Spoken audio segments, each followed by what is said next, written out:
Okay, remember this. We're going to give the countdown to get started. Okay.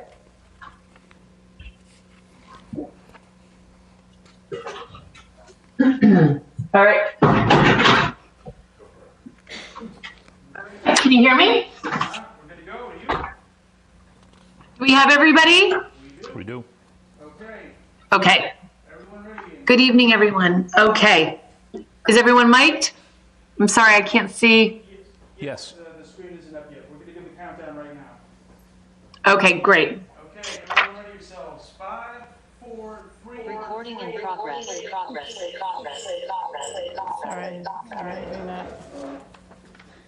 Hello and good evening, and welcome to the first meeting of the Milton Planning Board fiscal year 2024. At this time, I would like to now call the meeting to order and welcome all of those who are attending this evening. To begin, I would like to introduce the members of the Planning Board. To begin, if we could introduce first the members. Sean? Sean Fahey, member. Maggie? Maggie Oldfield, member. Cheryl? Cheryl Tagayas, clerk. Jim? Jim Davis, member. And myself, Meredith Hall, serving as chair, remote this evening. And now our staff in attendance, Josh? Josh Eckhart-Lee, Assistant Town Planner. Tim? And Tim Zerwinski, Director of Planning and Community Development. Great. And before we begin, I would like to just send my condolences to the family of Julia Getman. Julia, this past week, has lost her father and will not be with us this evening. And to let her know that we are all thinking of her and her family. And I would also like to acknowledge the passing of our previous planning board member, Denny Swenson, who also lost her father this past week. So thinking of them at this very difficult time. So thank you. And we will now begin with our citizen speak. If there is anyone either in the audience or on Zoom, please raise your hand if you would like to speak at this time. We have a couple of hands raised in the audience. Okay. Pete Jackson. All right. Who do we have raising their hand? We can, oh, in the audience, yes. Welcome. Thank you, Meredith. Thanks for the opportunity to speak tonight. I've been If you could following just give us your address. Peter Jackson, Capon Street. Thanks. Welcome, Pete. Yeah.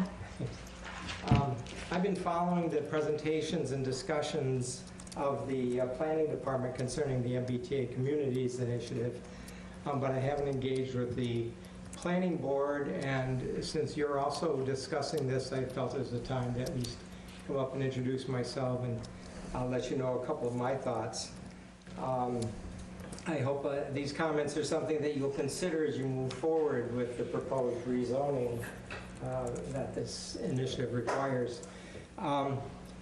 Part of the intent of the legislation is to develop more housing opportunities proximate to T stations, and the idea is transit-oriented development, which would encourage more people to take public transportation and maybe reduce the impact of traffic. Unfortunately, the serious deterioration of the T's facilities and services are driving people away from the T, and fewer people are using the T than used to be when it was more efficient. The amount of rezoning required is going to really worsen our traffic impacts on our neighborhoods. And so I would hope that the planning board or the planning department would require a real study of potential or likely traffic impacts, because our traffic situation is already pretty bad. And so I think that should be considered. Hopefully we'll get the improvements from the T that they're promising, although they're 10 years out. I think housing is one of the highest priorities for the town and the Commonwealth. There are plenty of high-cost housing opportunities in town, but we seriously lack opportunities for low and moderate income and younger residents. I think a diverse population should be a high community value, not only regarding race, but also income, age, and family composition. So this new housing gives us an opportunity to address some of those issues. I support making a serious effort to try to develop a rezoning proposal in compliance with the MBTA zoning if the impacts and the opportunities they present are fairly and equitably distributed.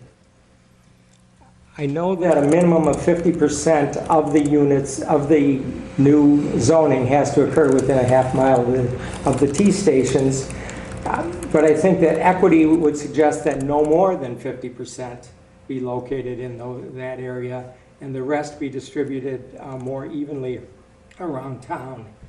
Similarly, I suggest that the density increase be equitably distributed between the stations in the quarter-mile zone and the half-mile zone. So again, that the impacts and the density increase aren't all absorbed, within a small area of the town. And the other 50%, I think it's important that they be distributed throughout the town. I'm all in favor of finding blocks of land that can accommodate a higher density of housing. I know the state maintenance facility on Granite Avenue is a great opportunity to do more density, and there are select areas where we can get higher densities than the minimum required and absorb some of this required capacity in those areas to try to reduce the impact on neighborhoods a little bit. I also think that the suggested 5,000 square foot minimum lot size is not appropriate. The zoning, requires a minimum of 3 units and 3 off-street parking spaces. And I don't think a 5,000 square foot lot can accommodate 3 units of housing and 3 off-street parking spaces without having a significant impact on the neighborhood, but also I don't think it allows for enough outdoor space to really accommodate 3 housing units to have any, and it's not in character with what we have in town. So I would suggest a minimum lot size of about 7,500 square feet. And I know, Josh, that the planning department is running these scenarios. I guess it's DHCD or their consultant who does HLC.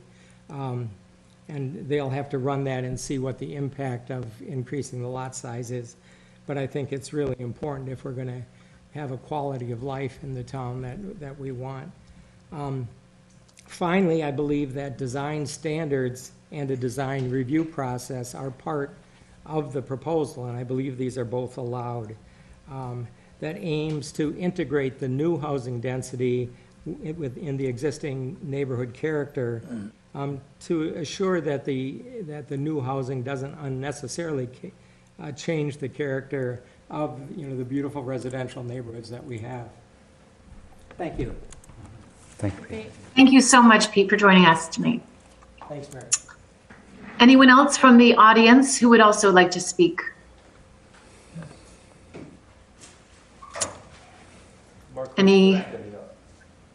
Is anyone else in the audience or anyone? Yes. Yes, welcome. If you could please state your name and My name's Mark. your address Sure. for the record. Thank you. Mark Christo, 17 Waldo Road, off of Elliott Street. And it's Welcome, nice Mark. to be here. Thank you, Madam Chairman. I'm a little nervous, but I'm going to try to stay calm. Thank you. In any event, I have been given serious consideration of this topic for quite some time.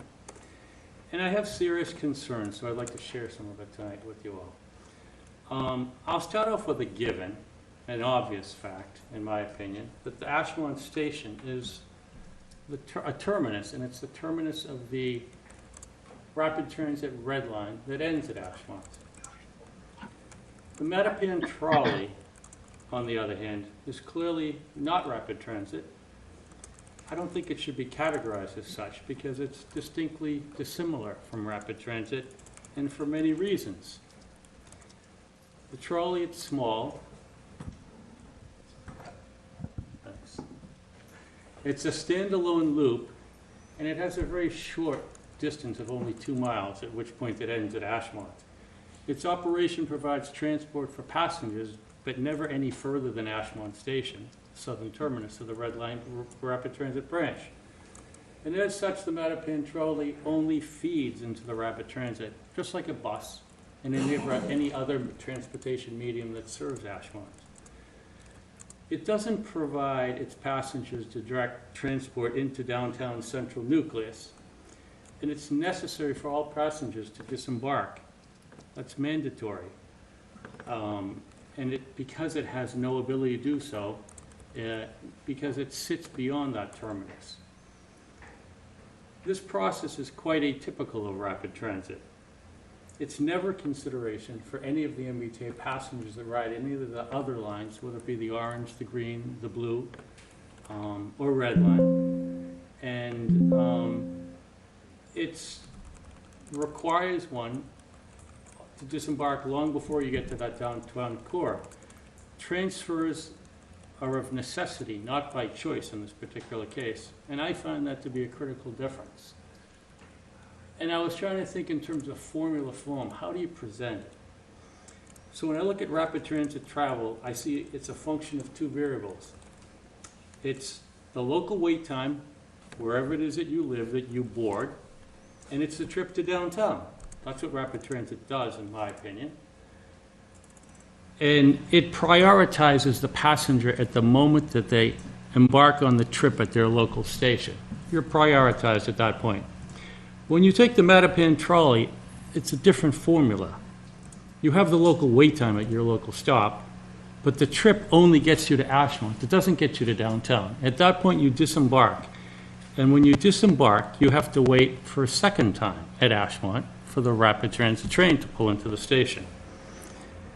And having taken the train on several occasions, I know that at some times there's a second wait time at Ashmont called the dwell time, which is the period after which the train enters the station and sits in the station at a terminus before it's sequenced in terms of its line to be able to carry on its trip. So in that case, that's 4 variables, and then finally the 5th variable is the actual trip to downtown. So it's a 5-variable formula versus a 2-variable formula when I look at the Mattapan trolley. And it's only for the Mattapan trolley that occurs. So for me, I bear in mind that the necessity to disembark the trolley provides you also with no guarantee of finding a seat or getting on the Ashmont train, especially during rush hours when traffic volumes are high. You're probably not going to get a seat. You probably will get on, but you don't always get on. And that's another drastic difference, because the passenger on the Mattapan trolley, the second they leave and disembark that trolley, they lose their priority status. At that point, you are pooled together with all the other people at Ashmont Station. Those that were your fellow passengers are on the trolley, those that are coming by bus, MBTA bus, those that are coming by BAT bus as well, those that get dropped off in a car, and those that walk to the station. So now you get a big pool of people rushing to get onto that train. That never occurs on any of the other rapid transit lines within the system. Again, it's just the wait time at your local stop, and then you get on. It's the distance downtown, and nobody ever gets kicked off en route to downtown when you're on the Green Line at Riverside or the Braintree Line or any of the other rapid transit trains. So I see that as something that's quite different. That's why I say the Mattapan trolley is distinctly dissimilar. Another key deficit in terms of its operation is that the Mattapan trolley has limited carrying capacity. And we know that. It's small. The PCC cars are old. They're antiquated.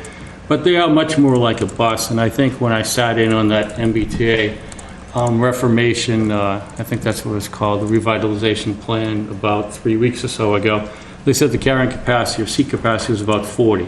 A bus is about 38 or 39. So they're not dissimilar in that particular sense. But I'm sorry, I just couldn't see where I am. I kind of lost my place. But that said, we also know that the trolleys are often pulled from service when inclement weather hits. And I feel that their limited carrying capacity would be overwhelmed by similar build-out standards that are assigned all rapid transit communities that have to build out at 25%. Not just because it's limited carrying capacity, but also for the disconnect and the wait time. It would just be a backlog of people if we were thinking that we could build out to the capacity of a Braintree or Somerville or Brookline or towns that do truly benefit by a rapid transit system. So by comparison, you know, when I look at those rapid transit communities, they benefit from multi-car vessels that are larger and that provide direct linear transportation right into downtown Boston.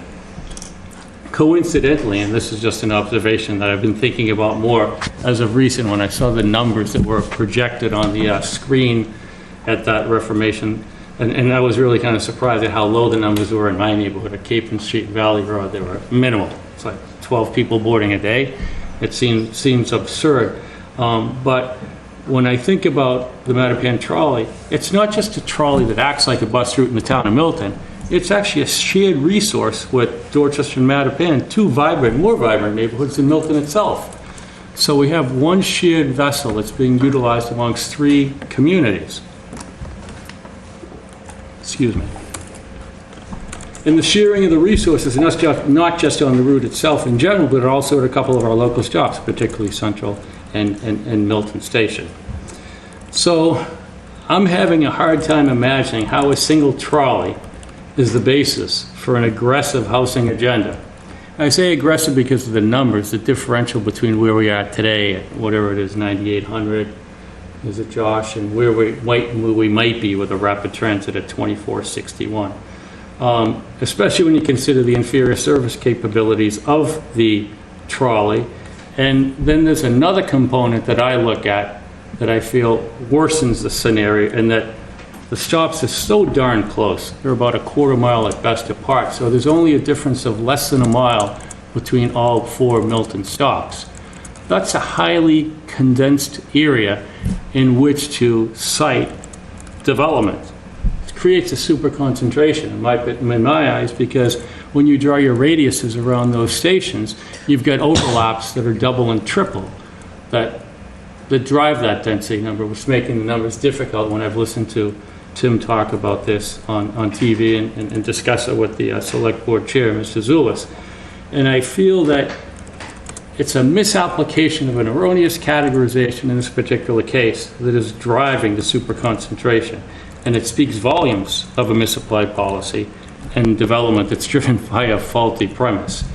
If we were to take that linear passage that has four stations less than a mile apart and superimpose it, say, in downtown Boston, and look at, say, from Park Street to Charles Street, which is a further distance than, say, between Capon and Valley, it would kind of be inequitable to think that you would be able to double and triple the development in that particular area. And we're talking downtown Boston. So how is it okay to do this in Milton?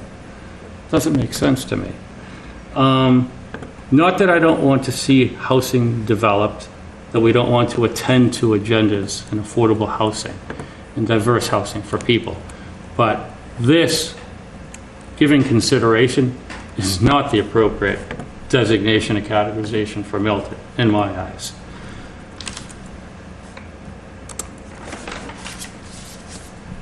I think that Milton is not rapid transit.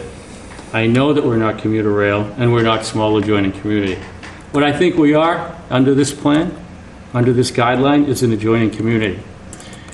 And in looking at the communities out there that kind of fit the bill, and I think of Arlington, I think of Watertown, kind of so similar proximity, probably little denser neighborhoods with greater populations, but they too don't have rapid transit within their borders. They're very close. Arlington is close to Alewife, which is an incredible transit hub as compared to, say, Ashmont. But that's, I think, where we belong. And I think there's benefit to all in this particular case, not just residents, like all of us, and your staff, Josh and Tim, et cetera, but it's going to be tremendously challenging to build out even at 10%. That's almost 1,000 units of housing. That's a lot for us to consider. But it's not as overwhelming as a 2461. It also buys us more time to plan, to determine and to have better control over where we place these homes or these units. And so it really affords us better site selection. And we could be more insightful and center some of these transit pockets in the area that are close to the transit, meaning the trolley, but also on core bus routes that come through town without being disruptive to the community and neighborhoods, my neighborhood in particular. I do have that bias concern, of course. I also know that my grandparents, when they came to this country, and as an aside, lost their home and their livelihood when the West End was taken over, and that kind of really split my family. Some of them did well, some of them didn't. But I would hate to see us go forward quickly on a plan that would be so disruptive to people that we would regret that afterwards. I do have a couple other things I'd like to just touch upon, and that relates to the MBTA and their plans. Their proposals over the course of time, and I'm thinking for the last, say, I'm going to go back 50 years, but most recently, in June, last month, we talked and listened in on the revitalization plan of a $66 million price tag. And is it welcomed? Absolutely. Is it years out? Absolutely. And I think Mr. Jackson hinted at that it's probably a 10-year period that before we see that. But on that night, and there was a lot of interested people making some interesting comments from both sides of the river, but I asked in particular, does that mean that the $66 million expenditures does not incorporate the Mattapan trolley into rapid transit? I specifically asked that, and the answer was no, it will not. So it really does not incorporate the trolley as rapid transit in our community. And as we know, in 2018, 2019, there was the bus conversion proposal that was kind of met with a lot of resistance. I wasn't too keen on it. I did go to one of the meetings that they had at that time. And we're still working through the process of getting some of that done. And I know there are issues, as Senator Timothy brought up that night, still with the steers in Milton, et cetera. So, how much credibility do we give the MBTA for their plans going forward? And knowing what their plans have been in terms of,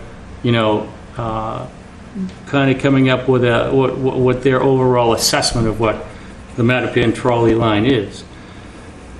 As a kid, I've been here since almost my whole life. My parents bought the house in the mid-60s. My dad worked in transportation for the New York-New Haven Railroad, Penn Central, almost has lost his job until Amtrak took over. So I have a recollection of something, and I thought it was like a dream. And I talked to my brother about it. I said, how do you remember this stuff? Back in the late 60s, and I thought it was after that, but Dad would tell me stories, and I remembered some of it. Back in the late 60s, there was a push to convert this to rapid transit. And I don't know how many people in this room or in this town know of it. But I've put it in my mind as to what occurred. And I've been doing some research, and I'm finding some information that substantiates what it was that I recall from years ago. And it's most intriguing, and it was politically motivated, quite frankly. But in the late 60s, there was an attempt to convert it. Milton fought it tooth and nail. It was a 2 to 2.5 year time frame from 1967 through 68 and 1969. The plan eventually was dropped by the MBTA after appeals from Milton, who was fighting not just this, but the I-95 extension. So talk about being put under the gun with pressure at the time. And thankfully, our forefathers, I think, did the right thing, because our community would be vastly different if they hadn't done what they did then. Mark, if you could just wrap up soon, I'm sorry. Yeah. Okay, absolutely. We have other people who would like to speak, so I can get carried away. I'll try to. But what would have happened is the line would have been totally transformed. There's only 2.25 miles between Ashland and Mattapan. We, as Milton, as a community, would have lost 3 of our 4 stops. The only remaining stop would have been at Milton. So it would have gone Ashland to Milton to Mattapan. There would have been the elimination. There would have been a need to introduce a viaduct at Central Ave to carry it over the roadway system. For that reason, when the Conley brothers, I think, built the condominiums at Hendry's, they acquired the land from Milton, who would acquire it from the MBTA after they abandoned their plan in the early 70s, so that they could build their condos, but that was taken from a gas station, a parking lot, from what Dad told me, because they were gonna build a viaduct over there. Had this whole thing gone through, and we had rapid transit, the access would be off the Elliott Street corridor and onto Adams Street and Mattapan. And if that had happened and we had rapid transit, we'd be basing our housing with different parameters than what we're doing today. And I guess because, I have to allow others to speak, there is a lot of information out there, and I just will say in summary that in looking through annual portion of information, both the selectmen, a select board, the town administrator, legislative council, and town council all wrote summaries in the annual reports in those 3-year time period talking about this threat to Milton, which I think is important to bring to the table and to start to research so that we could develop, I think, a formidable presentation of facts to question the categorization. With that, I'll leave it. Thank you. Thank you. Thank you very much. I You're welcome. appreciate your thoughtful comments. Thanks. Is there anyone else who are either online? Any hands raised? Seeing no hands raised and no hands raised here in the blue. Okay. Okay, great. Thank you. Well, then that will conclude our citizens speak. We are actually, Ned is going to join us, but he is running a little bit late for the start of the public hearing at 152 Robin Street. So at this time... Meredith, it looks like Ned's here, so Oh, he is. Okay. do whatever you want to do. Okay. We can welcome Ned in to join us. And maybe, Ned, perhaps we should open the public hearing for 111 Highland Street and continue that per your request. And then do Robin Street. Meredith, before we continue it, Yes. I'd like to submit the certification that I watched the June 24th hearing, and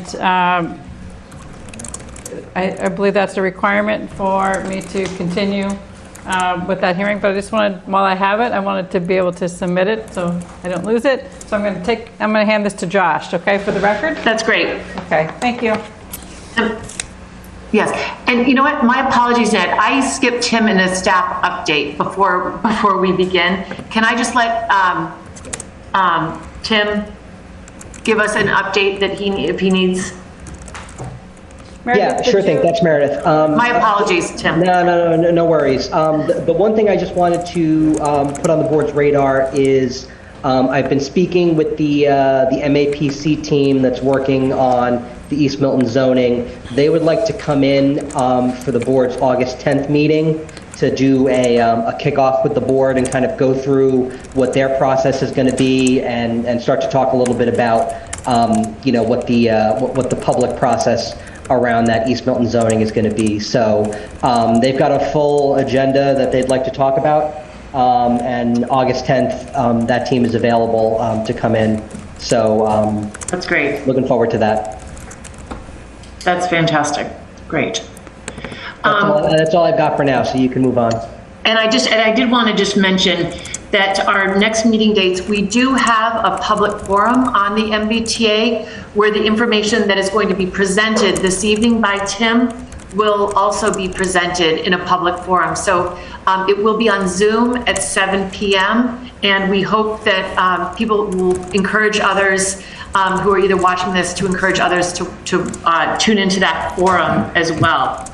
And then currently we have a meeting scheduled for the second meeting in August, but because I think we may not have things ready, I was going to suggest possibly not holding our meeting the second week, but maybe if we need to, adding an additional meeting the first week of August prior to our regular scheduled August 10th meeting. And I don't know how members would feel about that. Can you, Not having our second meeting, since we're having the public forum Monday. I'm sorry, so not having the 24th, but having the 3rd and the 10th? Yes, that's what, and having the 3rd as a placeholder, pending when, you know, our public hearings. Definitely, I know, Ned, we're going to move 111 Highland Street to August 10th, but just as a placeholder to have the 3rd and then the 10th. Would that be okay with members? I'll be away on the 3rd. Okay. Just, I have a question for Tim about the contracts with the consultants on the MBTA communities. My understanding is that UTIL was granted a short extension. So would not meeting in August impact the schedule for the consultants with the grants, Tim? I don't think so. We have a meeting with, we have a standing meeting on Friday mornings with them. So we haven't really talked about what the sort of the nature and the extent of that extension is. But I don't think it'll have much of an effect, but I don't think it'll be a problem. All right, so, and if we backtracked from December 4th, special town meeting for zoning, do you have a date by which a zoning article would have to be submitted to the select board? I have that timeline in the action plan. If you give me a minute, I can bring that up and we can. That was a question I had too. Yeah, that would be helpful. That's only, I'm just thinking we have a month between meetings and at a time frame in which it might be critical in terms of this MBTA zoning.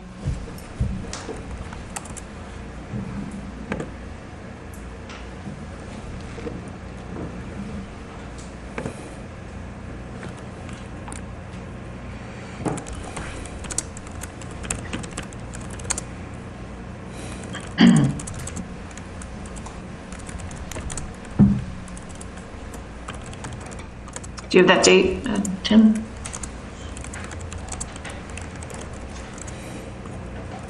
I'm getting there. Hold on. Sorry. Thank you. And Josh, while he's looking that up, do we have a date for an August forum? We do. Unfortunately, it also requires me to look it up. Okay.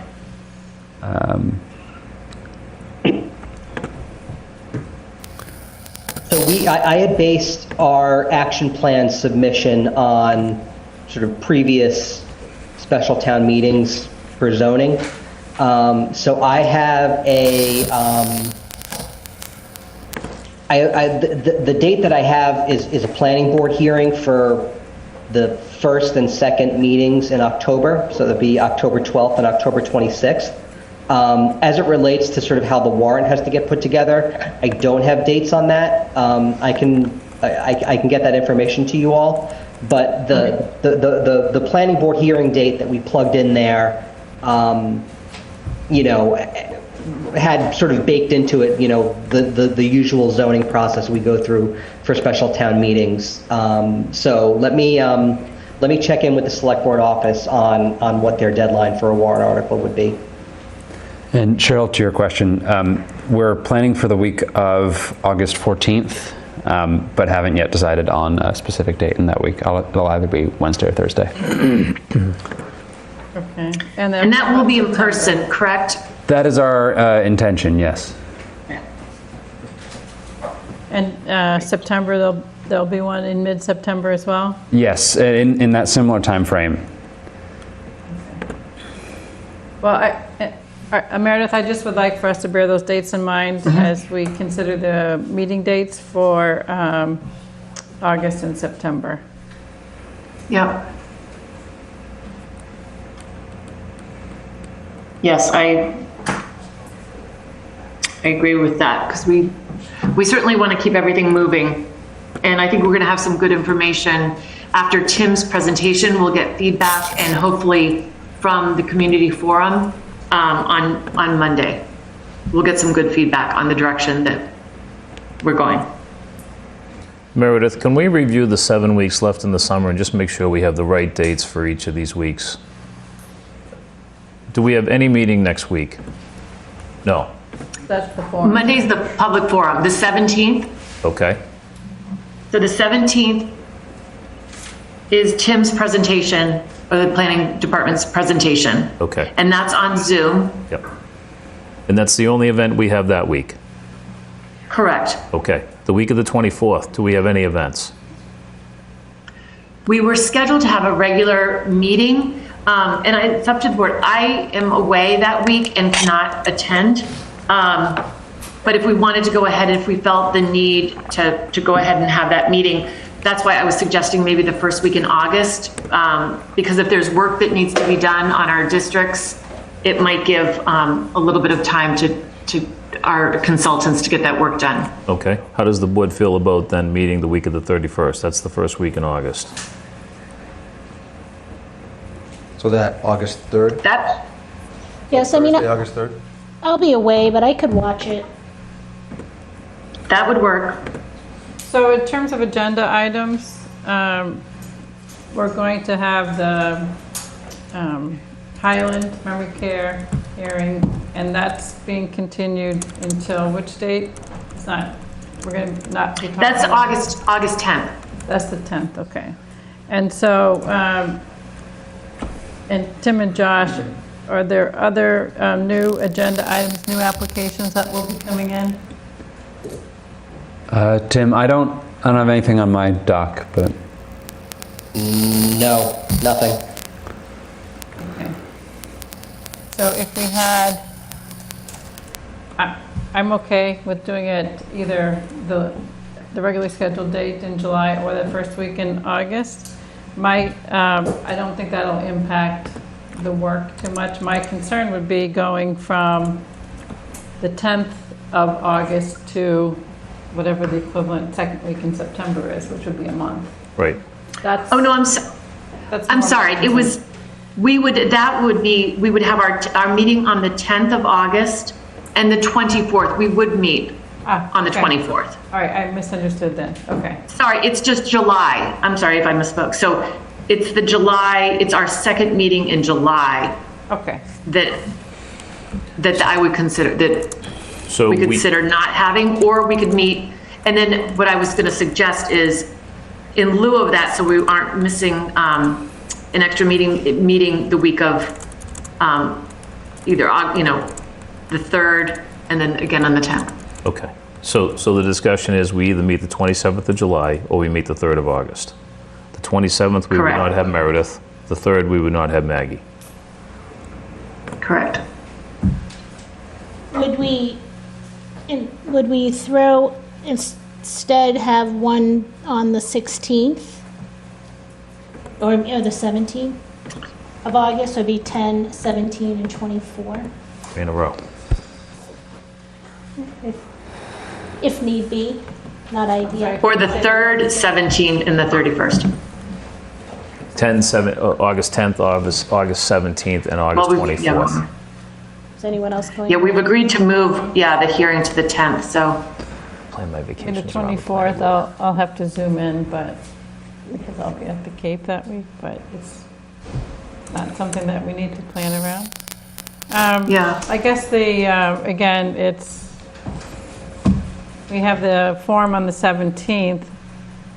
We're going to get feedback, but we won't be discussing that feedback, and the consultants will need some direction. My concern would be losing 3 weeks of time for their work without direction.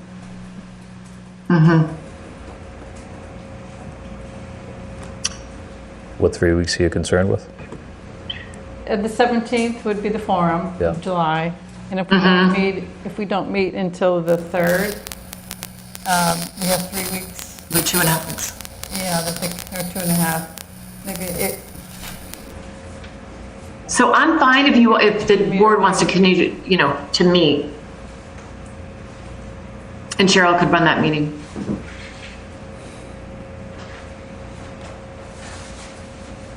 Or we're waiting till the 3rd.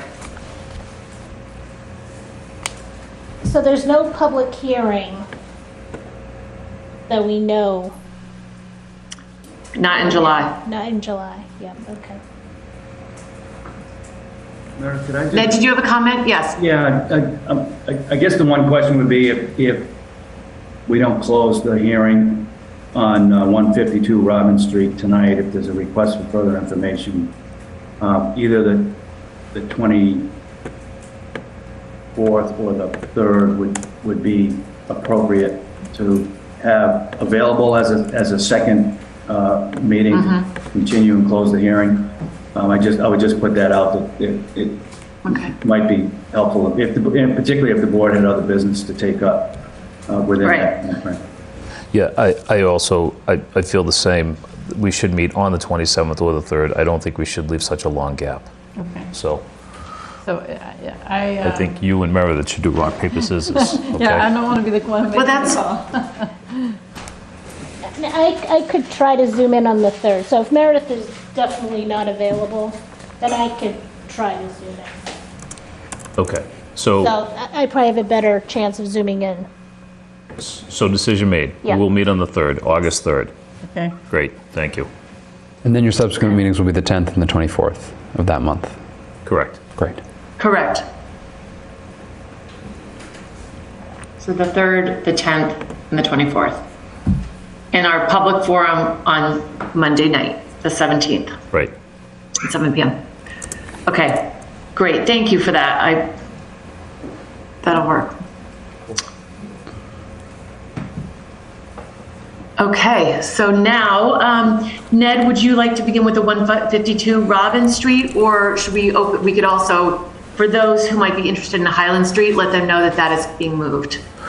Yeah, I think probably Meredith, before you go, does Tim have a staff update, or is there no update for staff? You're the one. He provided his update on. Chatted briefly about the East Milton MAPC team coming in on August 10th. That's it. Okay, great. Thank you. Yep, that was his update. Terrific. Okay, so with that, I would like to now open the 111 Highland Street Memory Care Facility Special Permit public hearing. And we, per the request of the applicant, we are moving the next meeting for that hearing to August 10th. Okay? So Can I have a motion to move the hearing? to continue, I'll make a motion To continue the hearing? Right, to Yes. continue the hearing for, the public hearing for the 111 Highland Street Memory Care Facility Special Permit to our August 10th meeting at 7:05. I second. Is there a second? Second. Okay, all in favor? Roll call since I'm not here. Jim? Yes. Maggie? Yes. Sean? Yes. Cheryl? Yes? And myself, yes. And with that, I will now close the public hearing for 111 Highland Street. Thank you. And now, we can now open the public hearing for 152 Robin Street Site Plan Approval. And with that, I'll let Ned make the introduction.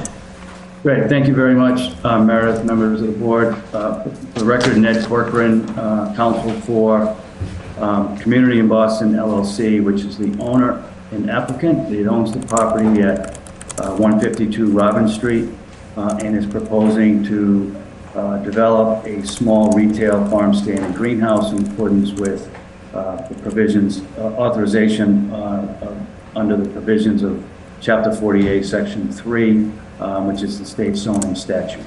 I think Joe Prondak in his letter laid out pretty clearly the authorization for this, but requires site plan approval because it is a business use with more than 800 square feet of new building. I'm joined, and I think in the room by Brian Johnson, who is lives at 152 Robin Street and is the owner of Community in Boston LLC, and is the applicant, and his engineer, Roderick Frandino, who has developed the site plan and the stormwater management plan. And with that, I will introduce Brian to give a brief overview of himself and his plans for developing this farm stand and greenhouse, and then we'll turn it to Rod to go through the site plan in particular.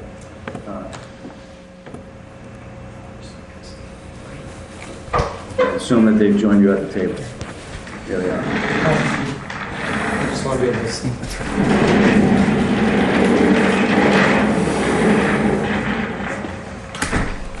And Josh, you have access, it looks like, to the plans and other materials that we... So these are the site plans, and you can just ask me to go to the Yes. proceeding Right. sheets.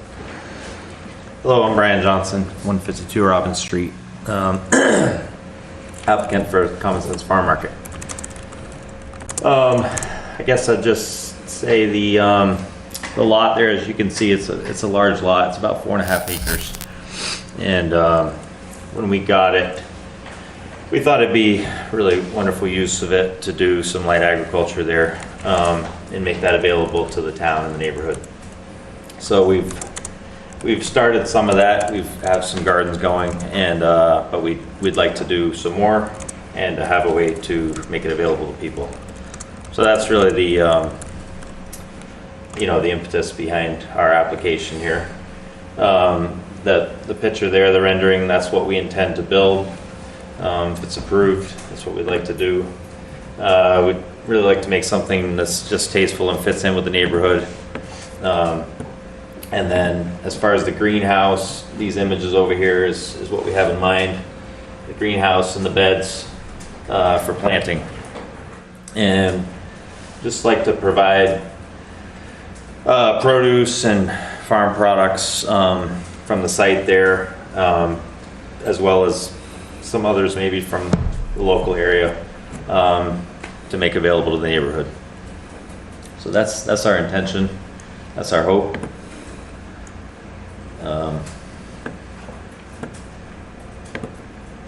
Happy to hear any questions. I don't know. Brian, you talked a little bit about anticipated hours of operation, things of that nature. We don't have, we haven't settled on like firm hours, but we think like an 8 to 8 kind of thing, maybe. Obviously just during the day. Something that maybe people could pick up something before they go to work or when they got home from work, something like that. That's what we'd anticipate.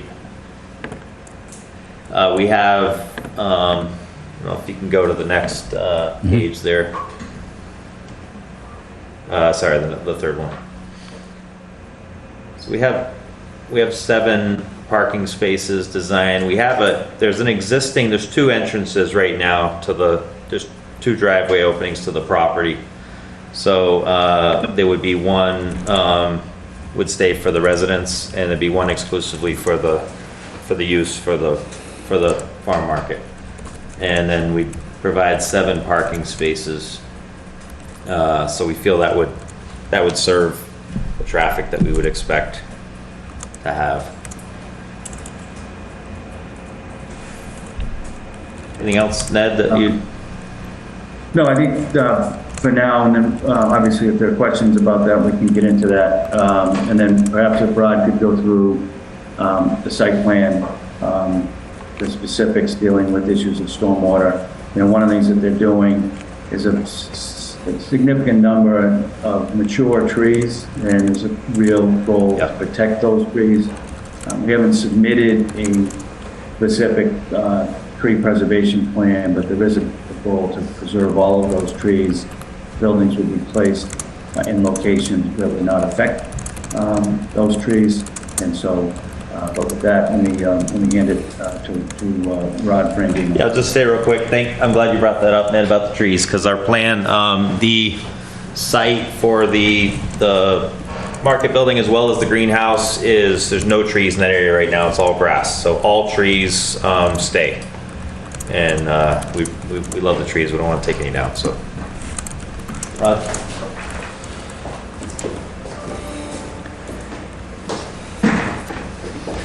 Good evening. Rod Frandino, licensed land surveyor here in Massachusetts and several other states. And I've worked with Brian on a couple of projects already. He's got a construction outfit that I have worked for at different times. And here at his home site, what I'd like to emphasize is the design of and location of the building being 30 feet beyond the setback in the lay of the landscape where minimal earthwork and movement is going to occur.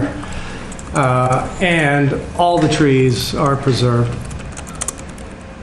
So that's a significant aspect of this site we thought would bring attention, we should bring attention to.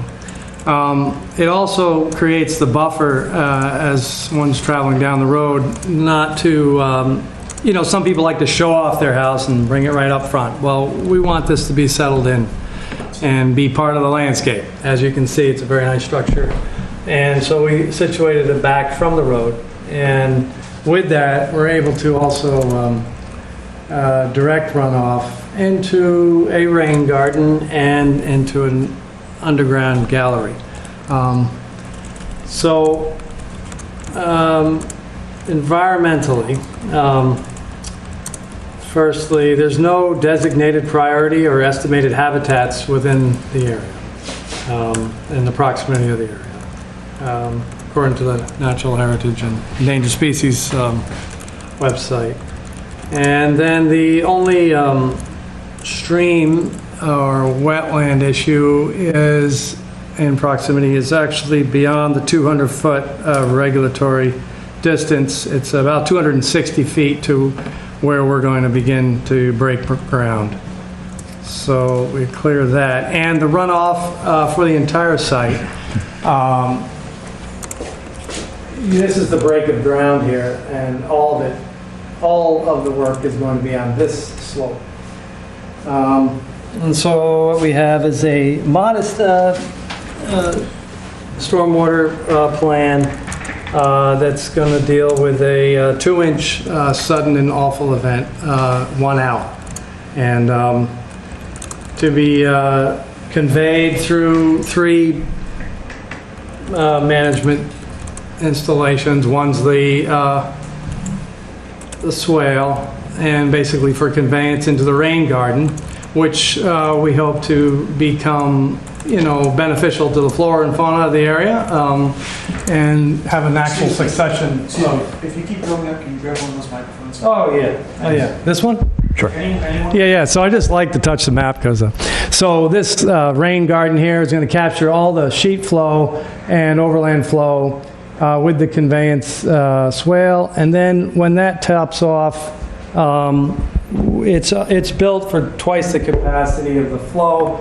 But if it does, it will have to be managed. But if it tops off, we do have a structure that will go down to a manhole, which is capturing all the roof and impervious of the structure, and that's going into the manhole. And then we have the subsurface detention galleries, which is, if you could raise a plan. Those are Cultec chambers. They're very common and very effective. And that will also be trapping overland flow into a trench drain in that parking area.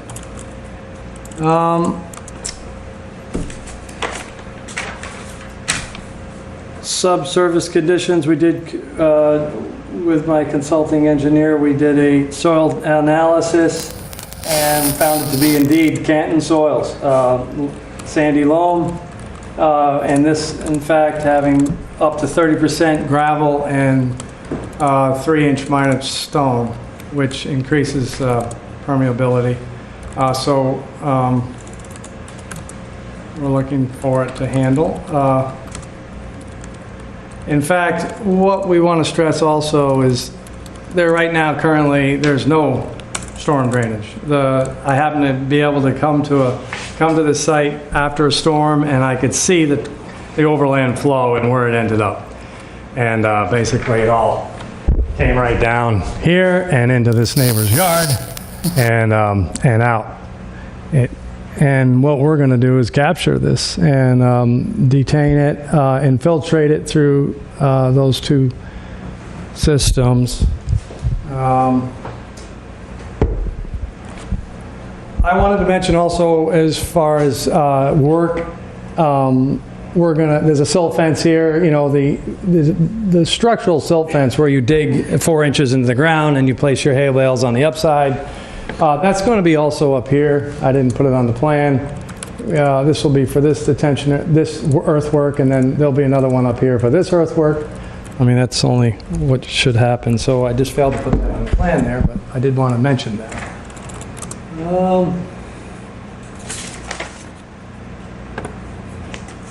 Yeah. Anything else, Ned, or? Just maybe you could touch quickly on location and style of lighting.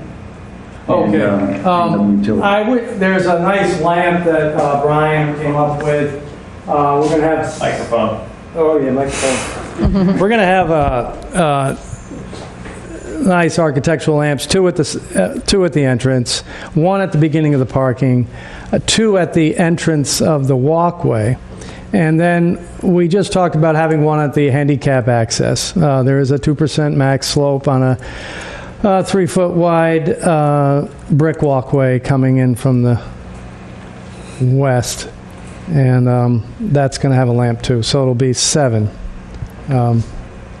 in all for lighting. And that's time sensitive or light sensitive? How's that lighting going to... You have a shut-off time? Or? Yeah, the timer to go off at night. Okay, so it's timed. And they're very like amber, sorry, just amber type, just a small decorative light post. No street light type things or anything like that. Just a short decorative light post with amber lighting is what we're intending. That's great. Your plan does say 5 lampposts on the site, on what we have. So that just might need to be updated on the plan? Yes. And the height of those I'll lampposts? just add here, oh yeah, there's a picture. If 5 is sufficient, okay.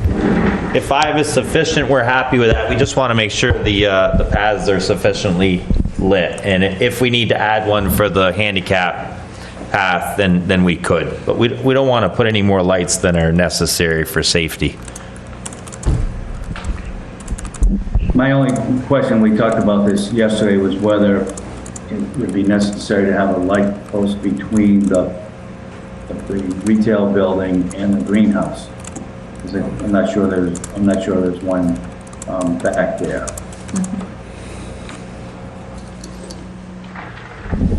We're happy to add one if it would be good. The greenhouse is only used during the day, so I don't know that one is necessary, but we're happy to add one for safety of anyone walking over there.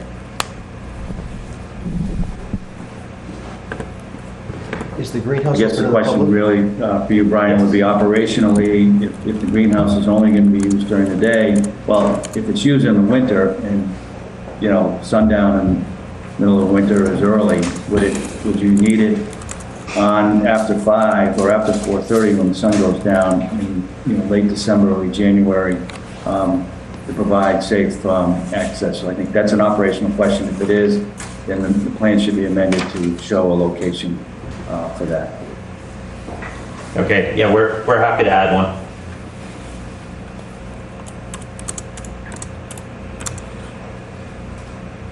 Other than that, I think there was one question we looked at yesterday, which is whether this, we know that Robin Street is a scenic road.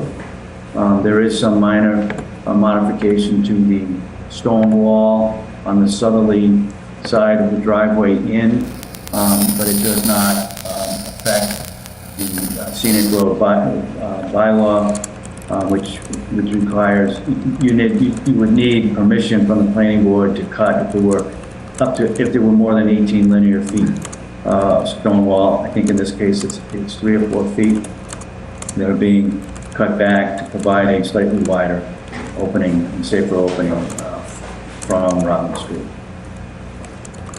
I did want to mention that I think I have removed stone wall, but I did want to say, we should say remove and reinstall along the bend.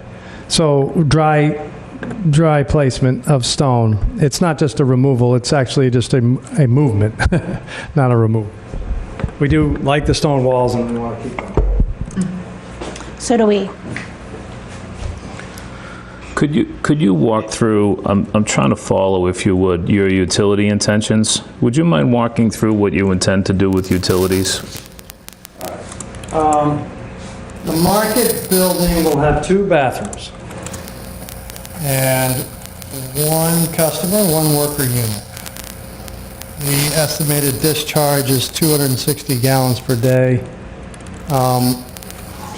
We have a proposed sewer outlet here with a clean out, and then a connection to the existing sewer exiting the residence house that is currently functioning and runs to the street. It connects in the driveway. So Yeah, it'll be connecting to the driveway. Street, connecting into the existing one in the driveway. And the grades are such that it'll be about 2 feet below that pipe that's over the top there. There's an 8-inch drainage pipe, and that's going to run 2 feet, 1.75 above the sewer, estimated sewer depth, which we're estimating to be 4 feet. And how are you handling water? Okay, the well is served by a drilled well. The house is served by a drilled well, and they're going to install a new water line from the house to the building. That's the PW. I failed to put that on my legend, but I did on a more recent plan. It's proposed water. It comes off the existing well. Comes off an existing drilled well. Okay, and you have a public service to the house as well, right? It looks like you have water from a well and water from the street. We do the water from the street, the meter's been removed when we installed the well. We swapped over from town water to well water. We still have the line, but no meter, because we're on the well now. So the water department swapped us over. Sorry.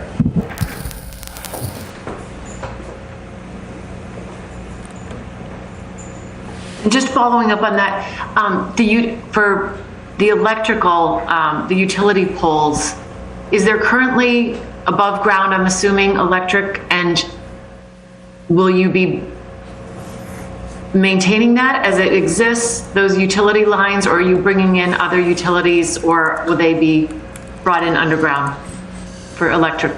Electric will come, we have a large enough service in the house to service this from that. So we will not be bringing in a new service from the street.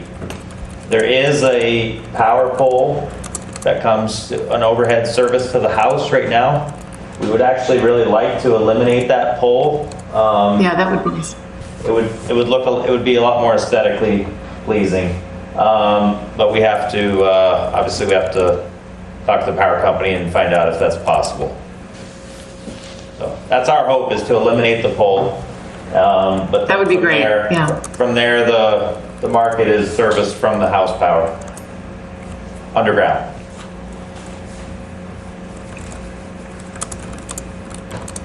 Other questions from the board? The greenhouse reflects no utilities? Is that how it will be? There'll be no utilities in the greenhouse? No, actually, there will be, yeah, there should. We do need to put water in the greenhouse for watering the plants, and we do need to have some lights in there. So yes, it should show, I guess, another line over there. If you could update your utility plan, that'd be helpful. Sure. Yep. And Cheryl, are you familiar with how in the past with how the town has handled a separate sewer connection, to the primary sewer?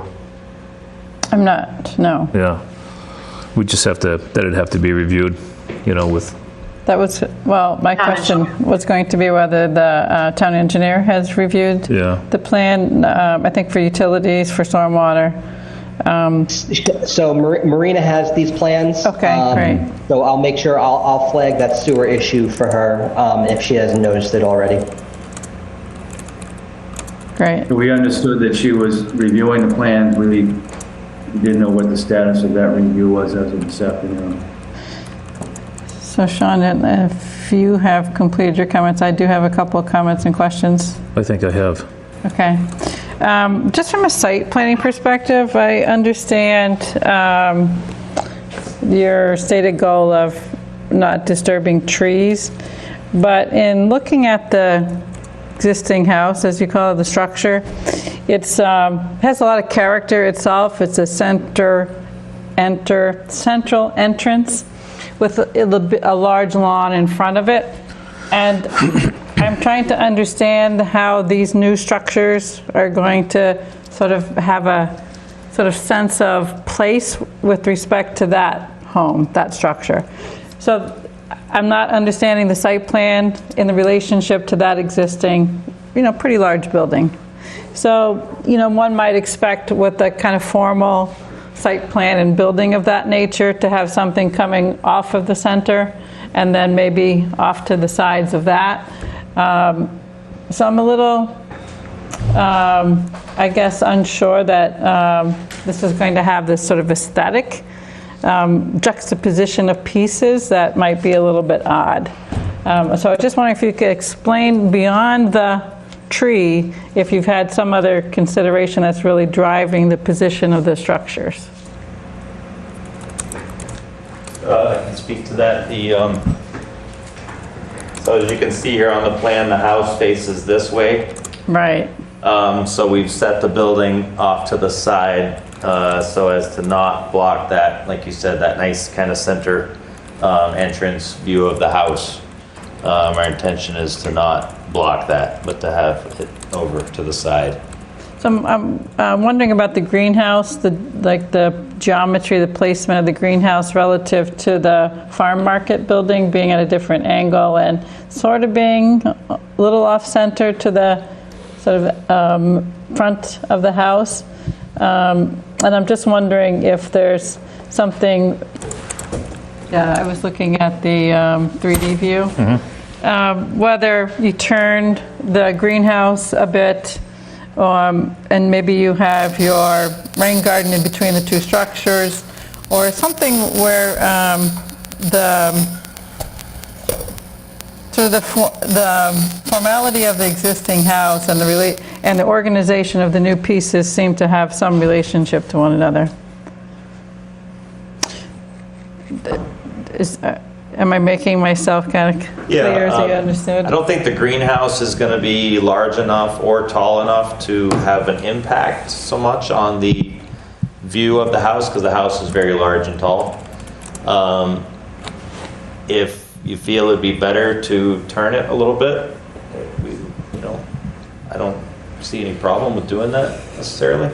We thought they kind of worked together a little bit well like this, but we're happy for input. Definitely want it to look nice. So.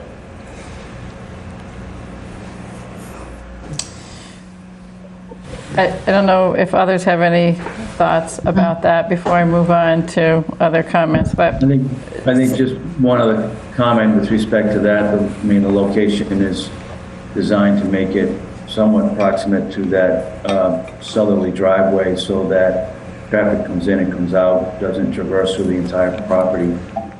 So, the focus of the location of the building would be closer to the driveway entrance than away. the farm building, Ned?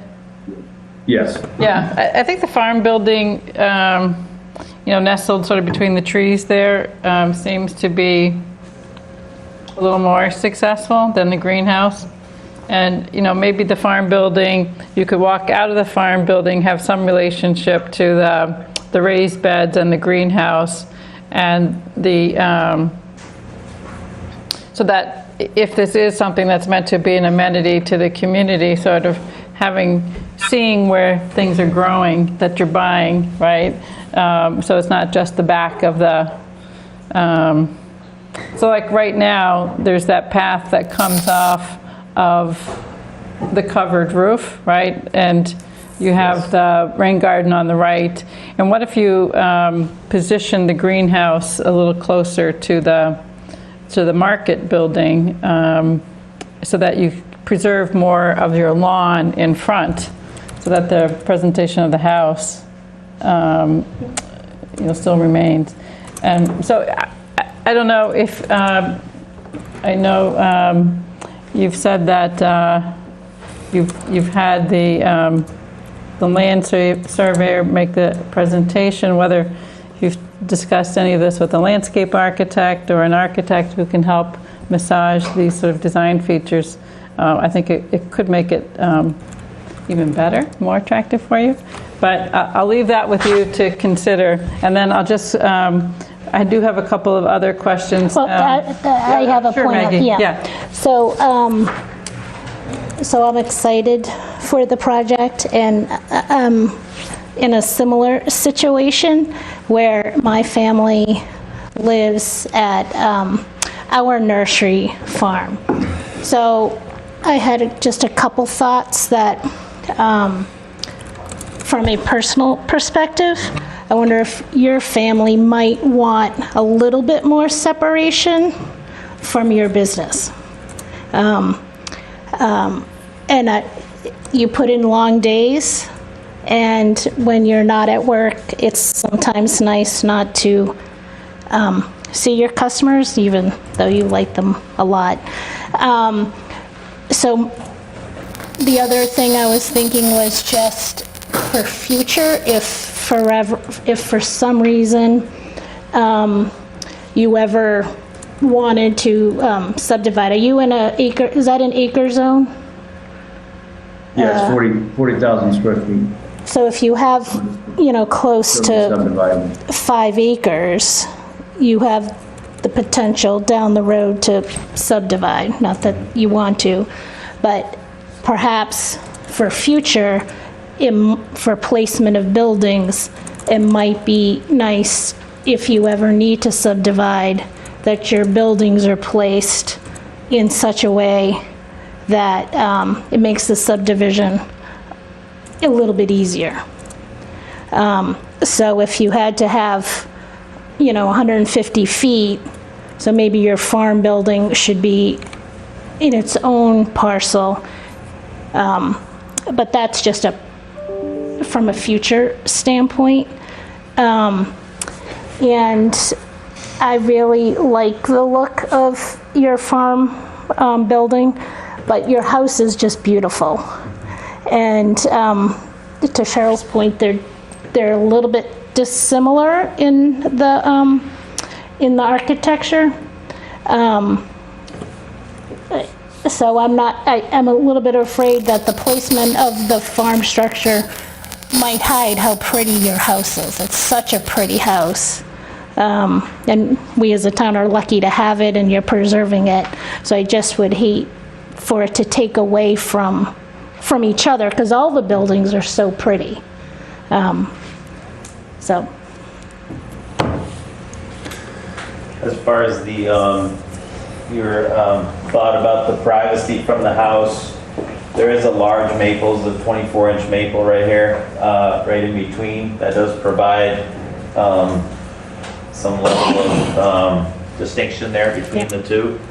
And we have considered also adding some shrubbery, once it's built, whatever would look nice to create a little bit of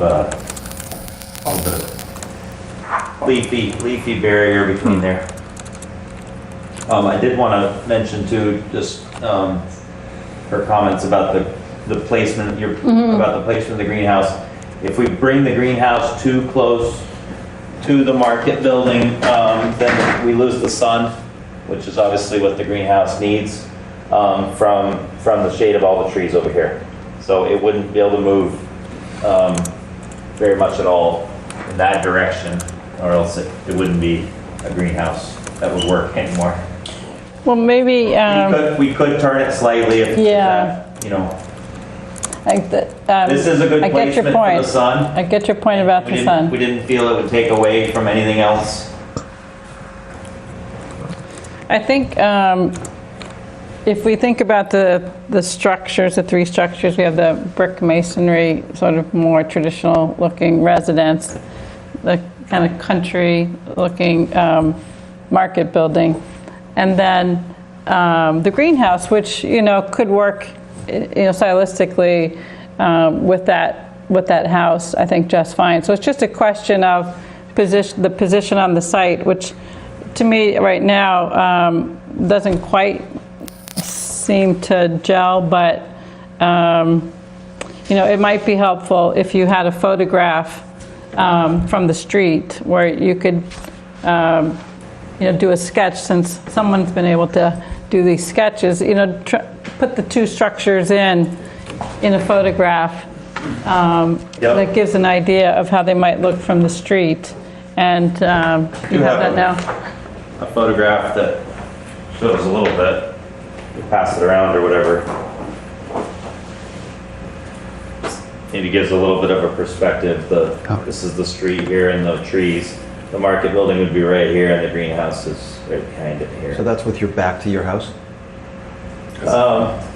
This is taken from probably about here, looking up this direction. I'd like to suggest we do a site visit, and we can, maybe you can stake where these structures would go, so that we don't have to maybe take That would be great. so much time tonight on that kind of comment, but I don't particularly have, I think the greenhouse structure, it looks attractive. I think what you're showing there looks attractive. And I don't have a particular problem with the market building. It's just the juxtaposition of the three. So I think if we could see it on the site, that might be helpful. And then I just We'd be happy to have you visit the site. Great. That would be great. And then I wanted to ask, the widening of the driveway, with 7 parking spaces, I'm wondering if you really need to widen it to a 35-foot radius. That seems pretty wide for this type of use. The radius is existing. It says it's being widened here. Yeah, So, right now it's 14 feet. Once you come into the radiuses, it's 14 feet. He's talking about the width now. The width, and we felt it would be safer if it was 18 feet. But the radius is existing, and the radius doesn't change. It would just scoot over a few feet. well, it says drive entrance widened to 35 feet, 20-foot curb Right here, radius. she's talking about that. These are the 35-foot. See, this is more of a 15, maybe 20. This is 35. So this major cut here, safety. But are you anticipating, I mean, that might be something I'd envision for trucks. Are you anticipating large trucks coming in here? Just a two-way. No, we're expecting small truck delivery. Small truck meaning, do you have a sense of what, Maggie probably has a better idea of what I might be getting at, but you know, Like a box truck, Yeah, more Yeah. than a tractor trailer. yeah. We wouldn't be expecting tractor trailer deliveries. Well, except for if you needed to bring in some compost, it would probably come in on a tractor trailer. So they probably need the opening. I don't know if you need 35, but you probably would need the opening to be able to make for a delivery of compost or mulch. That's a 20-foot curb radius. Oh, that's a 20-foot curb radius, widened to 35 feet here. Yeah, that's what you're questioning. yeah, it's just, you know, on a scenic road, you have a very wide opening when you don't have it, and if you don't need it that wide, it's better to not have it that wide, you know, in our scenic road. It's less stone wall, and it begins to look more commercial. We we could stake out Do that, okay. the proposed versus what's there, and you could review it when you come to the site. And That Tim, would be can great. Tim, can we also ask Marina, town engineer, what her recommendation would be given the use so that we can right size that? You talk about the driveway entrance? Yes. Yeah. And then my one other comment two other comments for now, or a question is one, and then a comment's another. Is the wood fence that's there, is that still there? I don't, no, okay, so that was taken down. And you don't plan to put any fencing up now? No. Okay. And then on the light fixture, I'd like to see a cut sheet actually, because It's in the submission. it wasn't in our packet, so,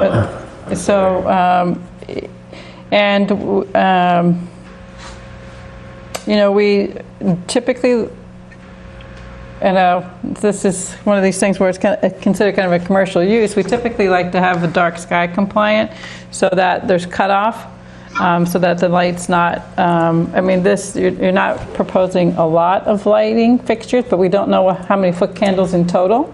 So we usually, on a site plan approval or an application like this, would like to see a photometric plan, but I'm happy to start with seeing a cut sheet of the fixture and seeing what the light output is on it.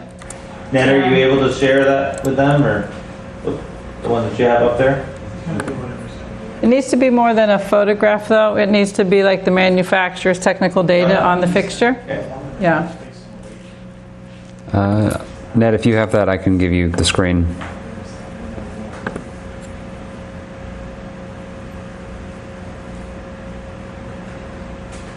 I think Ned may have stepped away for a moment. There he is. Okay. Well, those are my comments for now. Thank you. Great. Sorry, I did not have the cut sheet to provide, but we can get those. We'll submit those. Could I ask two additional questions? Will the Yes, Sean. Thank you. Will the farm market building have a basement? No. Okay. And what is the area that you intend to, where is the area that you intend to grow on the site?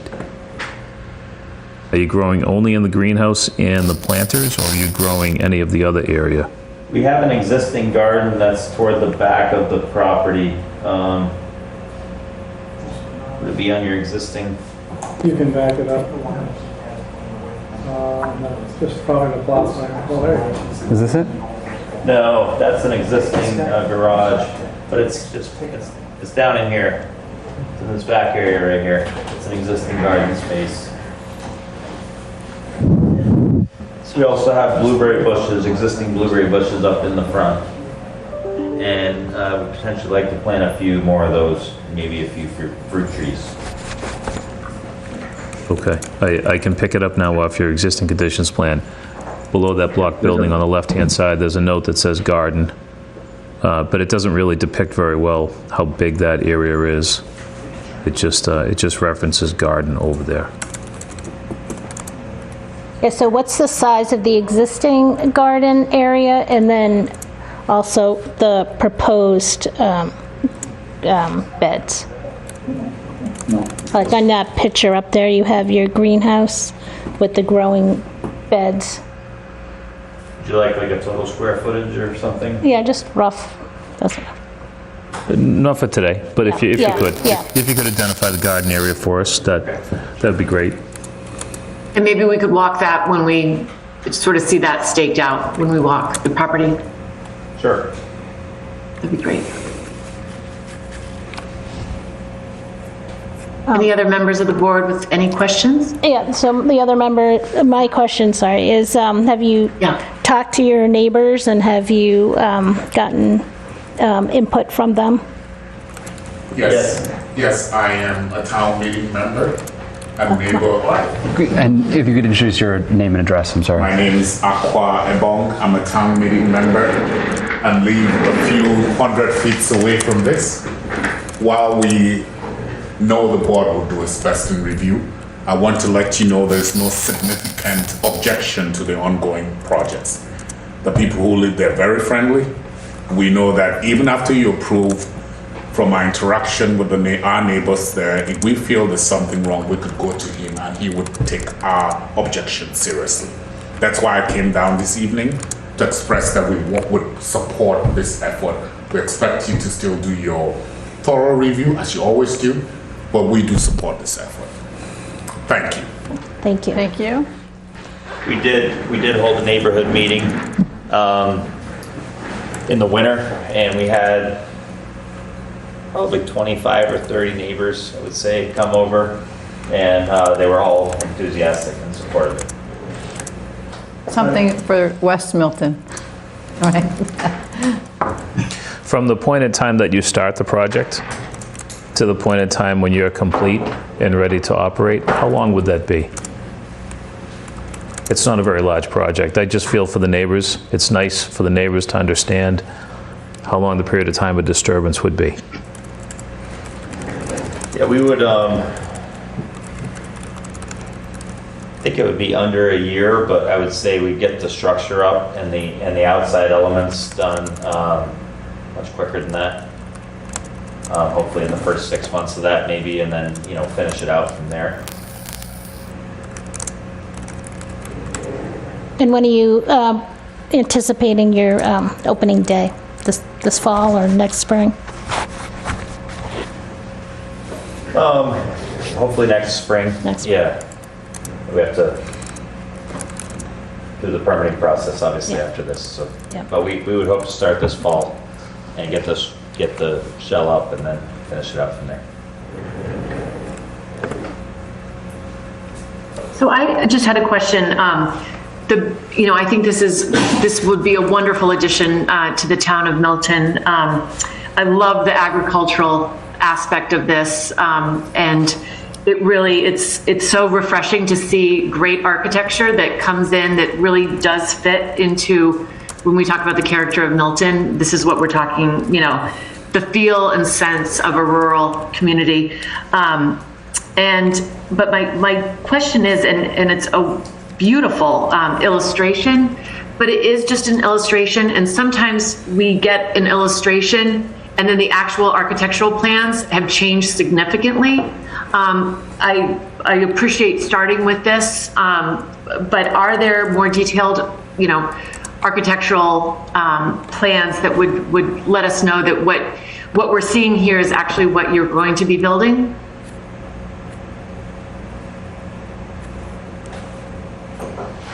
Yes, he's showing them there. Yeah, the rendering was done based on the architectural plan was done first, and the rendering was based on that.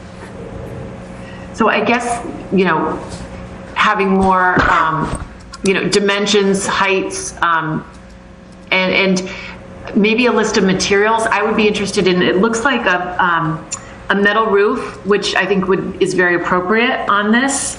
But are those, I don't know if the rest of the roof is asphalt shingles, is it clapboard siding? Because there's a big difference in achieving the look that we're seeing here based on the materials that are selected. And I'm sure you're wanting for it to look as attractive as possible, but it would be nice to know just a little bit more specifically what materials you'll be using. Yeah, and color and so forth. Yeah, we're happy to add more details. We do intend to use a metal roof, like you said, and clapboard siding like is shown on the plans. The dimensions are on there and the height is indicated in the application. If there's more details you'd like us to add, we can. Is it are you going with a stain finish, or those pre-painted clapboard, or have you gotten to that level of detail yet? No, we haven't. We definitely plan some sort of earth tone color, whether it's a natural or an earth tone paint. We haven't decided yet.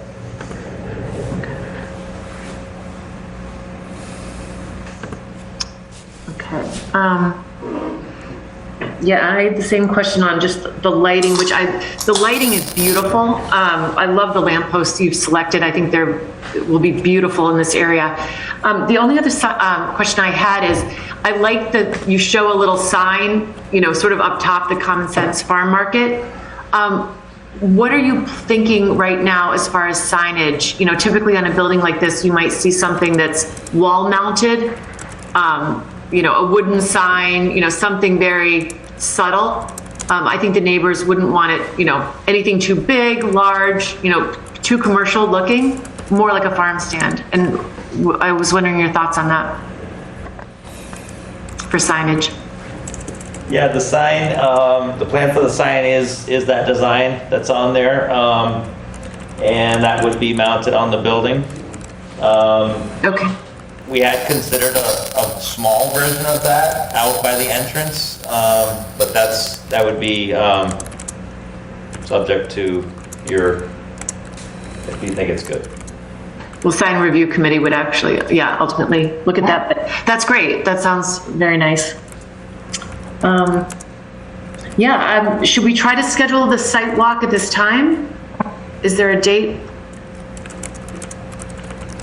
that members might want to meet to do that? Ned, do you want to look at your calendar and send Tim something and maybe we circulate it offline? Well, it's going to be, well, I'm not sure whether you would want to continue the public hearing to that specific time. One thought would be if you're going to meet on August 3, then maybe you could do it at 5:30 on August 3rd in the afternoon, and then from there over to Town Hall for your 7 o'clock meeting, if that would make sense. Weekends, I think, could be difficult given summer. Would that work for our members? No, I won't be able to be there. Oh, you're not going to be there, yeah. Meredith, Yes. it'd be good to have the response of our engineering department before we walk.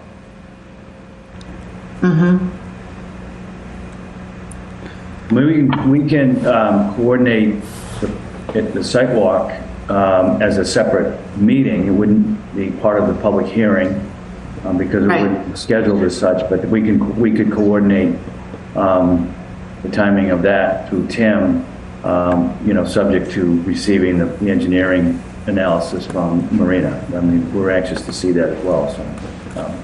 Right. Okay. That's what I was thinking, Ned, a separate meeting just to post it because we'll all be there, but it wouldn't be a public hearing. Public hearing, Right. that's fine. Yeah. So maybe, Tim, maybe we can, you know, circulate some dates, get with Ned and the applicant to see what would work with them, and we could send something, an email out. Yeah, certainly, we can certainly do that. Okay. Meredith, I had a couple notes and questions before Great. we moved on. So just a couple things. Relative to the sign, Meredith was right. You will need to get some relief for the sign. The sign review committee, signs aren't allowed in the residential districts, but for commercial uses that are approved via site plan approval, irrespective of anything, and we'll talk to the building commissioner about exactly how he interprets the zoning bylaw here, you'll need to go in front of the sign review committee at some point. So we can certainly coordinate that through my office, you know, if and when you've got dimensions, materials, and kind of a placement plan for your signage. You know, we can certainly do that. The other thing that I wanted to have the applicant talk through is, you know, we're here under site plan approval because as an agricultural use, it's a Dover Amendment protected use, not dissimilar from daycare, church, school.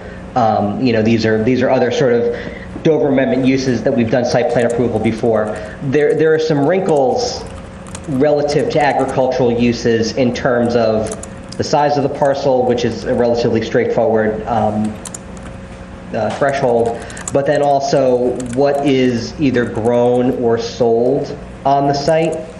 And so as a part of this decision, there will have to be some provisions for documentation and monitoring of sales from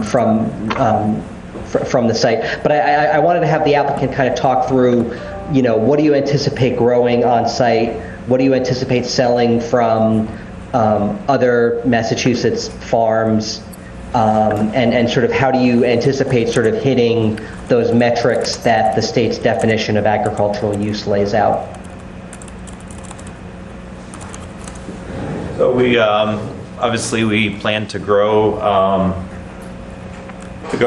produce in the greenhouse and the beds surrounding it, as well as the garden that is already there. Like I said earlier, we also plan to grow some fruit and blueberries, things of that nature. Have those available. We also want to probably have some chickens. We'd like to have local eggs. And we'd like to make things like baked goods, muffins, things like that on site as well. We've already discussed with the, I think it's under the health department, the having a commercial kitchen to be able to make those kinds of things to provide them in here. There is a farm in Raynham, Mass, that we are already somewhat connected with and plan to be connected with and get additional produce from them, things that we aren't able to grow on the site.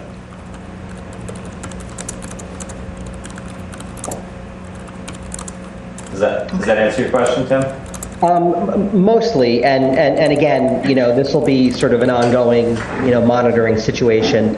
But I guess if you can kind of speak generally, because there are two different sets of thresholds that you could potentially hit to sort of maintain an agricultural exemption. One of them, at least 25% of the products for sale during the months of June, July, August, and September, based on gross sales or volume, are grown on site, or at least 25 of the products for sale are produced on site annually, and at least 50% of the products produced off-site are from another agricultural facility within Massachusetts. Do you anticipate kind of hitting the one or the other more? I guess I want to make sure that you've got like a strategy for maintaining this exemption that you can be confident in, based on either how much volume you plan on growing on site, or sort of just counting on off-site products and supplementing that with your on-site growing. We were looking at the 25%, like you said, the 25% on site, and then the 50% in Massachusetts. That's the one that we have been looking at and planning to meet. Okay. Thank you. And Tim, I just want to follow up to the answer you were given. The commercial kitchen that you referenced, where would that be? That's the existing kitchen in the house. There's a large kitchen existing in the house. And we've already gone through with them anything. There's just some small changes we need to do in there to make that a commercial kitchen to produce. Just like I said, small things like baked goods and things like that that we could make available on a daily basis.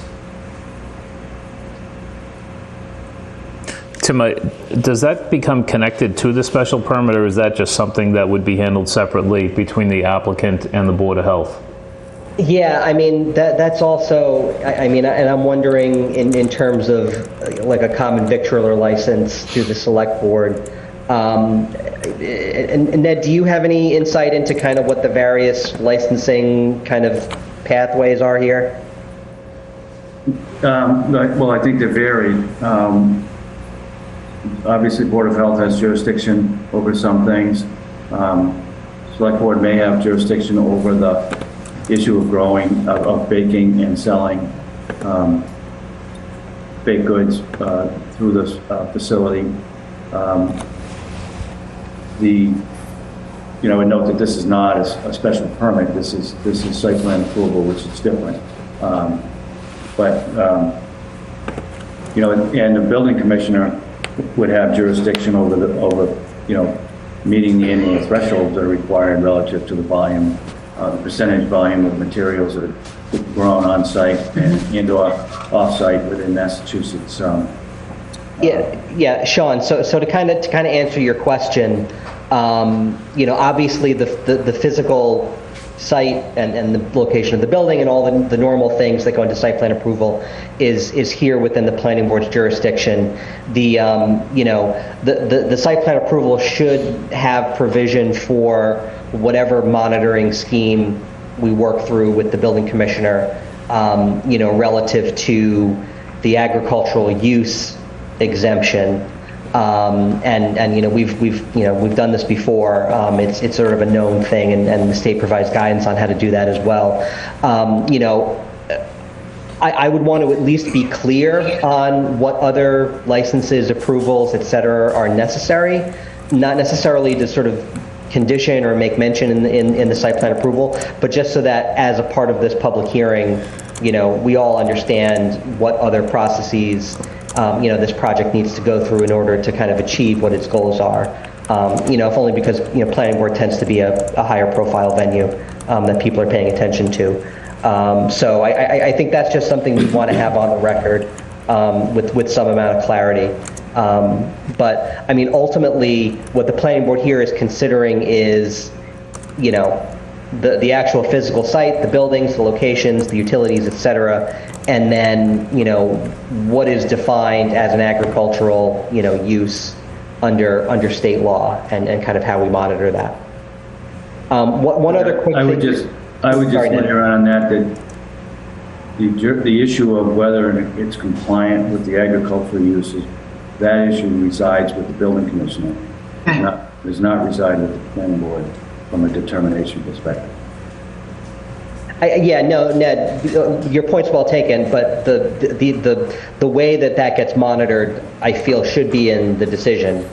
I don't have a problem with that. I'm just saying that it's not part of the approval. Right, because it's as of right. You don't have the jurisdiction to determine whether or not he qualifies for the exemption. No, understood. But if so, 25% sales from products that are grown on site.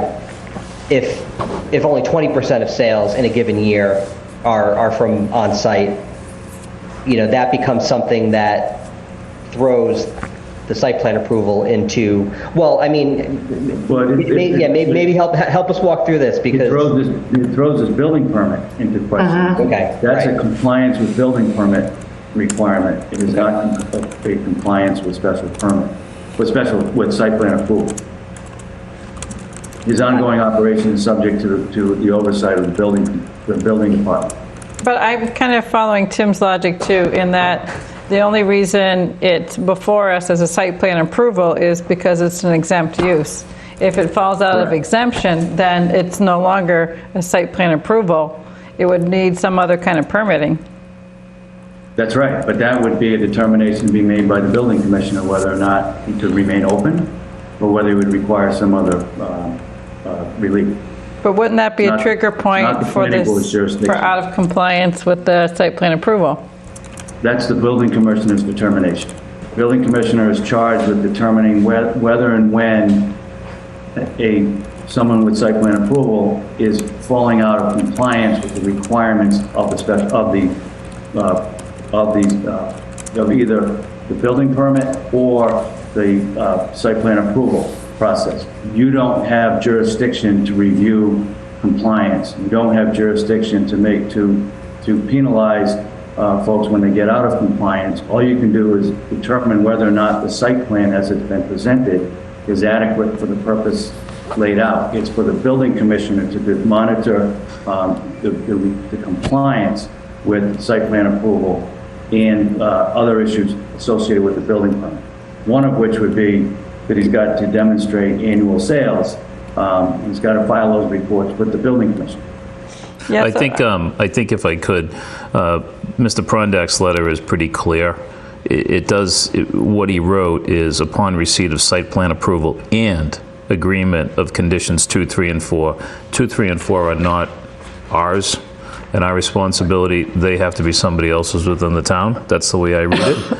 2, 3, and 4 are the conditions that relate to the business, the percentage of, products for sale, and and things of that nature. So, number one is obtaining site plan approval, which, from the Milton Planning Board, in accordance with the Milton zoning bylaws. So I think I understand, right? Our lane is site plan approval.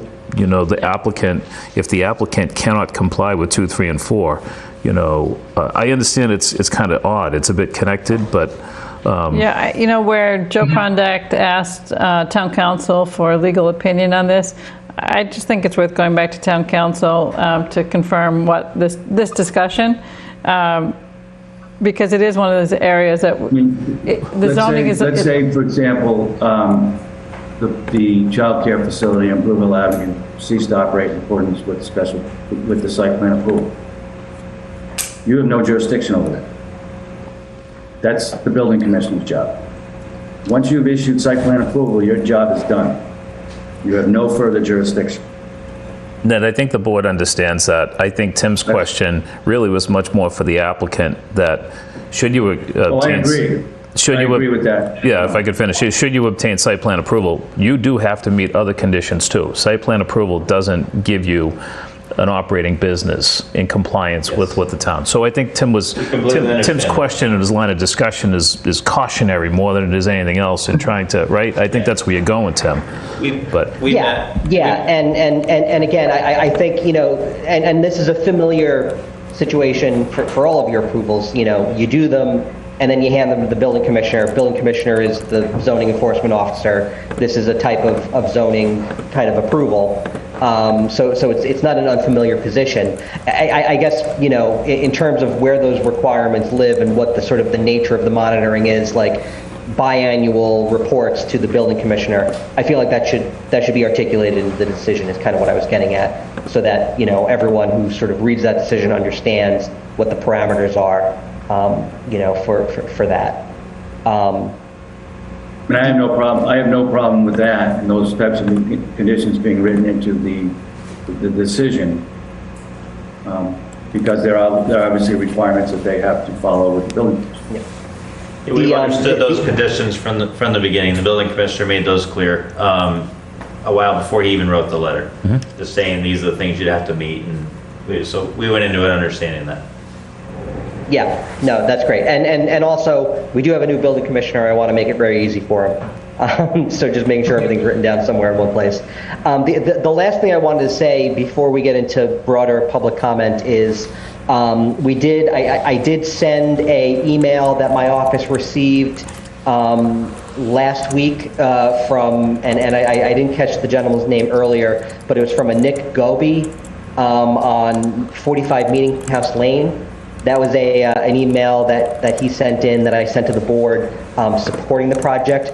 We also did get a call from, and let me make sure I have their names, Kevin and Patricia Donahue at 17 Meeting House Lane, also in a butter to the project, wanting to articulate their opposition to the approval. They had concerns about stormwater impacts, especially relative to the creek that runs through the site.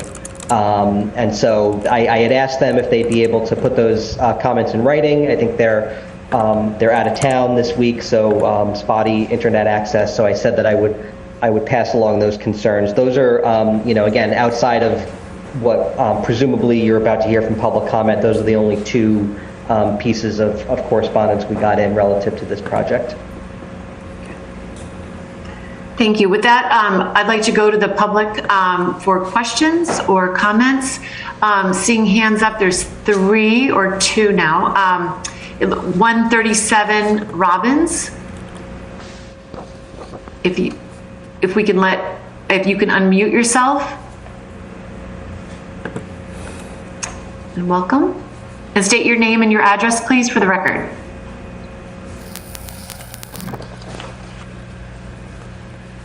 (137) Robbins. Looks like they're still muted. Still muted.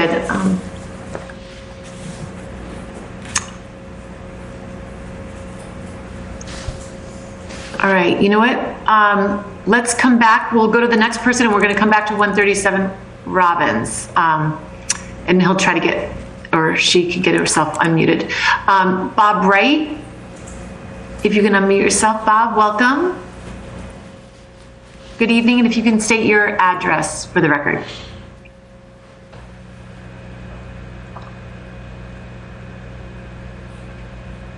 Bob, go ahead and speak.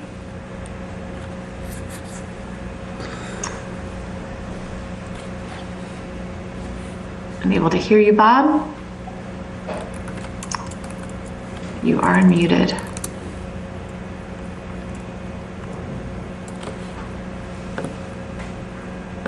We're having some technical difficulties. Let me try to, I'm going to do this. Let me try to promote Bob to panelist and see if that works. Okay.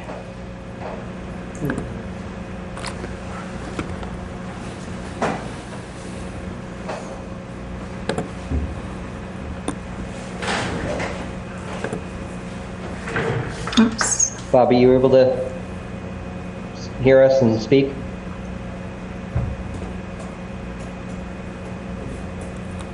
I'll just note that when you get promoted to panelist, you actually lose connection for about a minute while that process happens. Okay. It appears that Bob is unmuted, though. Let's give him a minute to try to connect.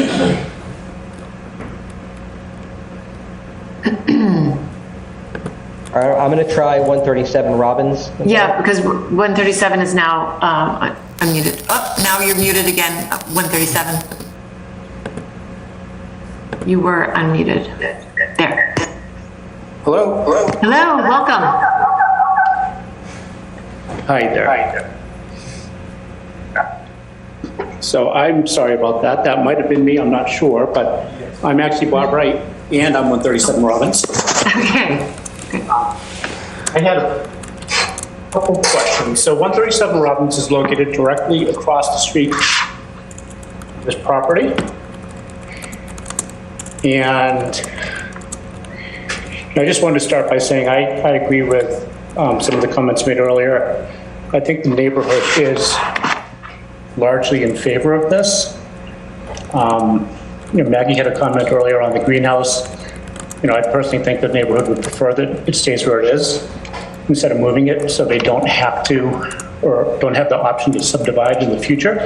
I think the property is great right now, and they've done a lot to beautify the area since they've moved in. A couple questions regarding the operations. So we're curious when we will know what the hours are and whether this is a year-round operation. I don't think there's any concern really on the 8 a.m. hour, but the 8 p.m., particularly in the wintertime, might be a bit of an annoyance. As traffic exits that driveway, it will shine directly across the street into a couple neighbors' houses. So I'm curious about that.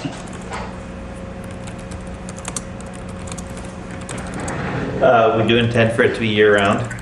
Like I said earlier, we haven't really determined for sure final hours. We're certainly happy to consider those things.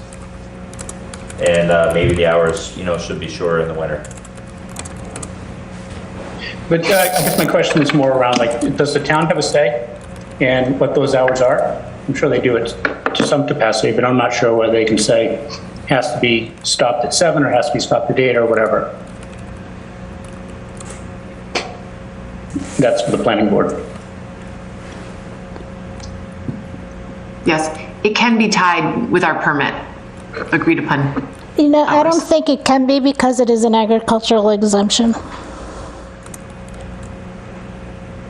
All right, why don't we get clarification on that? So, and it sounds like the applicant really does want to work with the neighborhood and sounds amenable to looking at those hours. Yep. Yes. Okay.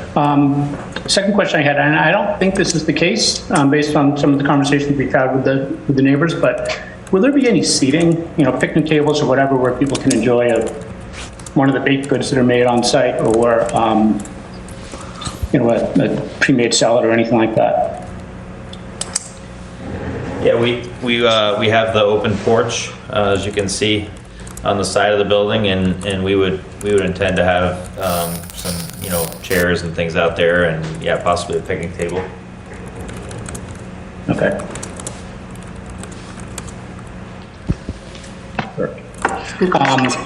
And I guess the other question I have- I'll just add, we would certainly be open to input from the neighborhood, and especially from yourself being right there across the street, because we don't want to do anything that's too much. We want it to be appropriate. Yeah, I mean, I don't envision large crowds like, you know, you'd see at the orchard in the fall or anything like that, but I just want to make sure that we can minimize the amount of people up front all the time, if possible. The other thing I would say is, you know, I know it was mentioned earlier, but I would ask you guys to think about or reconsider the width of the driveway as well, the southerly driveway. You know, I know you guys have a garbage truck that currently goes into that entranceway, so it seems like it might be wide enough for a, you know, for a medium-sized truck, a box truck or whatever. You know, you guys use the northern driveway to, you know, have, let's say, a larger truck, like a tree service truck or something like that, come in. So I don't know if you really need that exact width. You know, it is pretty wide right now, so, you know, you might want to, when you guys do the walk through the site visit, maybe you can consider that. I don't think it's a huge issue either way, but preference would be to keep the stone wall, which looks great. And then I guess my other comments are, you know, for the board, you know, what's the town regulation or the plan to deal with overflow traffic? You know, with only 7 spaces, I would envision that, you know, we could have some parking outside on a fairly well-traveled, narrow road. Ned, do you want to comment on that? How you would handle that if there's more than 7 customers who drive? You're muted, Ned. Thank you. I guess first question would be whether there's any parking allowed on Robin Street. That would be a town issue to restrict parking on Robbins, if at all. I don't know what's currently authorized parking on Robin Street, whether there is any parking allowed, but certainly that would be something the town should be encouraged to consider. But in terms of overflow parking, I think there's adequate room within the internal driveways, particularly as you head towards the house, to handle any overflow that might come into the site. So are you saying that we're comfortable with more than 7 vehicles in that? I think what we're saying is that 7 we think is adequate to park the anticipated volume of vehicles that would be there at any one time. I mean, obviously there's a fair amount of coming and going at different times of day, but the likelihood that more than 7 would be there at any one time is we don't think would happen. And if it did, if there was a small number of additional vehicles, there is room within the site and the existing site driveways to accommodate that. Okay. Yep, no, I agree with that. I mean, there's definitely space for more than 7. My concern, I guess, is more if there is outside the property parking. I don't believe, well, I know we don't have regular parking on the street, on Robin Street, because it is narrow and well-traveled, but I was just curious what the town's thoughts were on that, and whether, you know, is that part of the ultimate approval process for this? Not necessarily the planning board site approval, but the town's final approval on this. I think the jurisdiction might lay with the traffic commission and the board. If there is not currently no parking allowed signs on the street, then certainly the neighborhood's position through the traffic commission to have that type of signage implemented. I just want to add, if we think of the market as a commercial space, our zoning bylaws generally require 4 spaces per 1,000 square feet of commercial space, and this is 1,120 square feet. So 7 would exceed what would be required in our zoning generally for commercial use. That's actually a good point, yeah. And I'm Robbins is an extremely narrow road. It's an old road. So I would highly discourage any parking on that street. I think it would be dangerous for vehicles or people getting in and out of cars and really block a good percentage of that driveway. So I think parking should remain on site as much as possible. and I would think it would be a neighborhood amenity. So I would sort of picture the neighborhood walking or biking and not needing a car. I agree with that. I mean, I certainly hope that the neighbors use the property as much as we can as a convenience. I guess my last question would be this is, again, this is really, it's a traffic question, so maybe it's supposed to go to the traffic commissioner. But, I would consider the driveway area almost a blind drive as you're coming down Robin Street. So I guess heading south from 138 down towards Canton Ave. So is there a signage that's going to be required? The driveway kind of comes up on you, so you're going around that turn and cars are not going around that turn at a slow pace. So do you feel that there should, or will the traffic commissioner determine whether there should be signage? And what could that signage be? That's an interesting question. Certainly, I think that the applicant would want to have a sign announcing that its presence, but may also want to coordinate with the traffic commission on other signage that would sort of warn motorists coming down Robin Street that there's this new facility here in some way. Yeah, I mean, and I think that's really what it is. It's more of a warning or an alert that there is, the potential for cars pulling out of that driveway.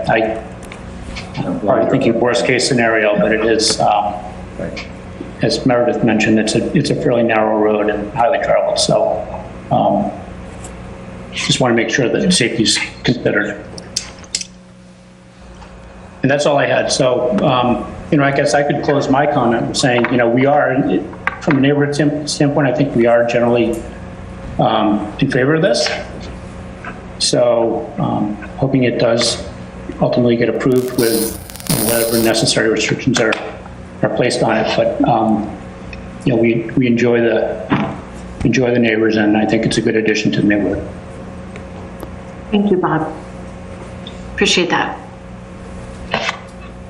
Okay, and I'm seeing one other hand. We have a 33 Pope Hill Road.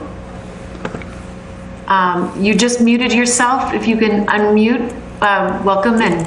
Can you hear me now? Yes, we can. If you could state your name, please. My name is Luke Bernard Val, and I'm resident at 33 Pope Hill Road. And welcome. Really benefited. I feel like I just want to speak as to the character and my connection to this group.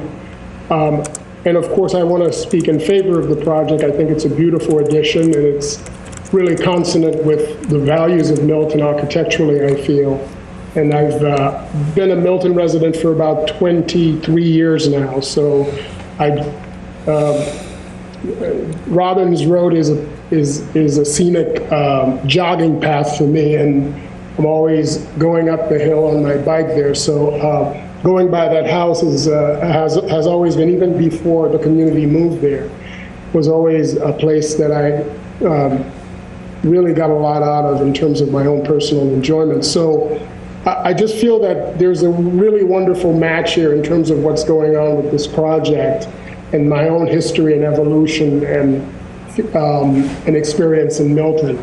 And I've also have been to many of the community's events. I've been on site. I've met many of their members and genuine people who have loving hearts and a really a wonderful, wonderful group that bring a lot of character and spirituality and peace to the community. So I feel that in addition to these plans, I think as neighbors, these people really bring a wonderful spirit of contribution and of community and of peace to the neighborhood, which I've experienced firsthand myself for the last 4 or 5 years, going to their events and meeting the people there and having gotten to know them. So I just wanted to really speak in favor of the project, but more in favor of the community itself and their values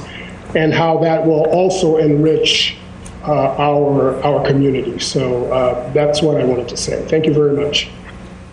Thank you very much. Great comments. I'm not seeing any other hands at this time. I think So we have any- another hand in the audience. Yes. Oh, yes, please join us. Yeah. Please. Aqua Ebong, 151 Craig Street, also town meeting member. I want to re-echo what the last speaker said.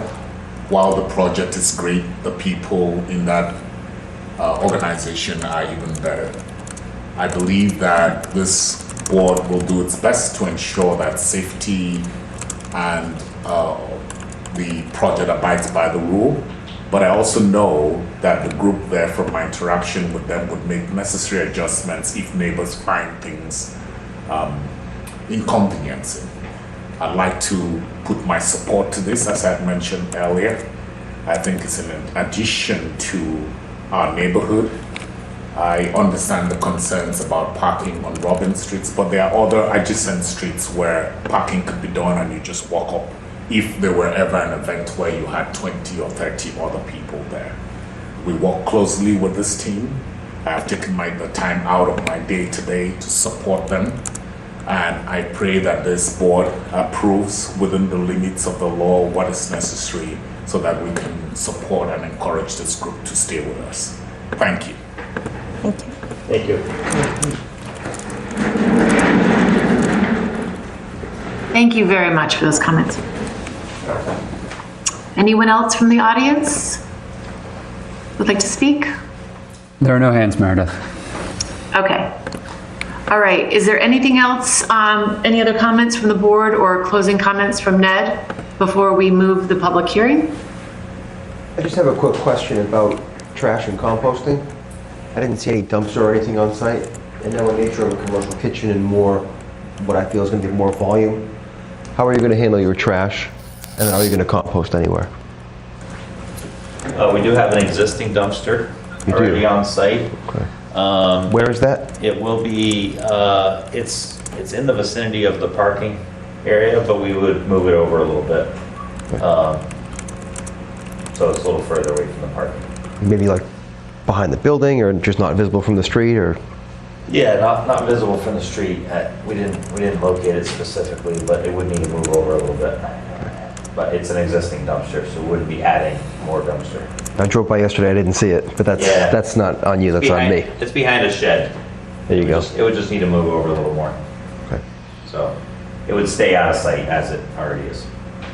And yeah, I would assume we would do some composting, probably near the back of the property where our existing garden is. Gotcha. Okay. Thank you. It would be good to see that dumpster on the plan. Understanding it already exists, we'll just want to see it on the plan. Sure, okay. Great. So Ned, you're wanting to have this moved to the August 3rd date? Is that was? I think at this point, yes, I would just ask Brian if, that's what, 3 weeks from now? If that was adequate time to adjust the plans as requested by the board. I would ask Ron, I guess, because Ron's got to produce. And then separately, whether we can schedule a site walk between now and that date. We can, but I think August 3rd would be a good marker. If that's a meeting that's going to be held by the board, that would be a good market for the next hearing. Tim, 3 weeks would be sufficient for a plan revision. Tim, do you have a sense of when we'll get comments back from Marina, town engineer? No, but I don't think it'll take her long to do her review of this, so we'll get a timeline tomorrow from her. Okay, because it would be great if they only had to do one set of revisions. They pick up any comments she may have as well. Yeah, that'd be good. And just so, just want to make sure we're clear on what revisions to the plan we should make. The ones I've got is show the location of the dumpster, add a line showing the water and power to the greenhouse, and add a light pole and the path from the market to the greenhouse. Is there anything additional? Well, the question about the radius is a little bit dependent on the site walk, right? So the other things that we talked about might be, maybe it's not possible to do a plan revision until after we do the site walk, but I'm just trying to have all changes documented at once so you don't have to come back to yet another meeting, but it might be that you don't know what all those changes are until we do the site walk. And we hear from the town engineer. Cut sheets for lighting. Yes. You wanted materials for, just a description of materials for the building, metal roof, clapboard, type nature of colors. A sketch, some sort of a sketch of the structure with a view from the street. So my sense on that, Ned, is that wouldn't be necessary if we do the site walk when we look at the stakes. Okay.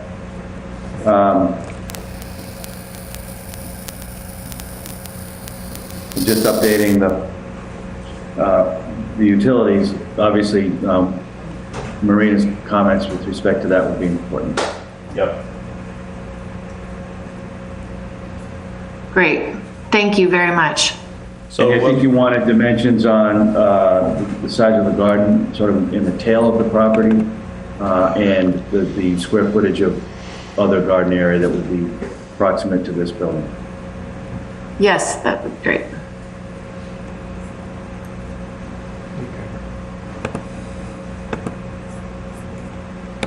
So we'll go ahead and add those things, and then obviously, hopefully those comments from the town engineer will be available. And then I guess if there was anything further after the site walk, then we have to make those changes at that point. But we'll at least go ahead and do the ones that we know. Okay.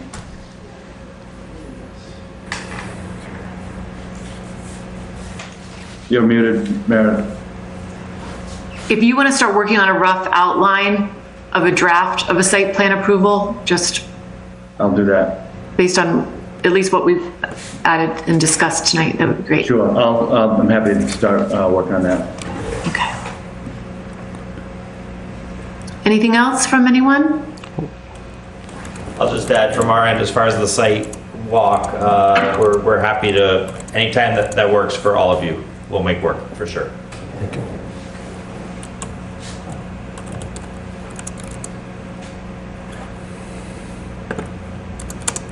Okay.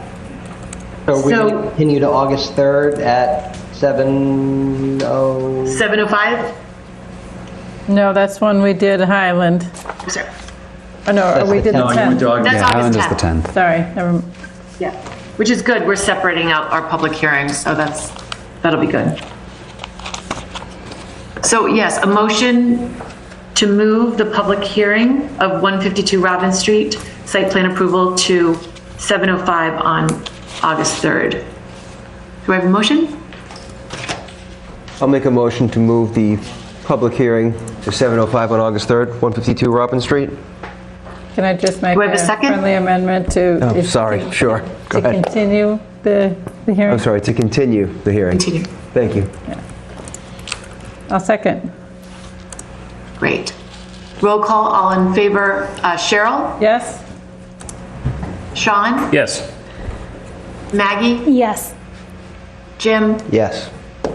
And myself, yes. Thank you very much. Looks like a great project, so. It's going to be awesome. Thanks. Thank you. Thank you. Okay, so we can now, sorry? Thank you very much. Thank you, Ned. Have a good night. Good night. And thank you for indulging me on the time. Yes, worked out. I'm just gonna run to the bathroom.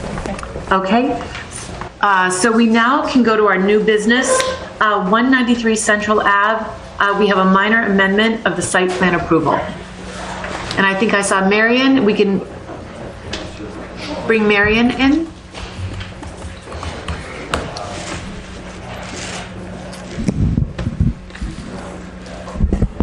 Welcome, Marion. Good evening. Good evening.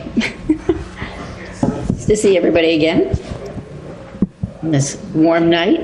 Yeah. So if you'd like, do you want to just explain why? If you could, yeah, that would be great.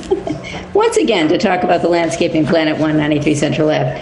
I did send the board a letter, so you may have all seen that, just very simply to explain that the owner, Sunny Verma, has met with two of the neighbors who live directly across the street, and they have asked whether three additional evergreen trees or more evergreen trees could be planted in front of the property. They actually talked about a fence. Because of all the ledge in front of that property, it's very difficult to put a fence up.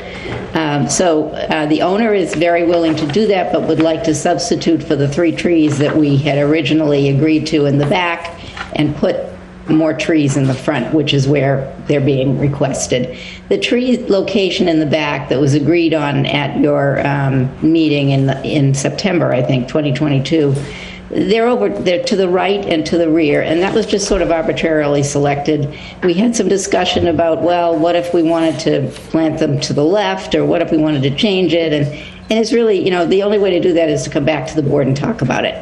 So what we want to do tonight is ask you whether you would approve substituting the arborvitaes or white fir trees in front. These are both very fast-growing, thick trees designed to screen, and these neighbors are just looking for more of a screening to the view. I mean, the plantings are small right now.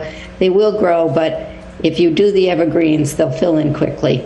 So that's the request, and I don't know if Sunny Verma is here tonight, but whether he is or not, he's filled me in, and this was an on-site discussion that he had with these neighbors in front of the property. And it was probably, sometime in early or middle June. Great, thank you. Welcome. Comments from the board? Meredith, I just had 2 questions for Marion. Good evening, Marion. Good evening. Would not planting the trees in the rear affect anyone? Is there anyone that desires those trees to be in there that wouldn't get that benefit? Well, I mean, more trees are always good, but what we had talked about was whether you could put trees over to the left side in the rear. In the rear of this property, you can't do it because of the drainage structures that are underground, which are very important. And we had, quite a while ago, that went back to the applicant's engineer for discussion. The other option for the future is that if the property owners to the rear can secure ownership of the piece of land between this property and their property, which is in land court, I think there's a dispute litigation going on. If they can secure control of that, then planting trees at the edge of their property to the rear of this site would be a possibility, and there could be some, agreement or, the property, the school owner is more than willing to work with the neighbors, but we can't do anything about that right now. The trees over to the right side are just at the edge of another stand of trees. They don't serve any particular purpose. They would have been very nice, but where neighbors are asking for screening in front, I think if we could do it, we should, well, it's your decision, but I just think it would be great if we could agree to do that. Okay, thanks for that explanation. With regard to the trees in front, would they present any visual issues for traffic driving or anything of that nature? Well, the specific locations have to be chosen by the applicant's arborist, and part of the issue is where can you plant them so that the roots can be secure.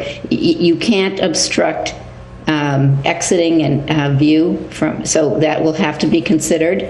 So you're certainly not going to be able to plant it right up against the edge, the very edge of the driveway. I'm not showing you locations right now because they haven't been determined yet. But the purpose of the trees is to provide more screening, so the locations will be chosen to try to have vigorous trees that will grow well and will spread out as much as possible to basically to block the middle view of the property, not to block either of the two entrances. Okay.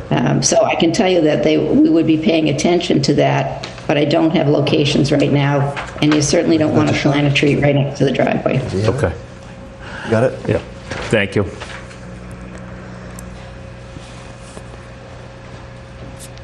So I walk, past this property all the time, and I actually think this would be a great improvement to the site to add some screening and some buffer and soften that, the new asphalt driveway. It would be, I think, really attractive because the plantings there currently are very small.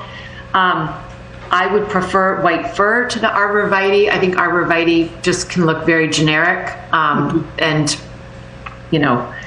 not great. And actually last summer, a lot of them didn't survive, which one of the trees, as I'm sure your applicant knows, there's already one tree that's dead that has to be replaced there. But I think, my preference would be the white fir and not arborvitae, but the board may have other opinions. So I have a question has the landscape been completed as listed on the original application? Well, I couldn't, as far as I know it has, but they're in the final stages of reviewing everything to see whether it's been done according to the plan and have their final occupancy permit and get their permit from the state. And I couldn't tell you exactly where they are in that process, but I know it's rather time-consuming and meticulous. It wasn't completed before Joe Prondak left, so now it's in the hands of the new building commissioner and the assistant building commissioners. So I'm happy to update you on the status of that, but I believe all the plantings are installed, but the trees are not planted yet. So the 3 trees in the back were not planted yet. So we're not ripping them out or anything. The idea would just be planting these instead. So and I can double check on the completion for you. So I walked the property yesterday or the day before, and I think it's very sparse, so I hope it's not completed. There were just 2 birch trees, which that was on the plan. And then in that planting bed, if you're looking at the building, you have the walkway, and on the left side of the walkway, there's only 2 birch trees, and then it seems like I didn't have the plan when I was there, so I wasn't quite sure what the small plants were. But when I looked at the plan, they were supposed to be 5-gallon lavender, and if you recall, I said that they'll probably have a very hard time finding 5-gallon lavender, and the plants that are in there are not 5-gallon lavender. But I was thinking if and I don't think any of the ornamental grass had been planted either, but I sort of was thinking that before it gets planted, would the applicant be willing to work with the homeowner across the street, because the lights from the cars that are parked in the parking lot are shining right over into their windows. So I'm imagining during from October all the way through April, when the leaves haven't fully leafed out, the lights from the parking lot are shining straight over. So I was kind of wondering before, if they got planted, could other plants be put in or substituted? Instead of some ornamental grass, instead of the lavender, I feel like maybe some bigger limelight hydrangeas or some bigger double file viburnums. They're fast growing, they take up a lot of space. They provide a buffer. It would be a nice layering effect from the birch trees. Just from a design standpoint, I feel like there should be another birch tree. It should be a trio of birch trees and then maybe 2 firs, one on either side of the walkway. But it just needs to be planted more. It's very underplanted. Yeah, I mean, I have the landscape plan here. I'm looking at it. I haven't gone over and compared it to what's done. I suspect not everything's done. I didn't think the grasses had been planted. Honestly, there are all kinds of variations. There have been changes to this landscaping plan. The reason for this request tonight is to get those evergreens in. They grow fully.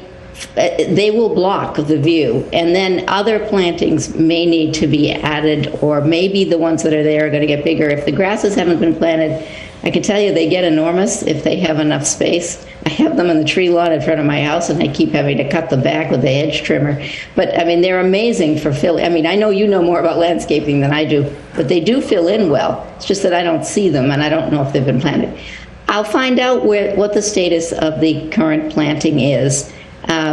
If the board is willing to approve planting these evergreens tonight, that would be really helpful, because they should get in, you know, towards the fall, and they will block a lot of what the light, that the current concern about light is, although keeping in mind that this is a preschool daycare center. It closes at 6 p.m. at night. It's not open at night. It's not open on the weekends.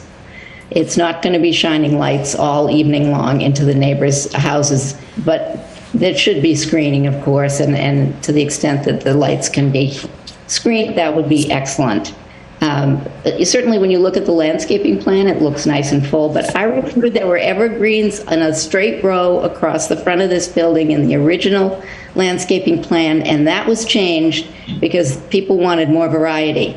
So it's really very difficult. You keep going back and forth and trying to, I think that now is the time to really look at what it's like. So I take your comments very much to heart. I understand now that you're looking at it, there's the completed building, there are the plants that are in now, and knowing about landscaping, Maggie, you have a sense for whether those plants are going to get big enough. So I will certainly convey all of those comments and ideas back to the owners. They're certainly struggling hard just to get to the point where they can open, and they will have, I think fall will be a good time for some of these things. Spring will be a better time for others. But I do want to, I'd really like to get the evergreen approval, because I think that that does address in part what you're talking about, and that this is a specific request from those 2 neighbors directly across the street. After they walked the front and talked about what could be done, they would have liked a fence. You know, fence would block it entirely, but I know those trees will block it as long as they grow well, and if they don't grow well, they're going to have to be replanted. So I don't have an answer other than that. I think Meredith and I are the only 2 on the board who were on the board at the time that this site plan approval was granted. And, you know, the landscape plan, I had said I really would rather have a landscape architect prepare than a civil engineer.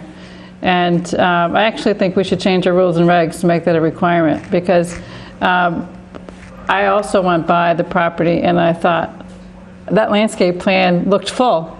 It looks completely empty. It looked like small little things kind of plopped there. It has no cohesion to it, and it's really disappointing, because a site plan approval for a Dover use, we have very little that we can review, and the landscape plan is one of them. And the neighbors were concerned about what they were going to be seeing and what they're seeing. I would be disappointed if I saw it too. And so I actually find it pretty disappointing that the owner was wanting to swap 3 trees instead of adding some. If they're concerned with, as they said during the application, during the hearing, was working with the neighbors, then I would think they'd want to get this landscape correct and right, and not come back and ask us to shift some from one part of the property to another. So that's disappointing to me. And again, like Maggie, I didn't have a plan with me when I went by But if they haven't completed the installation of everything, I would like to encourage them to rethink it. Because if they're not going to do plantings until the fall, they do have an opportunity to rethink the plan. And that would be acting in good faith with both the board and with the neighbors to come up with the kind of screening that we all thought that this would provide.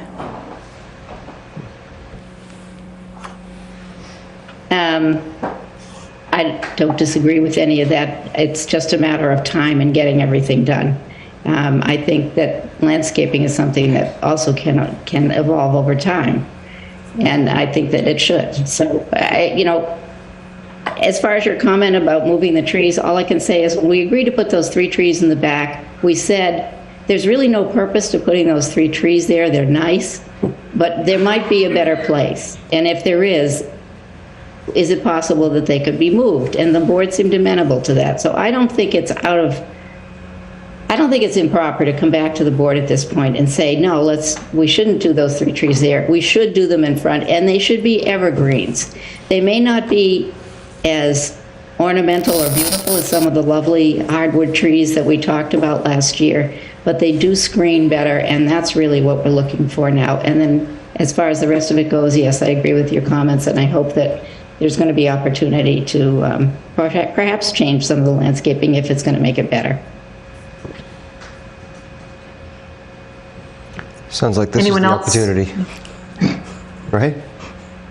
It does. I mean, to me, I might condition this approval on a revision to at least first of all, what's a plan, submission of a plan, what of this plan has been installed and what has not yet been installed, so we have a record of it. And then work with us on changes to what hasn't been planted. And just so long as we understand that the neighbor is in the back is okay with those 3 trees not being planted there, to Sean's point. Are they here to speak about that? No, I don't see them, at least on the call.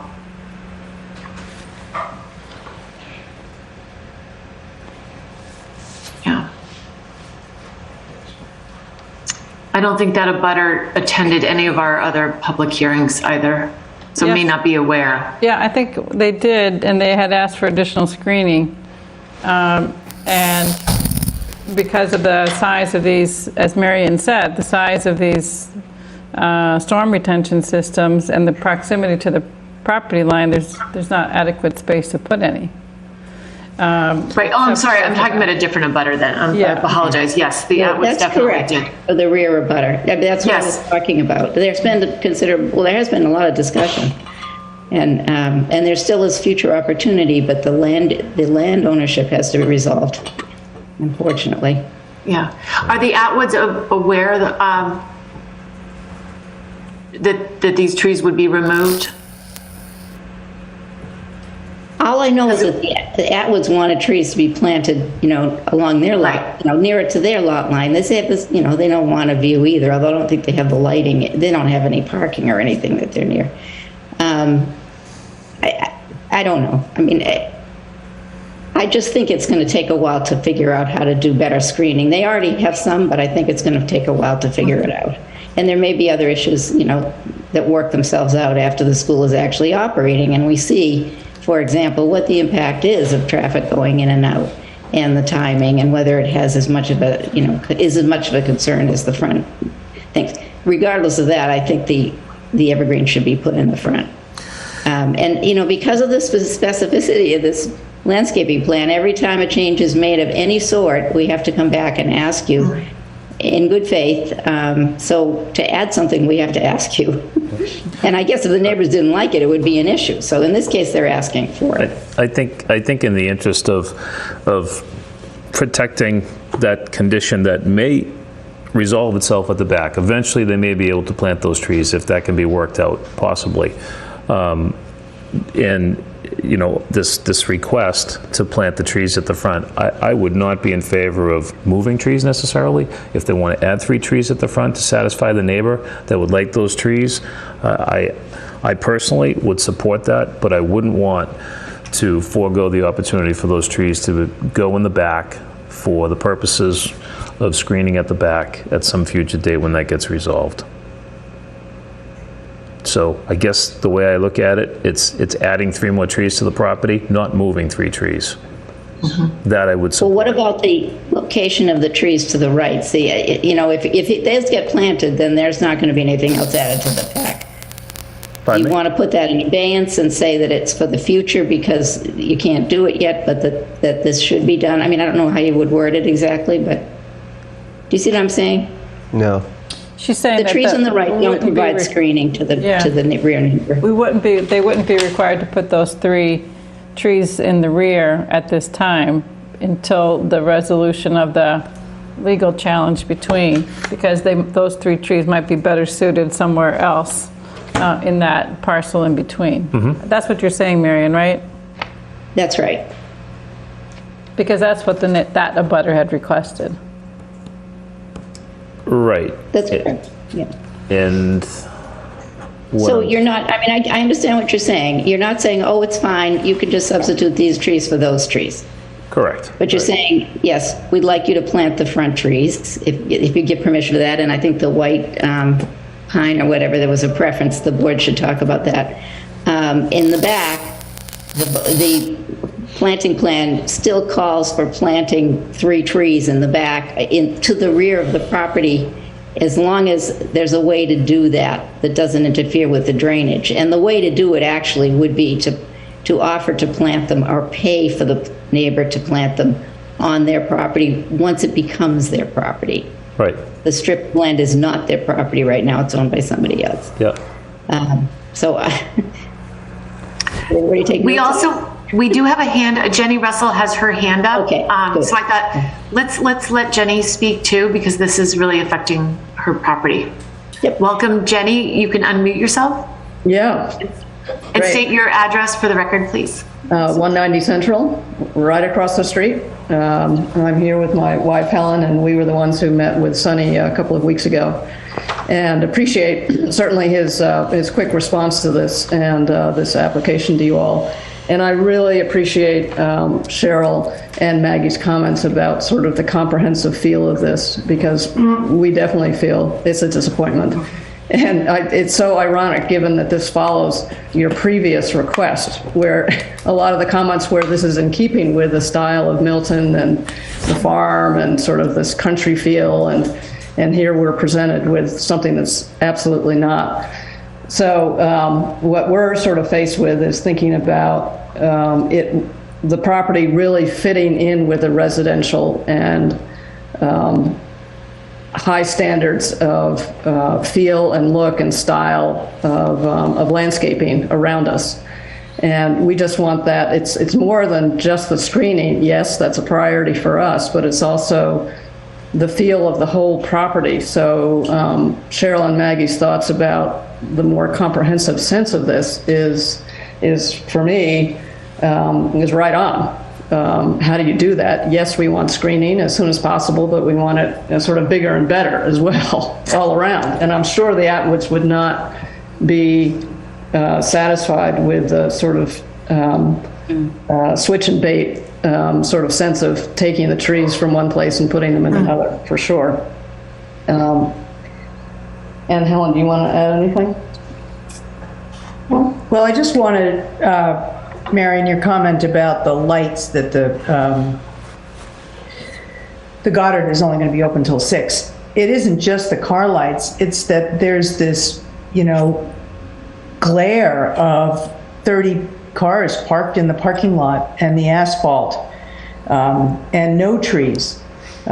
So that the screening of additional trees in that area between the parking lot and the sidewalk would really help mitigate that.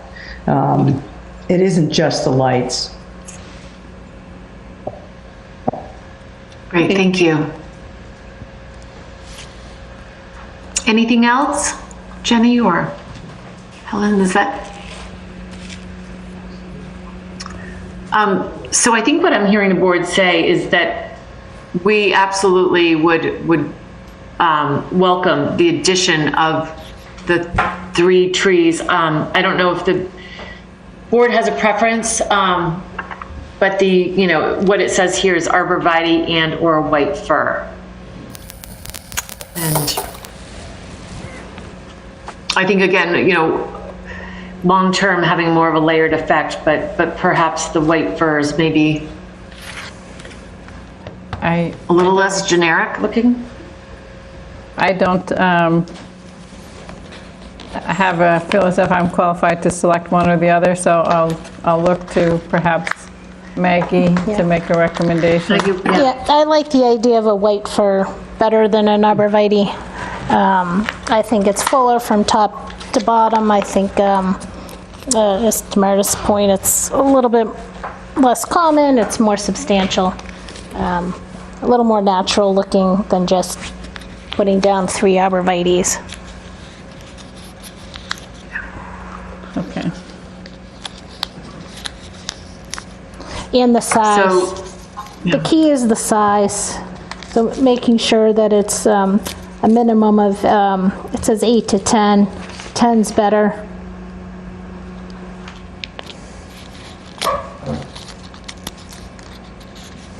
$10 At least, White yeah, fir. 10 foot. So this is not, so this amendment would be to approve 3 additional trees. Marion, is that? That's correct, but I Clear just on would that? like you to have some language about delaying the planting of the 3 trees in the back to find the best location. Why don't we leave it that way? Okay. Which is kind of the way we left it after we discussed it last fall. Right. That So also- would someone like to make that motion? And just to clarify, they don't need permission, do they, to add more? I mean, this landscape plan is just a minimum, correct? Can they add more if, You'd have to look at the language of the approval. Yeah. I don't recall. I mean, that's a good point. But the approval is tied to the plans, and one page of the plans is the landscaping page. And that specifically names every plant and every shrub and every tree, except perhaps for, flowers that might be planted around them. And so it's really just a sort of a cautionary tale for the future, I guess, and I'm not sure how, but there's probably a way to do this so that the purpose of the landscaping can be expressed by the board in their decision, and the plan can be shown as a substantially the same or something like that. But that isn't the way this one was written. And I have no doubt if we came back and said we want to add more plantings all over the place, that this board would probably endorse that heartily. So it's not something that's going to be a big difficulty. Right in front of the school, I think that's something the board did need to look at and agree to, because originally the board didn't want all evergreens in front. But now I can see why it's important to try to do that. and I understand from the applicant's cost, so I noticed that there was not any plantings done up against the foundation. So I would be inclined, if cost is an issue, the applicant maybe could forego the planting up against the foundation and put that out towards the street for the benefit of the neighbors and the town as a whole. Because the neighbors in the town, you don't see the planting up against the building. You mean the boxwoods that are things the like that? The lavender and the Grasses. and. Okay. Well, I think we want to see both, Maggie. I would. Yeah. Would want to, Of course, yeah. But as a I don't want to first cut. step. Yeah, anything. I think it all needs to go in. Be done. But Maggie, I did, the owner of this property does know who you are now because you were there for a site walk. And it would be helpful to be able to consult with you. And he's just been very busy. But I will bring some questions back from him, or maybe he'll visit you at their nursery. So thank you very much for your comments. and suggestions. So is it your opinion that we need to, I mean, this application is to amend it, to allow for the moving of those. Since we're not approving that, do we just say no to that request and we're done? Because otherwise, every time you add something, you want to come back. I guess, well, we should look at the language of the permit to confirm really the action, but. You've taken further votes since the original landscaping plan was approved. The most recent one was last fall in September, and that's when they found out that one tree in front was dead, and that they had to remove one tree in back. That was the occasion for adding trees. So one tree was added, new tree was added in front, and 3 new trees were added in back, and that was in the right back location that I'm talking about. So now, it would be nice if the board would take a vote saying that they endorse or approve the idea of planting 3 additional evergreens, and that you are asking that they be white fir, not arborvitae. And that if you have a comment, if you're willing to make a comment at a board meeting that's in the minutes, that the planting of the 3 trees in the back does not have to occur immediately and should await until the better location can be determined for those trees, and even the type of trees, but let's just say for those trees, because that's how we talked about it last fall. That's probably why they haven't been planted yet. I know it's not really a motion. The amendment might be to approve adding the 3 evergreens, though, because they're not on the planting plan. I think it's very minor, but I think it's a minor amendment. You need to approve it. But we don't have a location on the plan. Say that again, Cheryl? You don't have a proposed location on a plan. So we're between the 2 driveways to be determined, it has to be determined by an arborist, because they have to figure out where they can best. In conjunction with the neighbors. Well, yes, Jenny's here, and it's being discussed with the neighbors, but the actual location, I mean, the trees, they've got to be planted where they're not going to die. And I can't tell looking at the plans, I'd have to go back, but I know what you're talking about in terms of it looking very open in front. So evenly spaced, close together, that's the type of decision you have to make about you need to leave enough space for these evergreens to grow. They're going to be thick. How about they stay? If they're 10 feet tall to begin with, they're pretty big, but. How about we require that they be staked and that the board be notified, and we can go by, probably particularly Maggie, go by and take a look at the proposed locations. In like a finite amount of time, like 7 days or something, or? I mean, I'm perfectly fine to refer that to Maggie, so to put that authority to Maggie to approve the locations in the field, if she's willing to do it. Yeah, that's fine. Cool.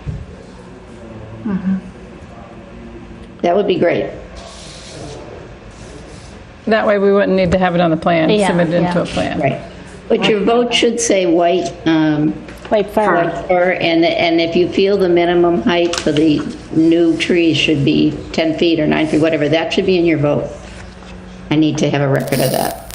All right, so Meredith, are you ready for a motion? Yes, please.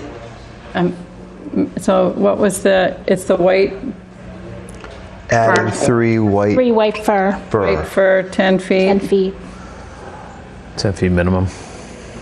Okay, so I'll make a motion to amend the site plan approval of the Goddard School at 193 Central Street to add 3 white fir, 10 feet in height minimum, to the front planting bed between the parking lot and Central Ave in locations to be staked and approved by the planning board by member Oldfield. Is there a second? I'll second it. Okay, roll call. Cheryl? Yes? Sean? Yes. Maggie? Yes. Jim? Yes. And myself, yes. Thank you. Nice job. Good. Can I just ask you one question? Once there's locations are staked, we don't have to wait for another planning board meeting to plant the trees, No. do we? I mean, I don't know how fast it'll happen, but, No, I think we Right. just need to let Tim know so he can let Maggie know when they're ready, if they're ready for her to come out. well, I was thinking maybe Maggie would consult with them about where they should go first, but we'll, yes, I will make figure sure it out, that I yeah. facilitate that.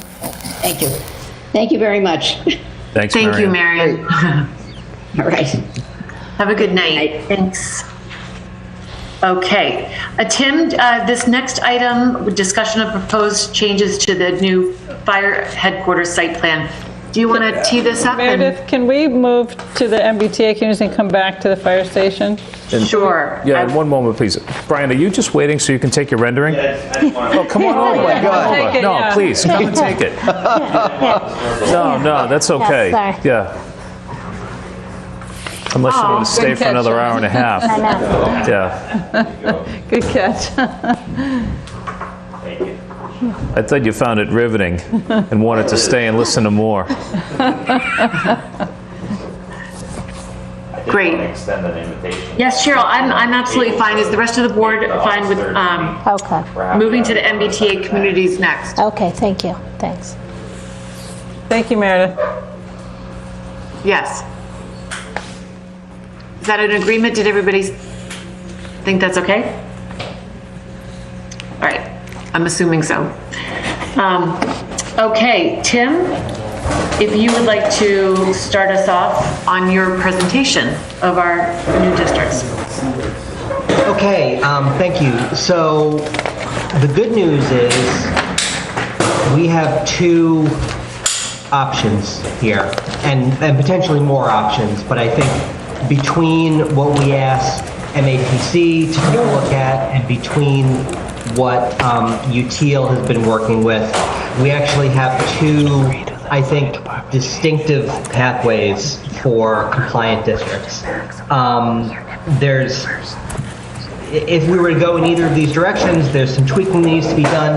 I think that there are sort of arguments for perhaps combining these two strategies, but I'm going to walk through MAPC's memo first. And just so everyone kind of remembers, we had asked MAPC to study basically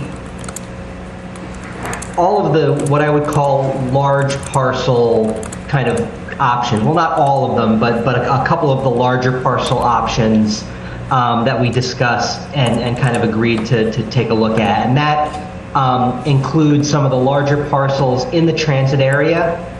So around Milton Village, Central Ave, and then on the west side, the Unquity House parcel, the Granite Ave parcels, the State DPW yard, Legion Hall, and then also extending up to 2 Granite Ave. The Brush Hill Road parcels, Tim, I'm which sorry, affect- can we get the map up while you're talking about these locations? Sure. Thank you. Do you need me to share that, Tim? Yeah, Josh, you might as well.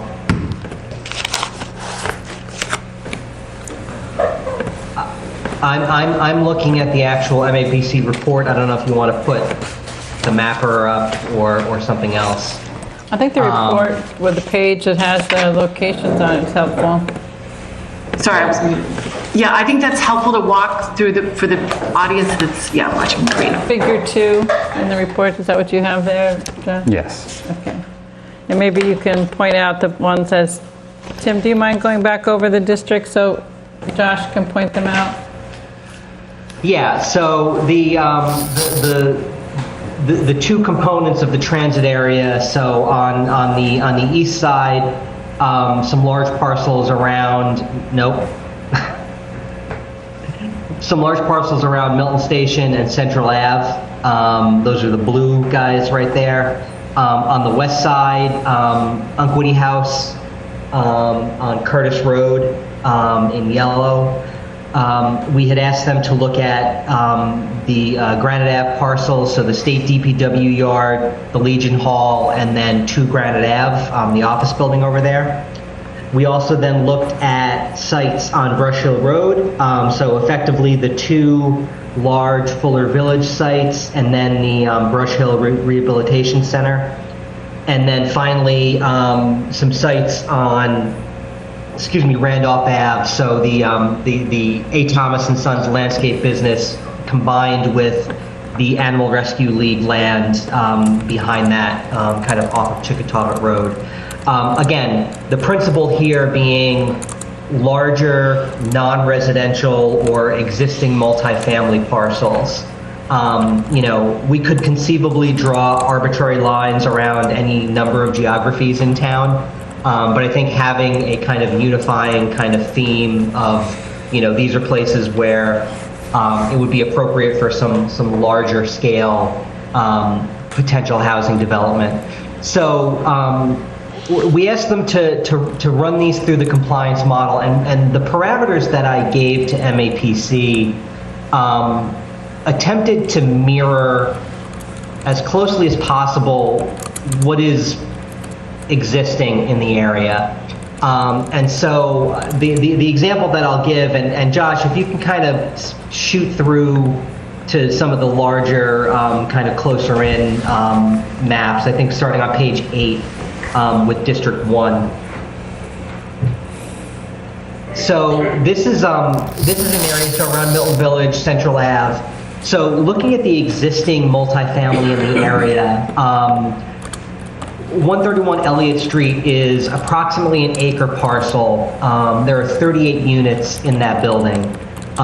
So what we basically said was, okay, if 38 units per acre is a tolerable, existing condition, let's set a parameter for 40 units per acre, a nice kind of round number, so not very much larger than 131 Elliott Street, and sort of set that as a sort of a maximum density on some of these larger parcels.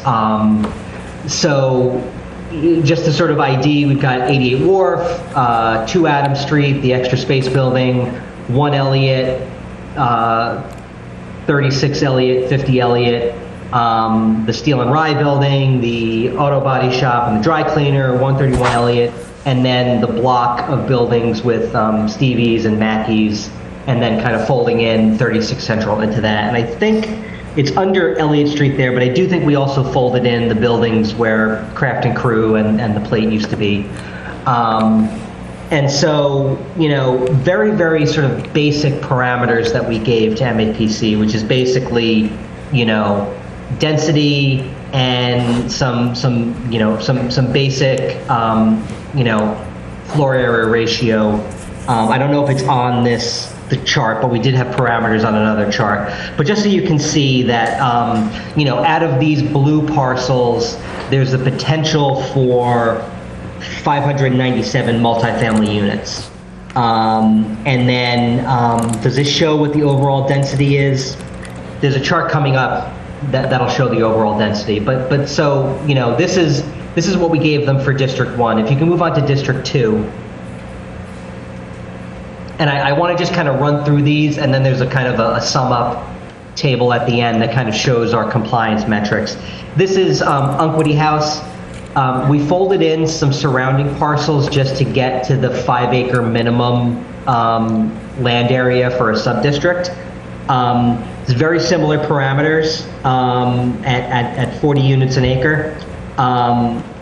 This gets you to 161 potential multifamily units. And really, because it's only really dealing with the one parcel, all the other parcels would be unbuildable under these parameters. You go into District 3.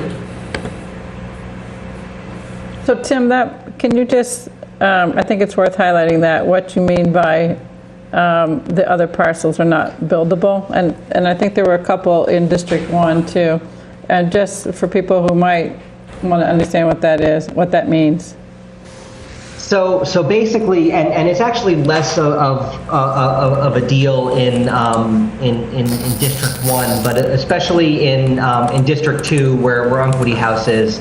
And I'm gonna separately bring up the charts in my document just so I can see. So for District 2, for instance, which is Unquity House, so we set a minimum lot size at 21,780 feet, which is a half an acre, which means you could conceivably on that site, I think that site is about 4 acres. So you could conceivably have, 4 different sites on that, but it's all under common ownership, and you can kind of, the reason why we set that half acre kind of parameter is to create rather than like setting like a minimum lot size and saying like you can put X number of units on a lot and here's your minimum lot size. What we did in these cases is set a minimum lot size and then create a spectrum. So if you've got a half an acre, you can do, at 40 units an acre, you can do 20 units. If you've got a full acre, you can do 40 units. If you've got 2 acres, you can do 80 units. So to create that spectrum so that there's no cap, but also it's kind of very strictly tied to, to the geography. So at a half acre minimum lot size, these houses sort of right on Blue Hills Parkway and Curtis Road, none of them are buildable under these circumstances because none of those are half acre sites. Now, conceivably, if someone wanted to come in and buy 6 houses in Milton and put up 20 units, you could do that. I don't think it would make cost-effective sense. But so really in this district, really all we're talking about is a buildable lot is the Unquity House lot. And there are a handful of parcels in the first transit area district where that's also the case. And really what a lot of this comes down to is 2 factors. Contiguity, you want the district to be contiguous, so they've got to be connected parcels, and then that minimum size of 5 acres is the minimum for a sub-district. And so that's why when we get to Granite Ave, you'll see it in even more stark relief because there's another aspect here. If we can go down to District 3, Josh, just so I can, and here's where we're kind of talking about the first, what I'll call wrinkle that we may want to deal with. And so when I say that we've got 2 options, we could conceivably take what MAPC has and run with it. I don't think we want to run with it. And you'll see the same thing for the util work as well. Technically it's compliant, but I think we want to do some molding and some tweaking. And I think here is where you see one of those situations where,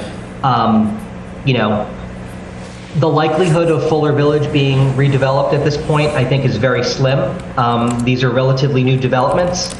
I don't think it makes sense to demolish new housing and put up slightly newer housing, but that's kind of a calculation. But if you look at the parameters that we give, multifamily unit capacity on these parcels is 1,324 units. I saw that, my eyes kind of popped. So that's something where, in some of the other districts, those loose parameters and those very limited parameters kind of, worked and made sense and yielded something that maybe, was kind of, okay, maybe this is reasonable. 1,300 units down here is crazy, right? And so that's a situation where if we wanted to pursue using this sub-district, we would definitely want to take a closer look at those parameters and get to something where the unit capacity that we're dealing with is not 1,300 units, but rather, something more reasonable. It's a big area down there. It's this map is zoomed in a way, but it's it's huge.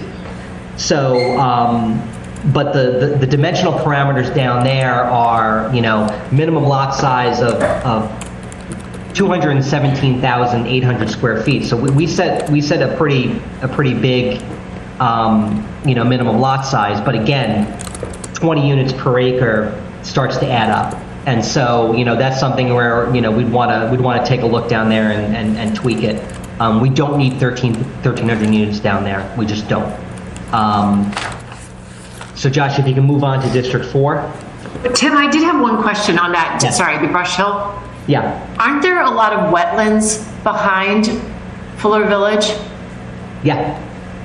So those would not be able to be built on. So they would actually they could put that number of units, but in a more concentrated area on that site? Right. And so, this is something where, again, when you put, a very limited set of dimensional parameters into this model, it'll spit out some eye-popping numbers. And then once you start going to, we've got a 5-story building height, maybe you do a 4-story building height, and now that sort of capacity number goes down. Maybe you set in some setback requirements that, start to shrink that footprint even more. This one, may or may not be taking into account sort of the upland versus wetland area here.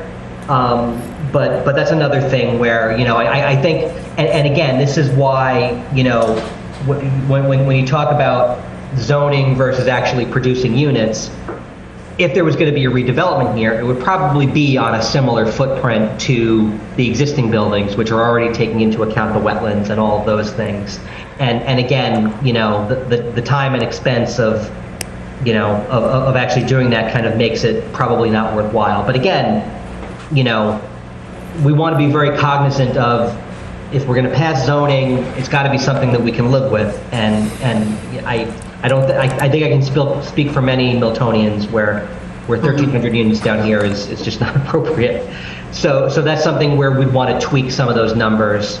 And again, we're talking about Fuller Village because those are the 2 biggest parcels. 1200 Brush Hill Road, the Brush Hill Rehabilitation Facility, is also included there. Again, that's a going concern. That's an existing business.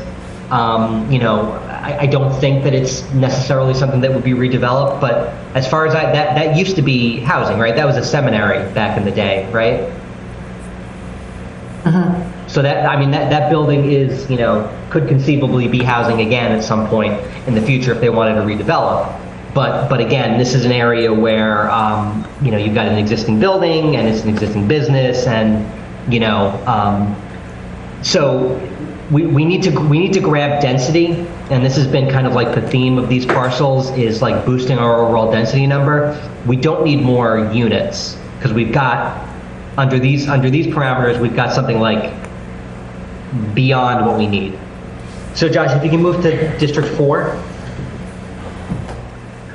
This is off of Randolph Ave. Similar parameters to Brush Hill Road, 20 units per acre. I think we set a minimum lot size of 130,680, which is just kind of pegged to what the existing parcelization looks like.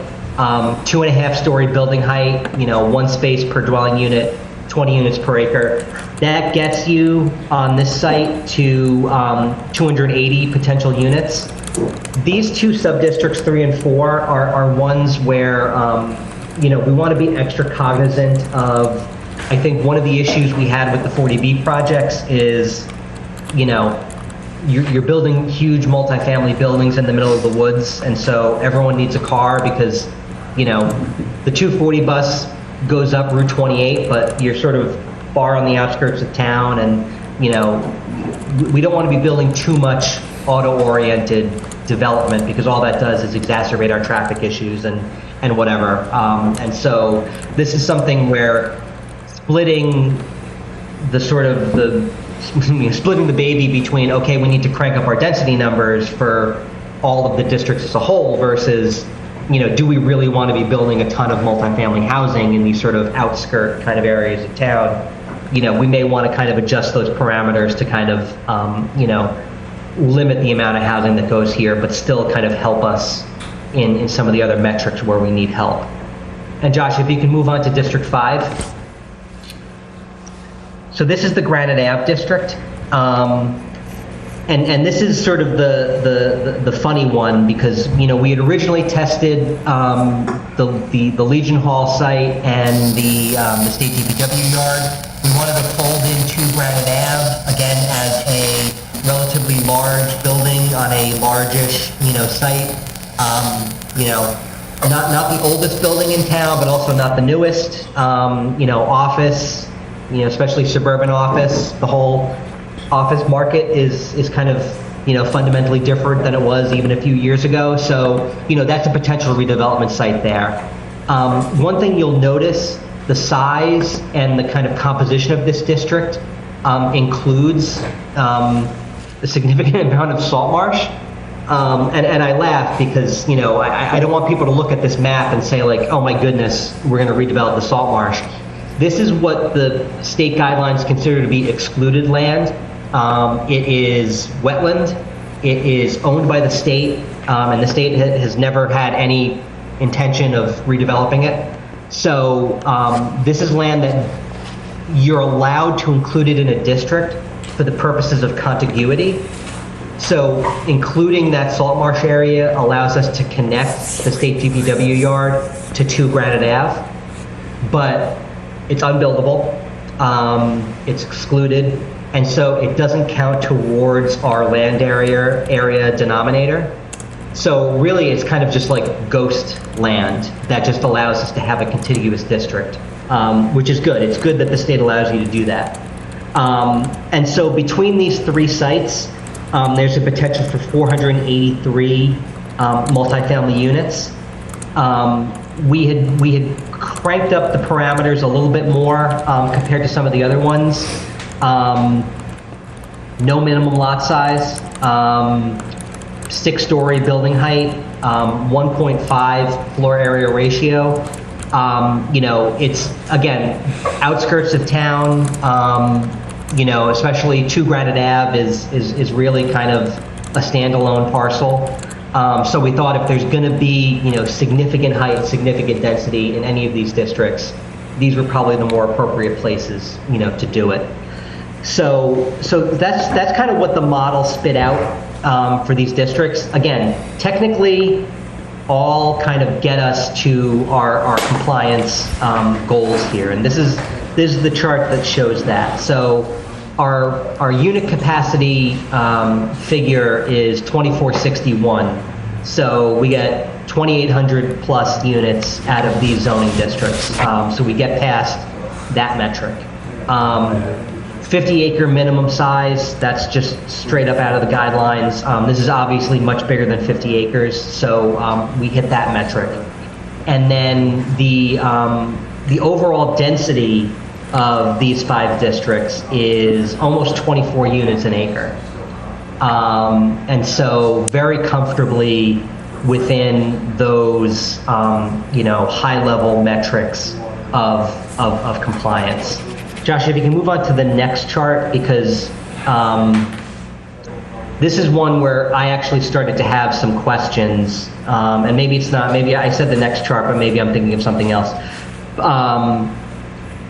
There's a couple, yeah, we got to go back to the beginning. So there's a couple other requirements that I actually have some, and Josh, it's page 4 with those requirement checks.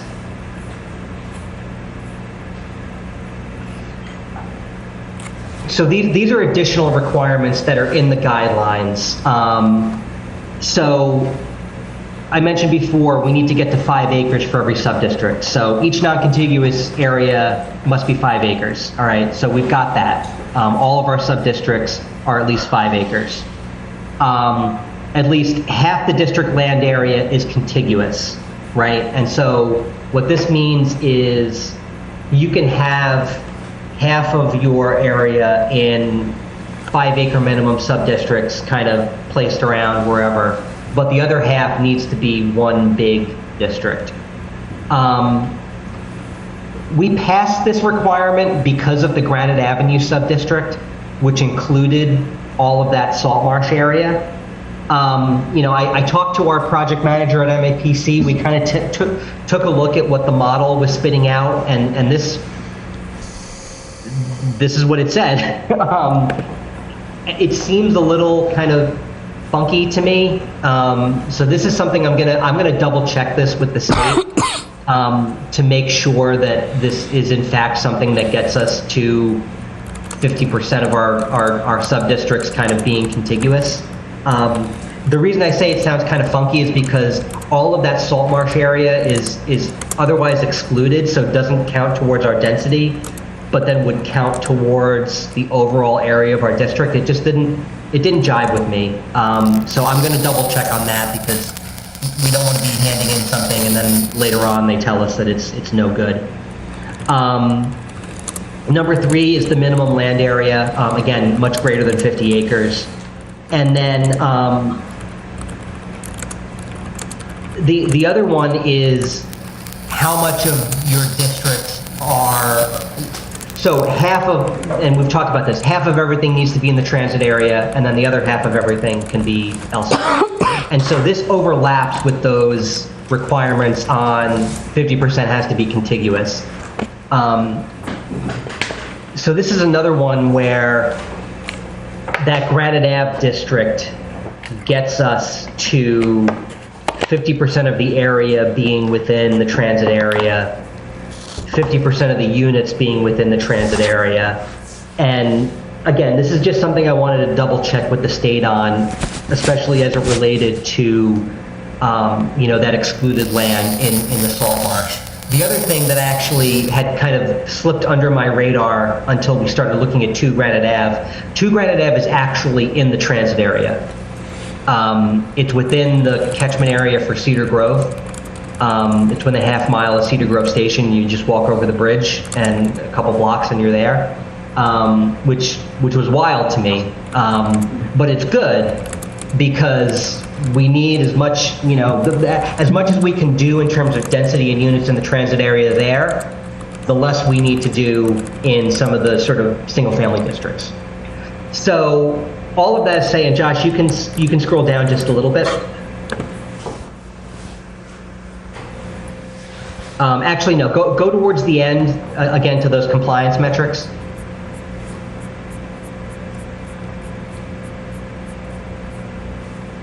Oh, you missed it. There you go. So if we were to sort of hand into the state, we'd have to write actual sort of zoning language. But if we were to hand them these districts, we would be compliant, right? The questions that I have, in addition to some of those questions I had about, does that salt marsh area count in terms of contiguity, in terms of overall area? But the other kind of, I think, more fundamental question that we want to ask is, do we want all of those units in Brush Hill Road and Randolph Ave? That's a lot of units in areas that are not really transit or amenity rich. They're going to have to be heavily auto-oriented, and quite frankly, I think there's a very good argument to be made to sort of spread around the impacts of this zoning, but the pendulum is now in another direction, especially when you look at that Brush Hill Road district. So I think what we need to look at is, if you right-sized that Brush Hill Road district, it probably takes you under your unit capacity number, because we're only at 2845. We need to be at 2461. So if you say cut that Brush Hill Road district even in half, and I think it probably needs to be cut in more than half, now you're under your requirements for unit capacity, and now you have to start adding units somewhere else. And so I think the sort of the necessary tweaks to each of these districts is going to probably take us slightly out of compliance, which is going to necessitate either tweaking them in a different direction or adding in some of the districts that UTIL has looked at. And I can either stop here for questions or comments, or we can move into the UTIL work and kind of see how that interfaces with what we just saw. How does, excuse me. I think going into UTIL's next makes sense. Yeah, I do. Yeah. Okay, great. So UTIL has been working, and if you remember, we had asked them to do a first run at testing the entire transit area, half mile around the stations, between Milton Village and Unquity House. And so the sort of the side mission that we gave to MAPC was to look at some of these other districts. We wanted UTIL to continue to refine the transit area to see, you know, what is a more appropriate kind of configuration of districts that could get us to compliance in the transit area. And just to remind folks that if you zone this entire area at what we feel are appropriate densities, you hit your overall unit capacity number, you exceed it by thousands of units, which is not necessarily something we're interested in doing. Your district size is there, the overall density is not there. And so what we had asked UTIL to do is it possible to get to an overall an overall district density of 15 units per acre here? And so this is kind of everything. And what the exercise that they did was, and you may remember previous presentations where I basically said, you know, here are units that are not working for us, either because they're too small and don't give us any units because they're so small that they're beyond the minimum lot size of 5,000 square feet, or they're so big that the density that we want these parcels to be at is not giving us enough units. So I mean, like, it's a bad example, but you know, Hutchinson Field, just because it's big and you can see it, you know, pretend that Hutchinson Field was a house lot. That only gives us 4 units at a kind of a density of 4 units per lot, even though it's a multiple acre sort of site. So what UTIL did was basically said, here are the really small parcels, here are the really big parcels. You may want to consider just not zoning these areas at all to kind of reconfigure your overall density number so that you're taking away land that is not productive. So basically reducing your denominator of land area in that sort of gross density calculation. So Josh, if you can move on to the next one.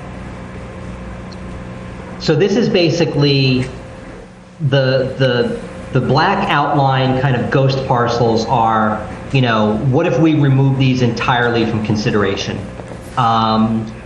What that does is, again, these tiny parcels are 100% reducing our denominator because we're taking land area away.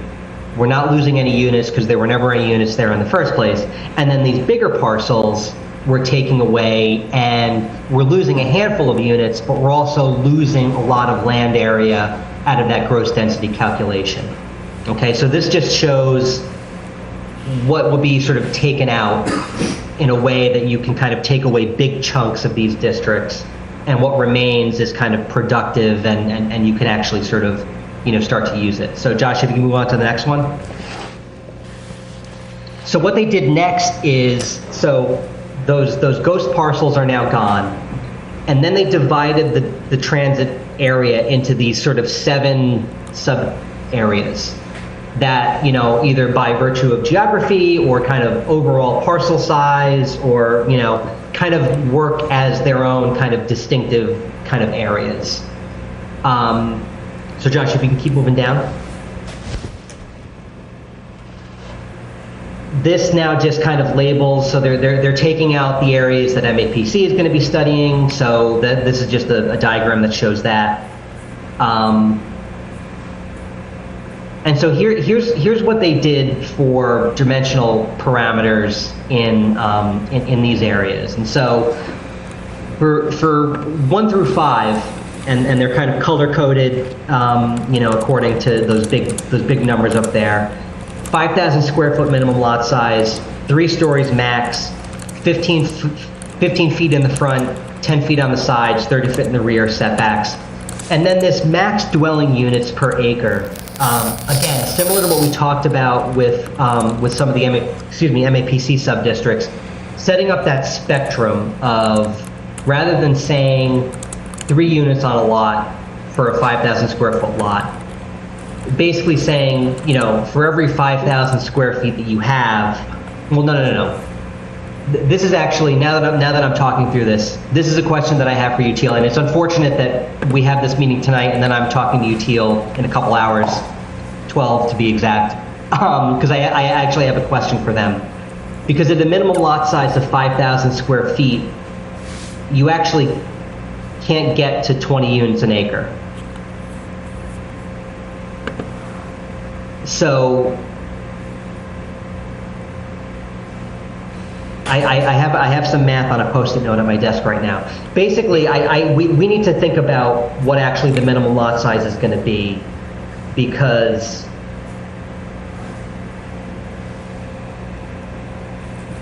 I'm losing my train of thought. Josh, we talked about this. What was the? I thought it was 7,500 for these guys. Well, no, so this is the existing zoning is 7,500 square feet. So at 5,000 square foot minimum lot size, there are 8 5,000 square foot lots in an acre, right? Mm-hmm. And at 3 units per lot, which is 3 units per lot is the definition of multifamily, right? It's got to be 3 units or more. That's how you get to 20. So if you, at a minimum lot size of 5,000 square feet, you would have 8 lots in an acre. 3 units per lot is actually 24 units per acre, right? So that minimum lot size actually, I think, needs to go up in order to get to that max dwelling units per acre of 20. Do you understand what I mean? Mm-hmm.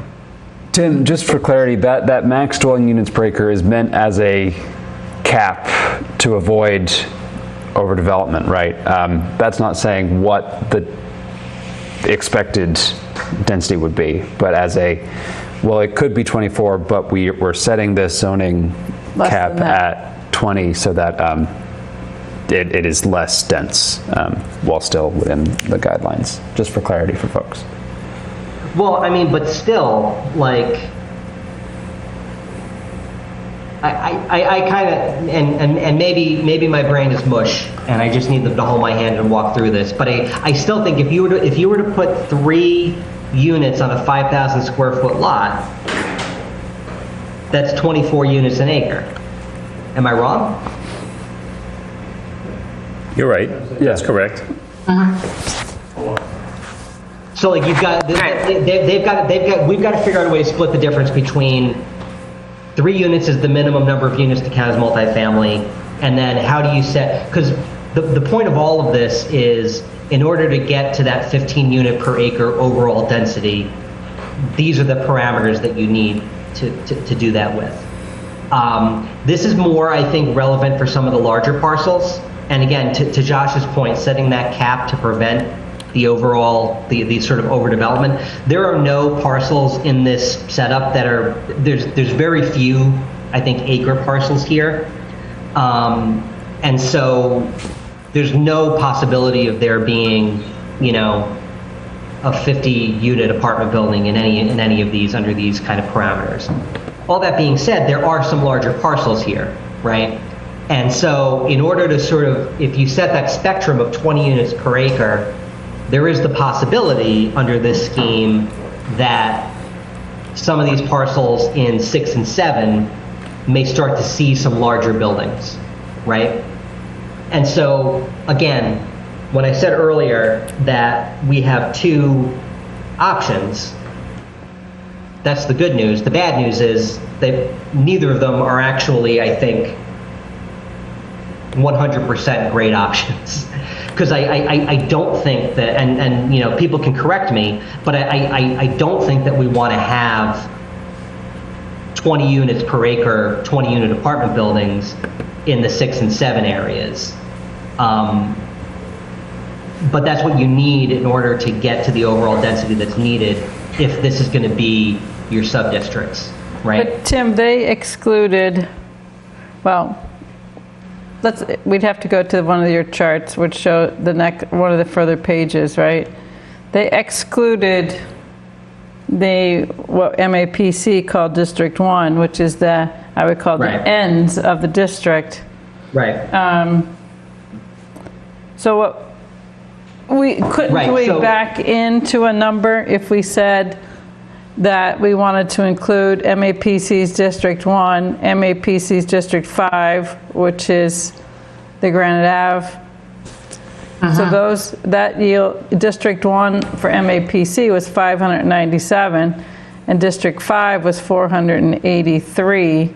So that's over 1,000 units right there, right? So does that give us half of the units outside of that can be outside the district? Wouldn't those be in the district? Yeah. Are you still talking about like the Central Ave and then the Unquity House units? Yeah. So if you go to their third to last page, or page 18. Oh wait, yeah, page 18. They're arriving at a large number of units in order to get to that density level of 15.8 per acre, right? Right. Whereas if you looked at the MAPC, you don't have everything in, so you end up needing to sort of analyze this sort of lesser density district and merge it with the larger density district, right? Yes. But they've done it a little bit because they've included Granite Ave, but they've got it modeled at 700 units, whereas MAPC had it modeled at 483. So it's like, it seems to me, what we need to do is have them model it with actually what MAPC came up with for the Granite Ave subdistrict. And we've asked them. Include District 1 from MAPC. Yeah, as soon as the MAPC work came in, we handed it off to UTIL because we want them to stitch it all together so that it's kind of a cohesive thing. I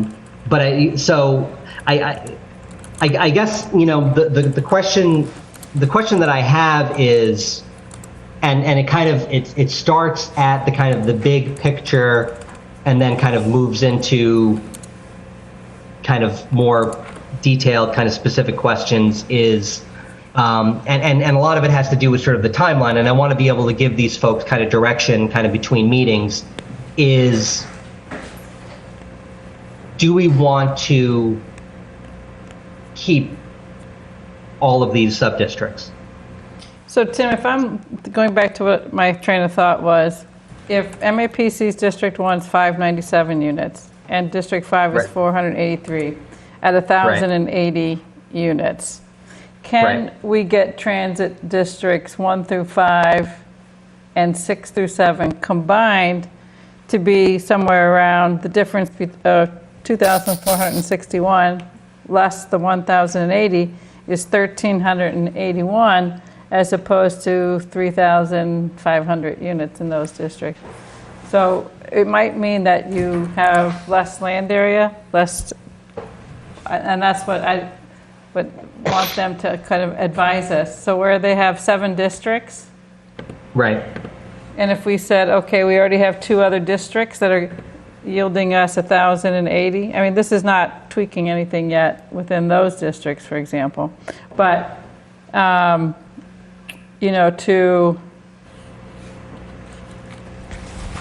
this idea of needing 3 units an acre minimum, does that mean that the density that they have to plug into the model has to be that maximum density of 20 or 24?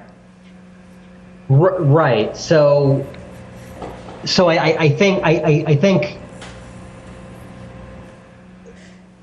adding in the sort of the larger parcels in the transit subdistrict kind of gets you more units, and then, because remember, the overall density needs to be 15 units per acre. So any given sub-district could be less than 15 units per acre, right? What we're looking at with UTIL's work right now gets you to strictly the transit area plus Granite Ave at, the overall density of whatever it gets to. Is it 15 something? So I guess what I'd be interested in UTIL looking at is what land area would allow us to zone for 1,381 units within that corridor of zones 1 through 7. And I'm assuming it would be a lot less land area than that. Does that make sense to you?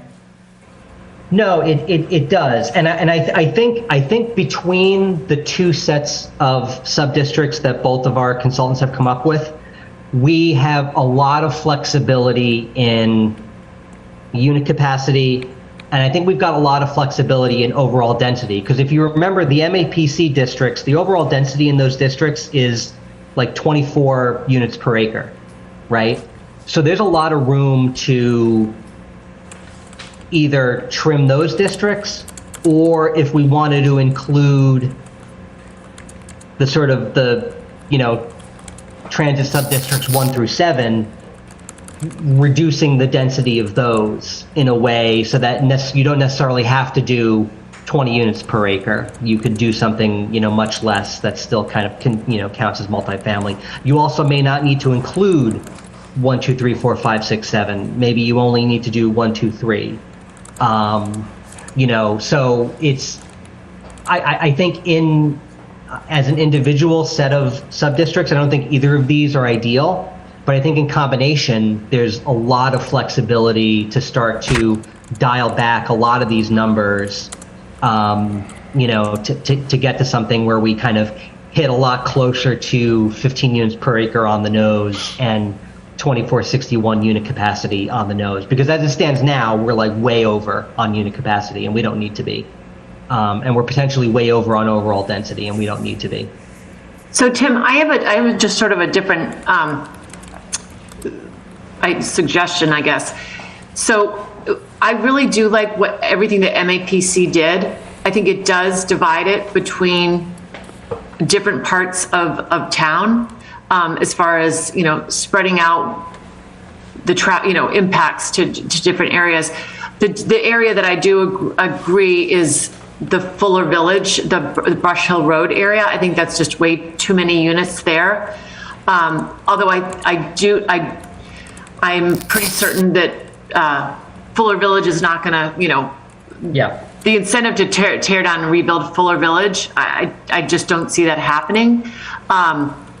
But what I would almost like to see is that we reduce the density on that site to have some units there, because the likelihood is that we've got a lot of units there and they likely won't demolish it, but possibly add an additional district. So take, it's 1,200 units, maybe we reduce that, cut that in half, and then we look at, I know we talked about that, I'm forgetting the location, but off the Parkway, the brownfield site, and I know it's shy of, but just shy of 5 acres. Yeah. But if we could get permission to zone there, we could zone that as one of our districts, because the upside to that is it is close to public transportation. Yeah. And the incentive there, and that would be, the least potential of destroying neighborhoods, I would just say, and altering, definitely, certain neighborhoods that could that we could keep, sort of the character, but put districts in where housing is likely to be built. So we're achieving both goals. Yeah, I think, and especially like around that Brush Hill kind of district, and this is where kind of it becomes, considering principles beyond just what's in the guidelines or what's in the requirements, is you probably don't actually need that district there, and you probably don't even need a new district off of Truman Parkway. Like, we can definitely, between Granite Ave, the MAPC transit area sub-districts, and some combination of transit sub-districts 1 through 7, get to where we need to be in terms of our compliance. I think the virtue in those other sub-districts is that sort of equity question of, spreading this around, giving some level of, density and unit capacity relief to the transit area by putting some of that stuff elsewhere. And so that becomes a little bit of a guiding principle of, okay, do we need to, where do we sort of adjust these dials to sort of get them to a place where they're not, because what you don't want to do is add unit capacity for no reason. We don't need to do that. And sort of add districts that aren't going to be contributing to either the overall density or some sort of equity consideration. And so, I think we can see what we can do about drawing a district around, the paper mill site. Yeah. But, I think we'll definitely want to look at it just in terms of, just making sure that we're not detracting from the overall density figures that we need. Which I don't think we will. I think, again, like I said, there's a lot of room for kind of, adjusting those dials. I think a big part of it is kind of getting both of these sets of sub-districts into one kind of package. UTIL's working on that. And once that's in place, that's when you can start to just very simply reduce the density here. Was it spit out? That becomes a really quick exercise. Once you've got your geography set, adjusting the parameters is very, very simple. So Tim, can I come back to and make a correction to what I said before? Because I'd like for you to talk to UTIL about this tomorrow. So if you did MAPC's District 1, so that's the 88 Wharf, 131 Elliott, Yep. et cetera, at 597. Currently, there's 194 units there, and this district would allow the redevelopment of the Webb Mill building, where we know that JD Wild wants to do housing, mixed use. It would allow for the extra space storage. So there's capacity to add units there. District 2, which is where Unquity House is, was modeled at 161 units, and there's already 139 there at Unquity House. And District 5, we know there's no housing there, 'cause that's where the Granite Ave site. But those three, so the two ends of Elliott Street corridor, if you will, and Granite Ave, that's 1,241 units, which is basically half of the Right. 2461, right? So if we did say, okay, dial down Fuller Village, which by the way has 323 units over there, that not counting the nursing home site, and that's on 60 acres, so it's like 5 units an acre already. But if you dialed that down and then you looked at some component of MAP or UTIL zones 1 through 7, right? So if you really pared down that 1 through 7 to pick up some units that you might be losing over at Fuller, that seems to me a viable.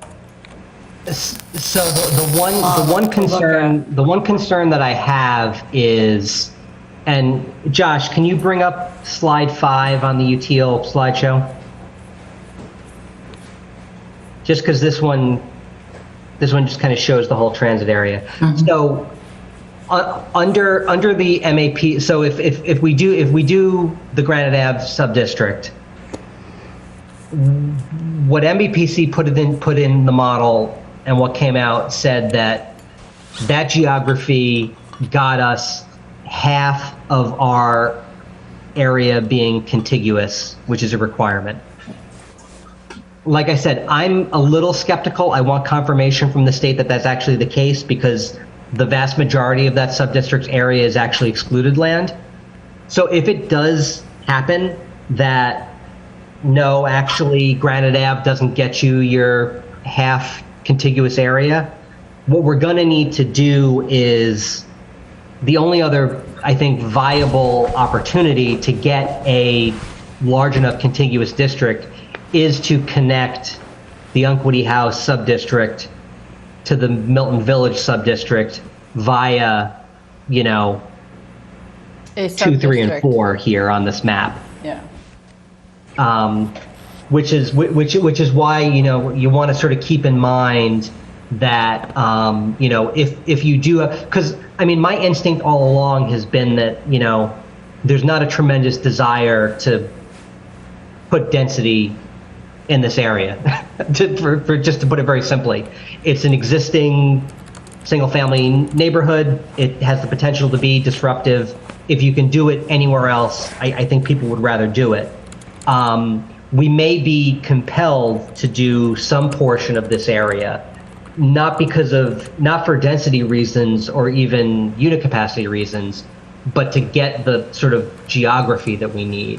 So that's one thing to kind of keep in mind. If we do need to do that, then, you know, that has implications for some of the other sub-districts in terms of, you know, So can dialing down. What if we modeled it two ways? Because maybe that's one of the things that we push back on, is to say that if there was something to push back on besides that we're a rapid transit community, you know, maybe it's that contiguous piece because of the character of this. And our transit area. Stops. Yeah, our transit area. They are. How small the area is, how close the stops are, as people have said. So that's, you know, being able to count that land at Granite Ave would be sort of a compensation for those characteristics, if you will. I mean, that could be. I think that makes perfect sense. And this is one of those things where, you know, it's just a kind of artifact of the state, you know, having to craft guidelines that are going to fit 175 different communities. And I think this becomes the argument that, like, you know, look, in order to get a contiguous district that meets our overall density numbers, we would be compelled to overshoot our unit capacity number by 2,000 units, and that's ridiculous. Exactly. So I want to get some clarity on that Granite Ave sub-district question. If in fact that would count for us, then great. It gives us a lot more options. But then otherwise, I think, you know, we start to kind of think about, you know, there's, you know, we're putting a ton of potential units in the transit area. Like, there's no question that, like, we're approaching this in a serious and good faith way. I think, but getting clarity, I think getting clarity is one thing, but if you go about getting the clarity by saying this is what we'd like to confirm that this can be what it is, rather than well, yeah, no, I mean, and we've got the compliance model that spat out that figure. So I mean, like, we've got something. It's and this is the question I had when I talked to our MAPC project manager. I'm like, are these inputs that you guys put in? They're like, no, it's, you know, you do the drop down menu, say Town of Milton, and it plugs in, you know, all these numbers, and you know, it counted for us. So it looks kind of fishy to me, but it could be, you know, could be fine. So. Well, Tim, hopefully that is the case. Back to your point about the guidelines and how difficult it is for them to craft guidelines for 175 communities. That's why guidelines are guidelines and they're not legally enforceable. So they are up for debate and challenge and flexibility. So I think just by the definition of it being a guideline, you know, you get as close as you possibly can that fits our town. I think yeah, that's sort of Megan, I think you're absolutely right. And, you know, my you know, part of me says that, you know, they're going to be very stingy with the relief that they give anybody, you know, again, because there's 12 rapid transit communities with the due date at the end of the year, and then 100 and some odd, you know, communities with the due date at the end of next year. And, you know, they may not want to be setting kind of precedents for themselves. But at the same time, I think, again, you know, if we follow all of their rules, you know, to the letter and wind up, you know, zoning for 4,000 units as opposed to our 2461 target, I think that becomes a basis for, like, you got to give us a break here somewhere, because, you know, well, that's just the argument that I think that you could take to them now, is what I'm saying. Tim. Yeah, no, I think that's exactly right. Like, we have evidence out of their own, tool that says that this works. I'd like confirmation of it, but, I'm not coming from a position of like, oh, I wonder. It's like, no, this did this. Is this right?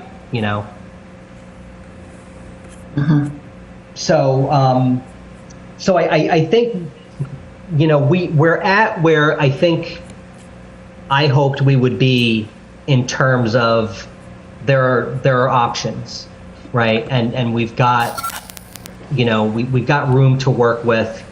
And I don't think we need to zone every single one of these sub-districts to the density and the parameters that we've tested, because the test is spitting out, numbers that say, you've got fat to trim, which I think is good.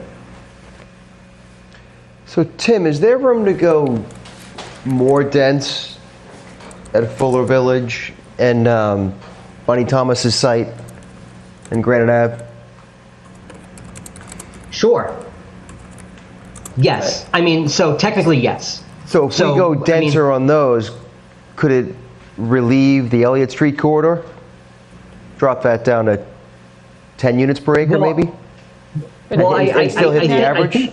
And still hit the We average? already have it compliant without any of, if you look at MAPCs, it's compliant with only doing the very ends of Elliott Street and nothing else in between. Yeah, so we may not need to touch the Elliott Street corridor. You don't It's have to kind of do where it's any of at. this The if only you reason I vote bring it up is because if the Granite Ave district actually doesn't get us to our 50% of the area is contiguous kind of requirement, then we may need to touch Elliott Street. But I think in as minimal a way as we can, just to strictly connect two geographies rather than actually, get numbers out of either of them. I mean, to answer your question, like, there is room to increase the density, you can increase the height. I think you don't want to do a ton of that, though, just by virtue of the fact that both of those sites are, as far away from downtown and Milton as you can get. On Randolph Ave, maybe you go south instead of north, to get onto the highway, but still, you're just putting more cars on the road and kind of exacerbating issues that, we hear people complain about all the time. And the 240 bus only runs now every 30 minutes because the ridership is down. But the reality of it is, though, if you were simply trying to accomplish, more housing, MAPC has a much better likelihood of making that happen. That is not likely to accomplish. It's too complicated. No. Too many properties have to be purchased and assembled to be able to create something. The MAPC plan, doesn't create as much complexity in order of, development. One thing I would say, though, if you think about the nursing home in Fuller Village, I don't know what capacity the nursing home has, but Fuller Village at 323 and MAPC right now has that at 1,324. And if the nursing home did get sold, because that might be one that would be more likely than Fuller Village, it's a pretty big, well, I don't know. It's only about 5 acres, 5 or 6 acres there. Okay. Then, you're looking at Brush Hill Road and the Ponza Valley Parkway in terms of roadways that are impacted. So in terms of ratcheting things up, I don't think you want to ratchet something so much in one area that if it actually did happen, that it would be pretty unbearable either.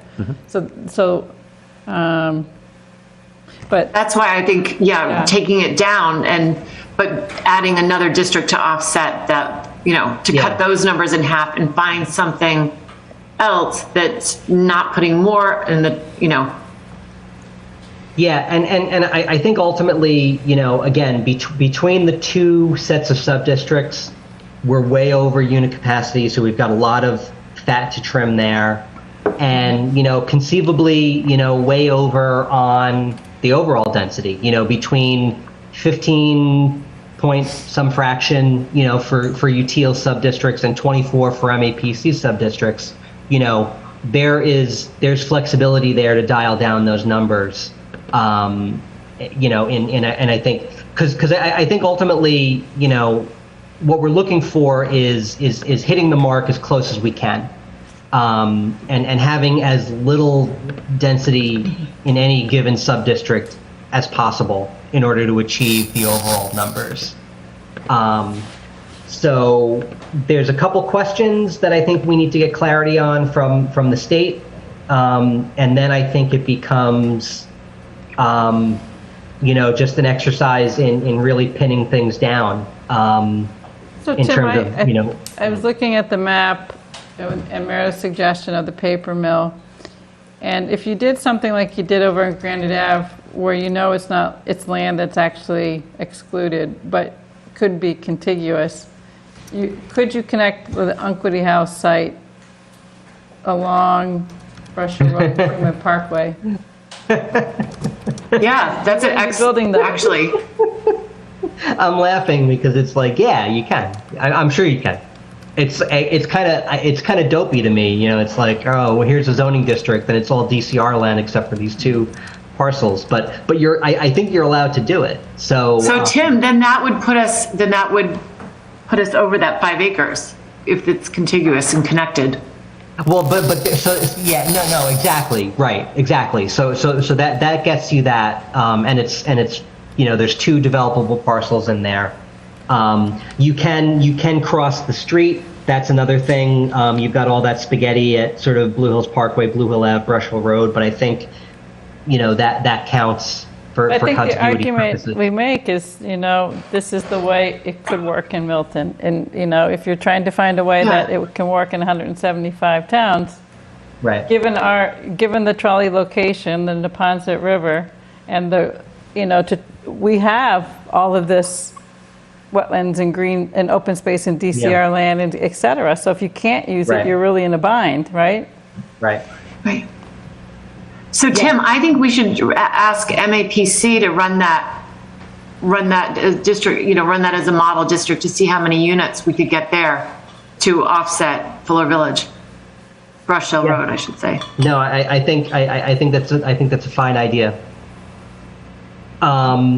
So all of this is to say, we'll have a little bit more information tomorrow. We've got our normal regular meeting with UTIL. We can see how far they've advanced the ball. So there may be some additional updates for Monday.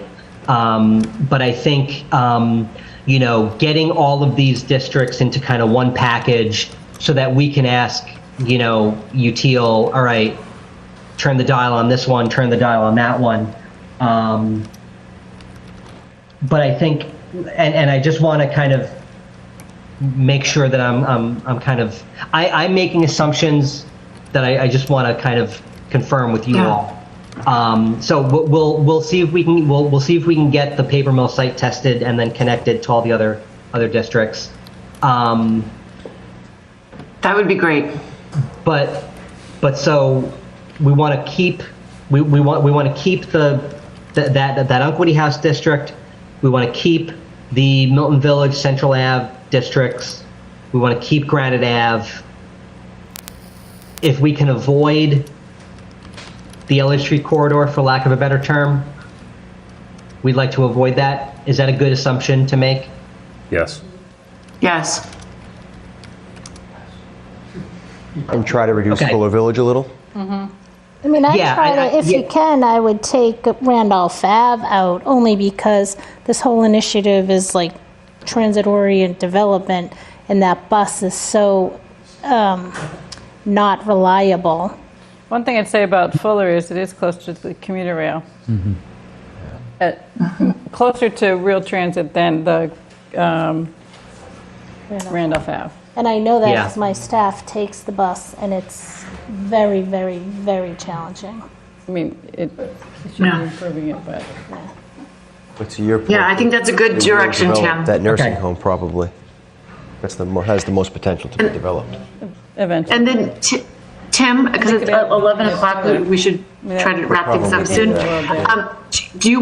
I just can update the board. I did have a meeting with Tim. Nick Milano got on late, and with Mike Zulis, and discussing just, again, informational purposes. You all saw the memo on what we heard from DHCD, which we're now calling HCL. HLC. It's the HLC. Executive Office of Housing and Livable Communities. Yeah, HLC. That basically, we asked them what the justification was for our being a high-speed transit, and they sort of pointed the finger and said, because the MBTA says so. So Tim and Nick, as staff representatives, are going to, and I think you have some contacts, but we'll just be getting, sort of, let's hear it from MBTA, what their justification is, and if they actually do consider us high-speed transit. Yeah, so Nick and I have been working on that. It's, the T's a little bit more of a black box on this kind of stuff. So kind of figuring out, both Nick and I have contacts over there, but they're not necessarily the right ones. So we're just trying to sort of get the best person to kind of offer insight on this. The things that we've kind of come up with so far are, again, those sort of, in the same way that HLC says, well, the T says that it's rapid transit. There's documentation, in the T's service policy plan, in their fare plan, that again sort of says we define rapid transit as red line, green line, blue line, orange line, silver line, Mattapan line counts as red line. So, there's a lot of documentation that says we consider the Mattapan trolley to be rapid transit by virtue of it being an extension of the red line. But I think what y'all are looking for is, but what are like the physical properties of the line that make you say that? And that's the kind of thing that's a little bit harder to dig up. So we're working on it. Nick is keeping the select board very closely briefed. I think they meet next in terms of the order of operations. So they may have some conversation based on what Nick and I dig up between now and then. It'll just be, a kind of a decision as to, do we want to keep on working on this on a staff level? Do we want to elevate it to, one or both of these boards, corresponding with the T directly? So we'll keep both you and the select board posted on this. I think, not to speak for Meredith, but, the thing that came out of that conversation that we all had is, this has got to be something where, we're holding hands on this stuff. And so that's why both Nick and I are working on it and keeping our respective boards, in the loop. Tim, can I ask a question for clarity? Yes. Is it our position as a town, and I guess that would mean us, the planning board, which I think it already is with the planning board, but the select board and also the town administrator, that we would desire to be reclassified? I wouldn't go as far as to say that it's the town's position yet. I think that we are still, at least, from the select board standpoint, in a kind of information gathering position right now. We got information from HLC. We asked, what is your criteria for making this judgment in your guidelines? And they said, it's because the T considers it to be rapid transit. We're not going to second guess the T on their own definition of their service. And so the next sort of step is like, well, okay, why does the T think that this is rapid transit? And, so I think that's a bit of information that, at least, from my conversations with Nick and Mike, we want to know that before we start to say, okay, we buy it or we don't. So I think, I don't think the town as a whole has kind of come up with a position yet. And I think that's something that, when we have all the information, that's going to have to be a conversation, between the planning board and the select board about like, okay, what do we do with this information?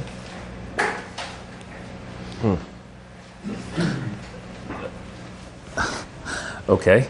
I guess I just want to continue this conversation. The planning board, I think we discussed in our last meeting that we wanted to know the position of the select board because we have to be unified if we're going to approach the request for reclassification.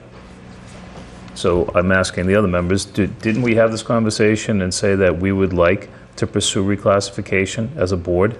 I thought we did. I thought that I asked, and there was agreement that we were going to first ask how we came to this classification, what's the criteria, because how do you make a request for something when you don't have that information? Correct. That was how we left it in the last meeting, because Right. initially there was discussion about pursuing reclassification, and I think I said after listening to you, I said, let's wait 2 weeks, let's get to our next meeting, let's hear what the select board has to say, give Tim a chance to talk to the town administrator. But, so I guess we haven't made that progress yet. They had the discussion, and they found out from DHCD, so I'm going to call it so. And and then I did tune in and just and watch the select board meeting and their discussion, and they decided that the next step, and I thought what I heard was that Meredith in that meeting had agreed to that they would get this information from the MBTA and then decide on next step. And I think that the idea behind it is that once we know what their statement is, we know how to better draft our letter. If the select board supports writing the letter. But it will help us to guide what we write based on what we receive. Yeah, that response from the MBTA, the email that Tim sent us, I think the person's first name was Nathan, I think was his name. Isn't that? From DHCD. Yeah, That was DHCD. Yeah, so Nathan Carlucci is wasn't the MBTA. state's MBTA compliance coordinator. He's out of HLC. So HLC. The former DHCD, not Yes. MBTA. Okay, so MBTA Communities Compliance Coordinator. Okay, so he's not an MBTA No. representative. So one thing I too think, it was before pretty we would important. write that letter, I would want to confirm with DHCD. What's it, Housing and Livable Communities, HLC? HLC. We'd want to confirm, as Tim is planning to do, that we can count this land area that the model is allowing us to count. So in other words, if they came back and said that Milton, your first thing you're asking us is to reclassify, versus Milton, the first thing you're asking us is please confirm that this, including this land area, would allow us to be compliant, that is a different first request, is I guess what I had talked about before. Think about what our first request really wants to be, and that would come out of our further analysis. So we're getting closer, I think, to knowing what our asks might be, so that we can ask or we can show that Milton is trying to solve this problem in a way that's meaningful, but we still need some relief or some interpretation that works in our favor to do it. It might have the same effect as the classification change in terms of the reality of how many units. So I sort of see, we have to ask HLC to see if they are going to classify the wetlands, right? So that's an HLC. Right. So that's not an MBTA. Right. So I see it as the request to HLC is one path, and the seeking reclassification is a parallel path for the T. So they're not actually the same path. They're two separate paths. So I guess the question would be, what else comes with the reclassification? Is there any dollar reduction? Is there any federal funding change? You know, if it gets changed, how they prioritize service? Because a reclassification impacts more than just Milton. for the MBTA. It impacts Boston. And so I don't see how they would actually make that reclassification without going through a public process. That could take some time. But I mean, that's just... I think for clarity, the ask to MBTA is an informational one, a data gathering one on further understanding how they understand rapid transit as in a quantitative way rather than in these sort of general, it's an extension to the red line and the red line is rapid transit. The MBTA would not be the body who would reclassify us. That request is still going to be directed at HLC. Because they're the ones who establish those guidelines. It's a bank shot because HLC, the only ones we really care about are them because they have the guidelines and they make the classifications for the purposes of this law. Like they said to us, you're a rapid transit community because the T says you're a rapid transit community. So, what follows from that is if they're deferring to the T, then the T needs to call us something different. Agreed. And that's where. And that's Correct. So our request for reclassification would go to the T, the T, whoever that is at the T. Right? That's who I think it's still you're calling. HLC. I think HLC is ultimately because they have created the categories of high-speed transit commuter. Based on what the No, T that doesn't make says. sense. No. This Based sounds like a circular formula. Here's what I'll say. The T's not going to unwind every policy that they have in order to make us not be a rapid transit community. All right, because they have planning, they have policies, their fare policy, which is a state mandated document, their service policy, which is a state and federal document, all has us as rapid transit. So it's less about getting the T to unwind that classification and more understanding why the T makes the classification and then determining, do we have counter arguments to that we can make to HLC to convince HLC, you shouldn't just be deferring to the T on this, you should be listening to us. Does that make sense? Yeah. So we have to convince HLC to change the T's classification of us, is what you're saying? No. We have to convince HLC to not just automatically defer to the T's classification effectively. Why and how? That's the challenge in front of the town. Tim, when was this trolley line classified as rapid transit? I don't know. I mean that's the other thing that again, we're trying to find the right kind of person that can answer some of these questions at the T. But the conversations that I've had, I can't speak for Nick, but I can kind of speak to at least characterizing what he's told me, is that the way that the T in a lot of their documents defines things is just the red line's rapid transit, Mattapan trolley is part of the red line, and it becomes a received wisdom sort of thing.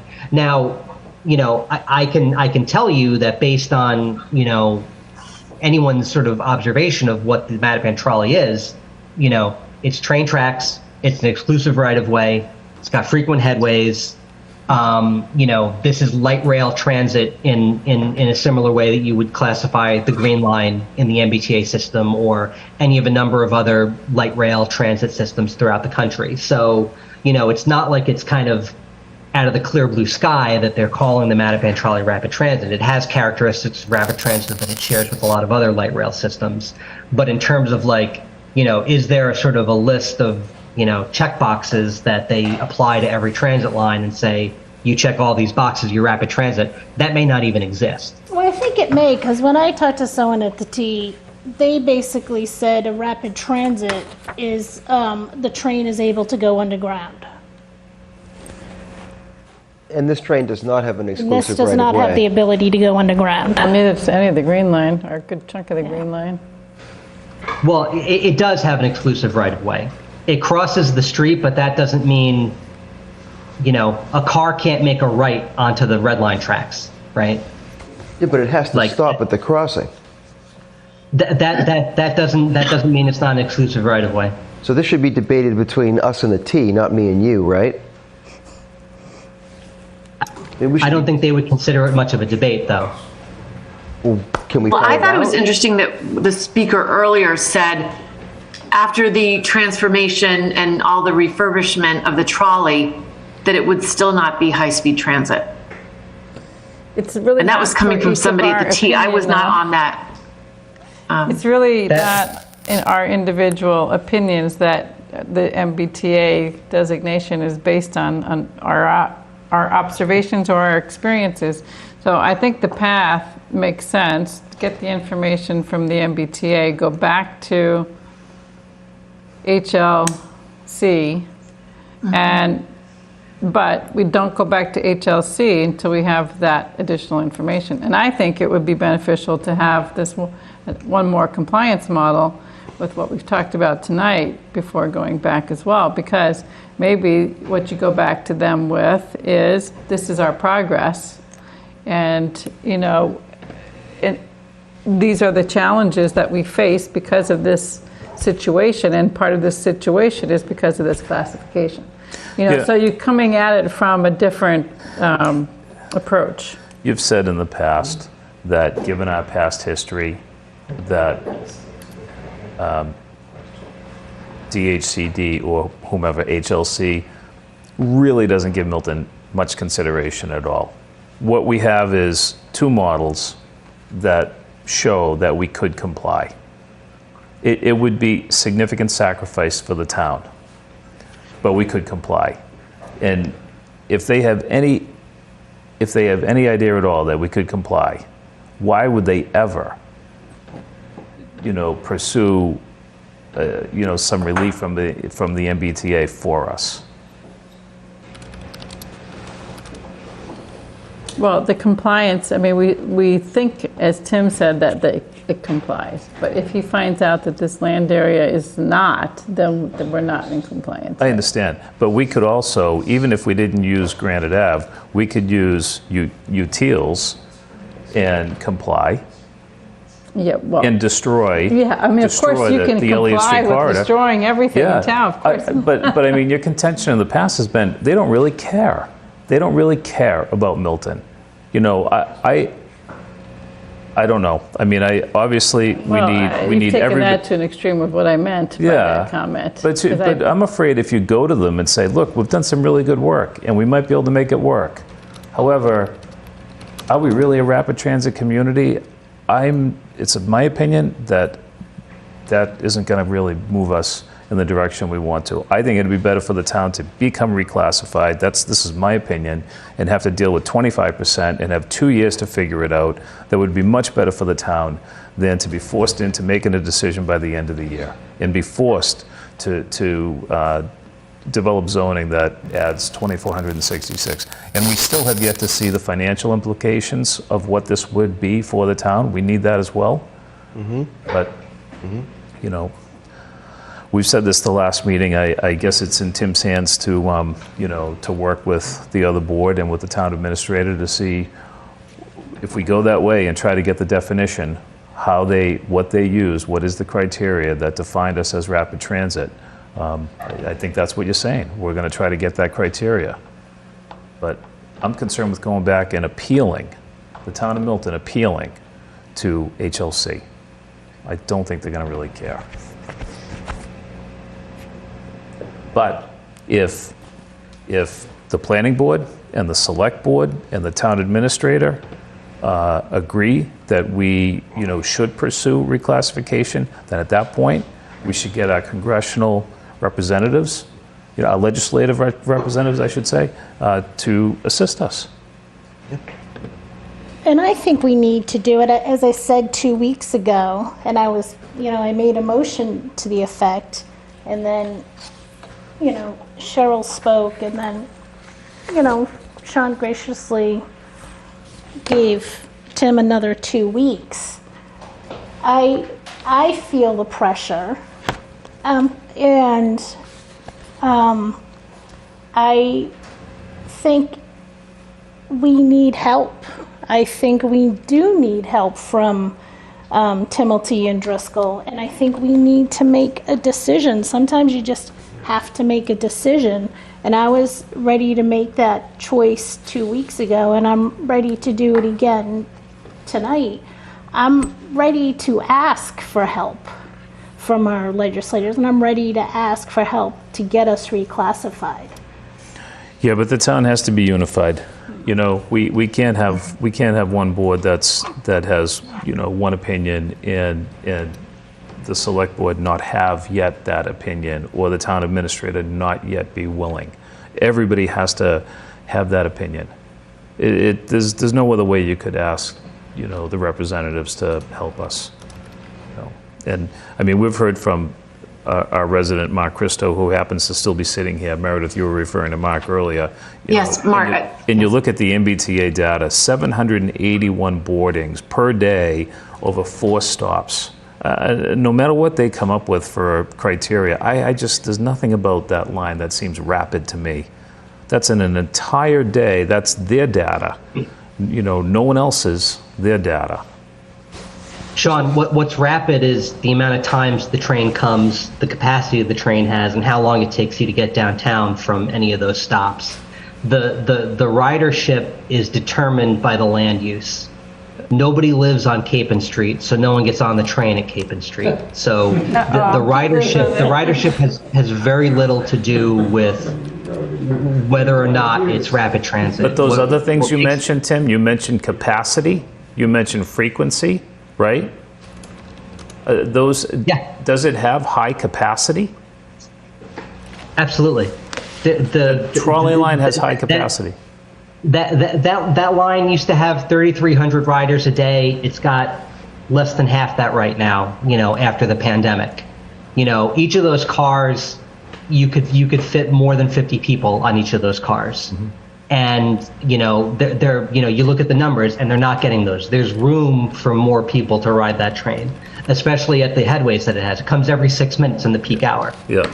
And the reason there's not ridership on, we've talked about this before, the MBTA is having trouble across the system, and right now, to take the red line, it's not the trolley that's the problem. The red line service is very slow right now, so people are taking the commuter rail and probably taking their car more. But I've heard that commuter rail ridership is up quite a bit because of the trouble with the, and we actually have opportunity to take it in Milton because we have stations that are not very far from us. But Meredith outlined what she agreed to with Tim and with Nick and with Mike Zulis, and it seems that that's the approach that they would like to take. That the select board agreed to that approach, at least what I watched. And it seems to me, if we want to be working cooperatively that way, the next step is to wait for that information to come back. So my concern is that we run out of time. You know, how long do we wait? Keep coming back and getting not the information that we need, and then at what point do we maybe write our own letter and do it ourselves as the planning board? Because as I understand it, we have our own charge and we have our own obligations, and I think it's okay if we have a difference of opinion than other boards in town. I know this is a really big thing, and of course it looks great to have all boards, but sometimes all boards are not in agreement, and we have to fulfill our charge. Well, my opinion is, Chair is our representative. She has made an agreement, and we should follow the agreement that she's made. We have another meeting in 3 weeks, and that should be adequate time. The next meeting we have is the 3rd of August. That has to be adequate time. You know, this is a serious matter, and it needs to be pursued with a sense of urgency. So whoever has to pursue with a sense of urgency, whether that's Nick Milano or Tim or somebody else, the chair of the select board, pursue it with a sense of urgency, and we should be able to make a decision at the next meeting on the 3rd. But I just don't feel like it's right at this point. And I understand what you're saying, Maggie. I agree. But if Meredith's made an agreement, we should allow Meredith to fulfill that agreement and not have different boards within the town taking different actions. That's just not good. True, true. And I think part of the strategy also is to, if we put all of our arguments out front, they're just going to rebut those arguments. But if we give room to the MBTA to explain, we can write a better letter, or the select board can write a better letter in consultation with us, that will be stronger and a more powerful letter. That would be good. That would be nice if that happens. And given the hour of 11:26 and one more agenda item. All right. I think, yes. We ready to move on? I just have one question. I apologize, but Tim, you sent us an email in regard to what Nick had sent to you, basically saying that the planning board could do a mailing, right? Yes. And there's a quote from J&R Graphics. I just didn't understand the dollar value. That quote said $2,351. But the email, I think you had a larger value in your email. I might have missed something. That includes that. So the quote is for the printing, and then the dollar figure in the email is with postage. Added. Okay. Yeah. Okay. And is that going into a water bill or a tax bill? That would be an independently sent mailing from the planning board. It's a 6-inch by 9-inch card. Remember when you ran for election and you didn't do that, did you? I didn't have to. Okay. Yeah. So didn't we talk about trying to get it into a water bill? We did. Yeah. Yeah. Okay. I talked to the town administrator about that. There's not really a mechanism for that. So sending out a mailing is super straightforward, in a way that trying to insert something into the water bill or the tax bill is a process that involves multiple departments, and it just there's not as much precedent for it. So this is just a straightforward thing. You can do a mailing. We've got money. And do we need to vote on that, Tim, to authorize you to? Wait, hold on. My question is, why would this be coming out of the planning board budget when it seems like it should be coming out of maybe the selectmen's budget? You can ask them to pay for it. This is an idea that came out of the planning board, and so it's whoever pays for it pays for it. We got the quote. I think if it's a planning board priority, the planning board's got money to do it.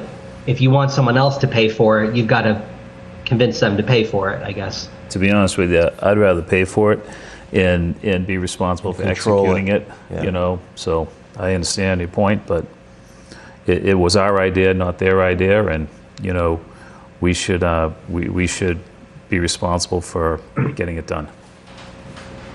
I just want to look into it a little deeper to see if we can actually put it in a water bill or a tax bill.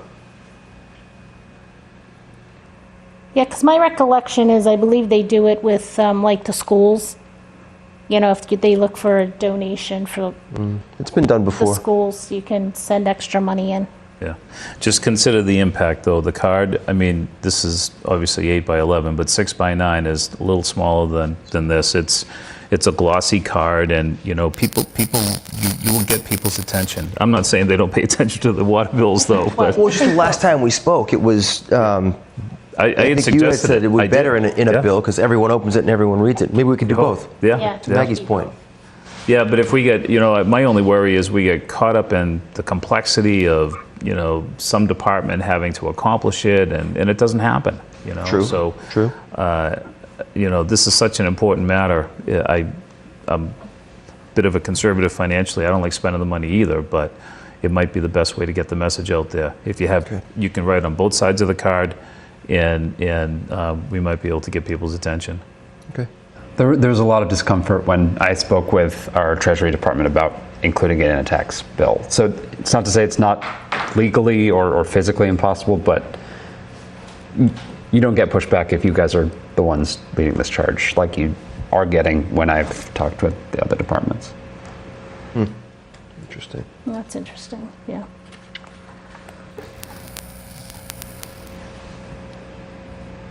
All right, so is this we want to go ahead with this?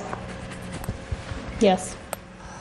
I'd be in favor of going ahead with it. I don't know if it's a vote we have to take or whatnot, but I mean, we still have a message we have to write. We have to figure out how to write what's going to be written, Right. which is, I think, is much more difficult than agreeing to send out a card. Right, right. All right, so let's move forward with a draft. Tim, if you wouldn't mind, and Josh, maybe putting something together that you could circulate? Yeah, because we talked about this 2-ish months ago. We did an initial 200 postcards that we've been giving out at our public meetings. We gave out at the farmers market where we were today. Our graphic design is not our skill set, so it's kind of ugly. It's the same orange that's on the trains, but it's very basic information. Cheryl, you saw this earlier at the market, but that could be an initial template for what kind of information would be included. It has the link to our dedicated webpage. There's certainly room to include the QR code to the survey. Yeah, super basic, and really just like, load up everything on the website and just point people to it. There, we may want to take the opportunity to put a little bit more information on it, just, because, it's good to point people in the direction of all of the resources, but I think, Sean mentioned this at some meeting at some point, like, you want to put the basics in people's hands. Now that, becomes a little bit more of an issue because there could be some disagreement about what the basic information is. We've got something that we've been handing out. We can build on that. We can put it on 2 sides.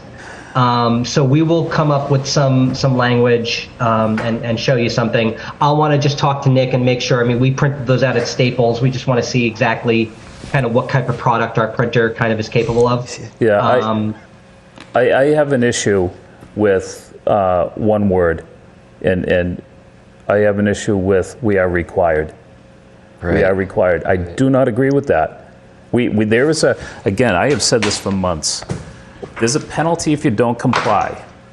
Tim and I have probably debated this, and we're on different sides. He says it's compulsory. If it was compulsory, we wouldn't have town meeting voting on it, right? So you have an option. You have an option to either accept and put the zoning in place or not. You can't. As soon as you say we're required, where in that word does somebody feel like they have a right to have a different opinion? We've discussed this over many meetings, but the option is for how we design these districts. That is what goes before town meeting, is what compliance looks like. Other states say around transit it has to be 50 units per acre. That's what they did in California. That was just as this law is, we shall do that. What we have the option for at town meeting is what compliance looks like. That is a gift to Sean, us. we'll draw up some language. We'll bring it to the board. You guys can toss it around. And just focus on the law, not the guidelines. Well, I will say that the Attorney General and the Governor have both said that they view it as mandatory and that it's the law. And so I don't feel as like I am one to challenge the Attorney General, but in terms of the language, that's what's come out from them. What the penalty is going to be is another story, but I don't think we have another opinion that says it's not the law. The penalty is defined. They have defined it. They could change it, but they've defined it. And right now, if we said we weren't going to do it, and Tim and Josh know this, it's $1 million of funding over 10 years, right? It's $100,000 a year. They said that's not... in the workshops that I've attended, they said that they would not, telling the people attending, I would not assume that will be the only consequence of non-compliance. That's fine. That's fine. That's state officials saying that. Let them change it. But my point is, they're giving you a penalty because they recognize that some towns might not accept and go along with the zoning. So the penalty, so it's not required. We also know that there are some towns that are being sued or going to be sued soon by civil rights groups. They're getting teed up because it is the law and they're going to challenge it. And we know that developers are going to queue up and figure out how they can apply for projects under it, just like they've figured out how to make the best out of what was a good intentioned law, the Chapter 40B law. That started out as reasonable projects at reasonable scale that fit into communities, and it's become something totally different. So all of this stuff is working. So I think it's naive, honestly, to think it's only going to be $1 million a year is going to be our consequence. I just think that's 100,000 a year. That's the math. I mean, that's the math. I think it's naive to think that that's the only consequence. Even if we don't comply for a year, it buys us a year to take our time. And again, I'm focused on the law, and again, to your point, on March 15, 2023, I understand the Attorney General stated, all MBTA communities must comply with the law. So focus on the law, not the guidelines. I am all in favor of following the law. I'm not in favor of following the guidelines. So that's what we have to look at, is just the law. And the law Guidelines, requires multifamily zoning. yeah, correct. So they say we're required. In a reasonable amount, reasonable. So we need to follow the law. Guidelines are not legally enforceable. I'm not an attorney, can't make that They're interpretation. not, they're not legally enforceable. Milton's signaling itself out to join about 6 communities who are trying to defy the law that way. I think we'll end up being in more significant trouble than losing $100,000 a year, if that's what you say it is. But maybe that language is tweaked to say we're required to comply with multifamily zoning at a reasonable size within a half a mile of the district, whatever that was in the exact law, and the guidelines say XYZ. So we still have to come up with zoning and the time frame that's required in the guidelines. Yeah. All right, it's 11:38. I know we're not going to solve this tonight, but I thank you all for everyone's comments. But I think we should move on, and we will get more information on this, and you know, for further discussion, we will keep discussing this. So. So we do have one more item. Tim, is this something we can defer, or do we need to discuss this tonight? The MBTA, I'm sorry, I think just fire station quarters. Just to really quickly, you know, the planning board and MPIC, in reviewing the site plan for that fire headquarters, had recommended a pathway between the Council on Aging and Town Hall, kind of adjacent to that park where the basketball court is. For various driveway alignment and stormwater infrastructure reasons, that alignment of that pathway was imperiled. We had a meeting with the Fire Station Building Committee, myself, Cheryl, the town administrator was involved, just to kind of like reiterate, you know, this was a priority for the planning board when we looked at these plans. We want to make sure we figure out a way to include this thing. We had a site walk, Marina Fernandez, the town engineer, and myself, Chief Madden, and the construction manager for the project.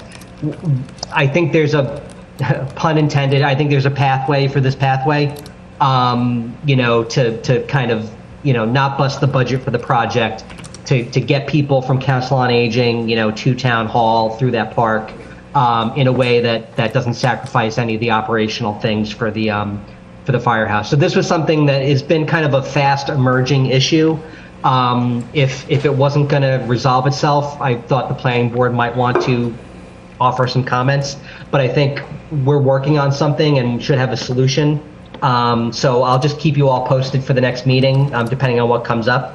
But just wanted to kind of put that on your radar. Yeah, my opinion, Tim, I think it makes all the sense in the world. Changing that curb line is necessary to create the proper access for the vehicles to get into the firehouse. Yeah, that's never, I mean, the operations of the firehouse is like number 1, 2, and 3. Yeah. So, you know, but the thing is, you know, what we've always tried to impress upon everybody is that, you know, this is a campus of municipal uses, and, you know, if there's a capability of doing this work when there's construction going on, as opposed to kind of punting it to the future, we want to figure out a way to do it. So it was on the site plan. we want to keep it on the site plan, and we're figuring out a way to do that. That again, doesn't sacrifice the operations of the firehouse, doesn't sacrifice the budget. I think there's a very feasible path forward based on some input that the town engineer provided. So we should have an update for you, hopefully before the next meeting. Yeah. It looks like that sidewalk and that plan that you sent is in a better location in terms of bringing people onto the town hall site. Once they get to the front of the fire station, I think they're probably arriving in a better location than they were on the original sidewalk. But there's issues with that because of it's about connecting the municipal uses. So we really did want to have an alignment with the front door of the Council on Aging. Yeah. There's no sidewalk on that side of Walnut Street, so it kind of it starts in a good place and ends in a good place, but you can't get there from here. Yeah.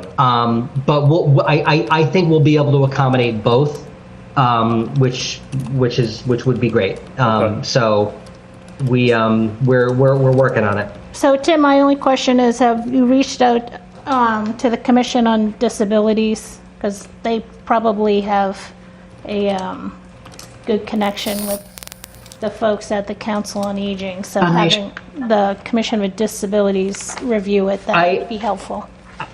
I haven't yet. If it comes to that, I will. Like I said, I think that there's a path forward here, and I think our goals have always been informed by helping people be mobile and be able to sort of get from one place to another. So if we need to enlist some more help, we'll do it. I don't think we'll need to, though. Might be nice if you just include them in the discussion. Great. Oh, doesn't want to. Oh.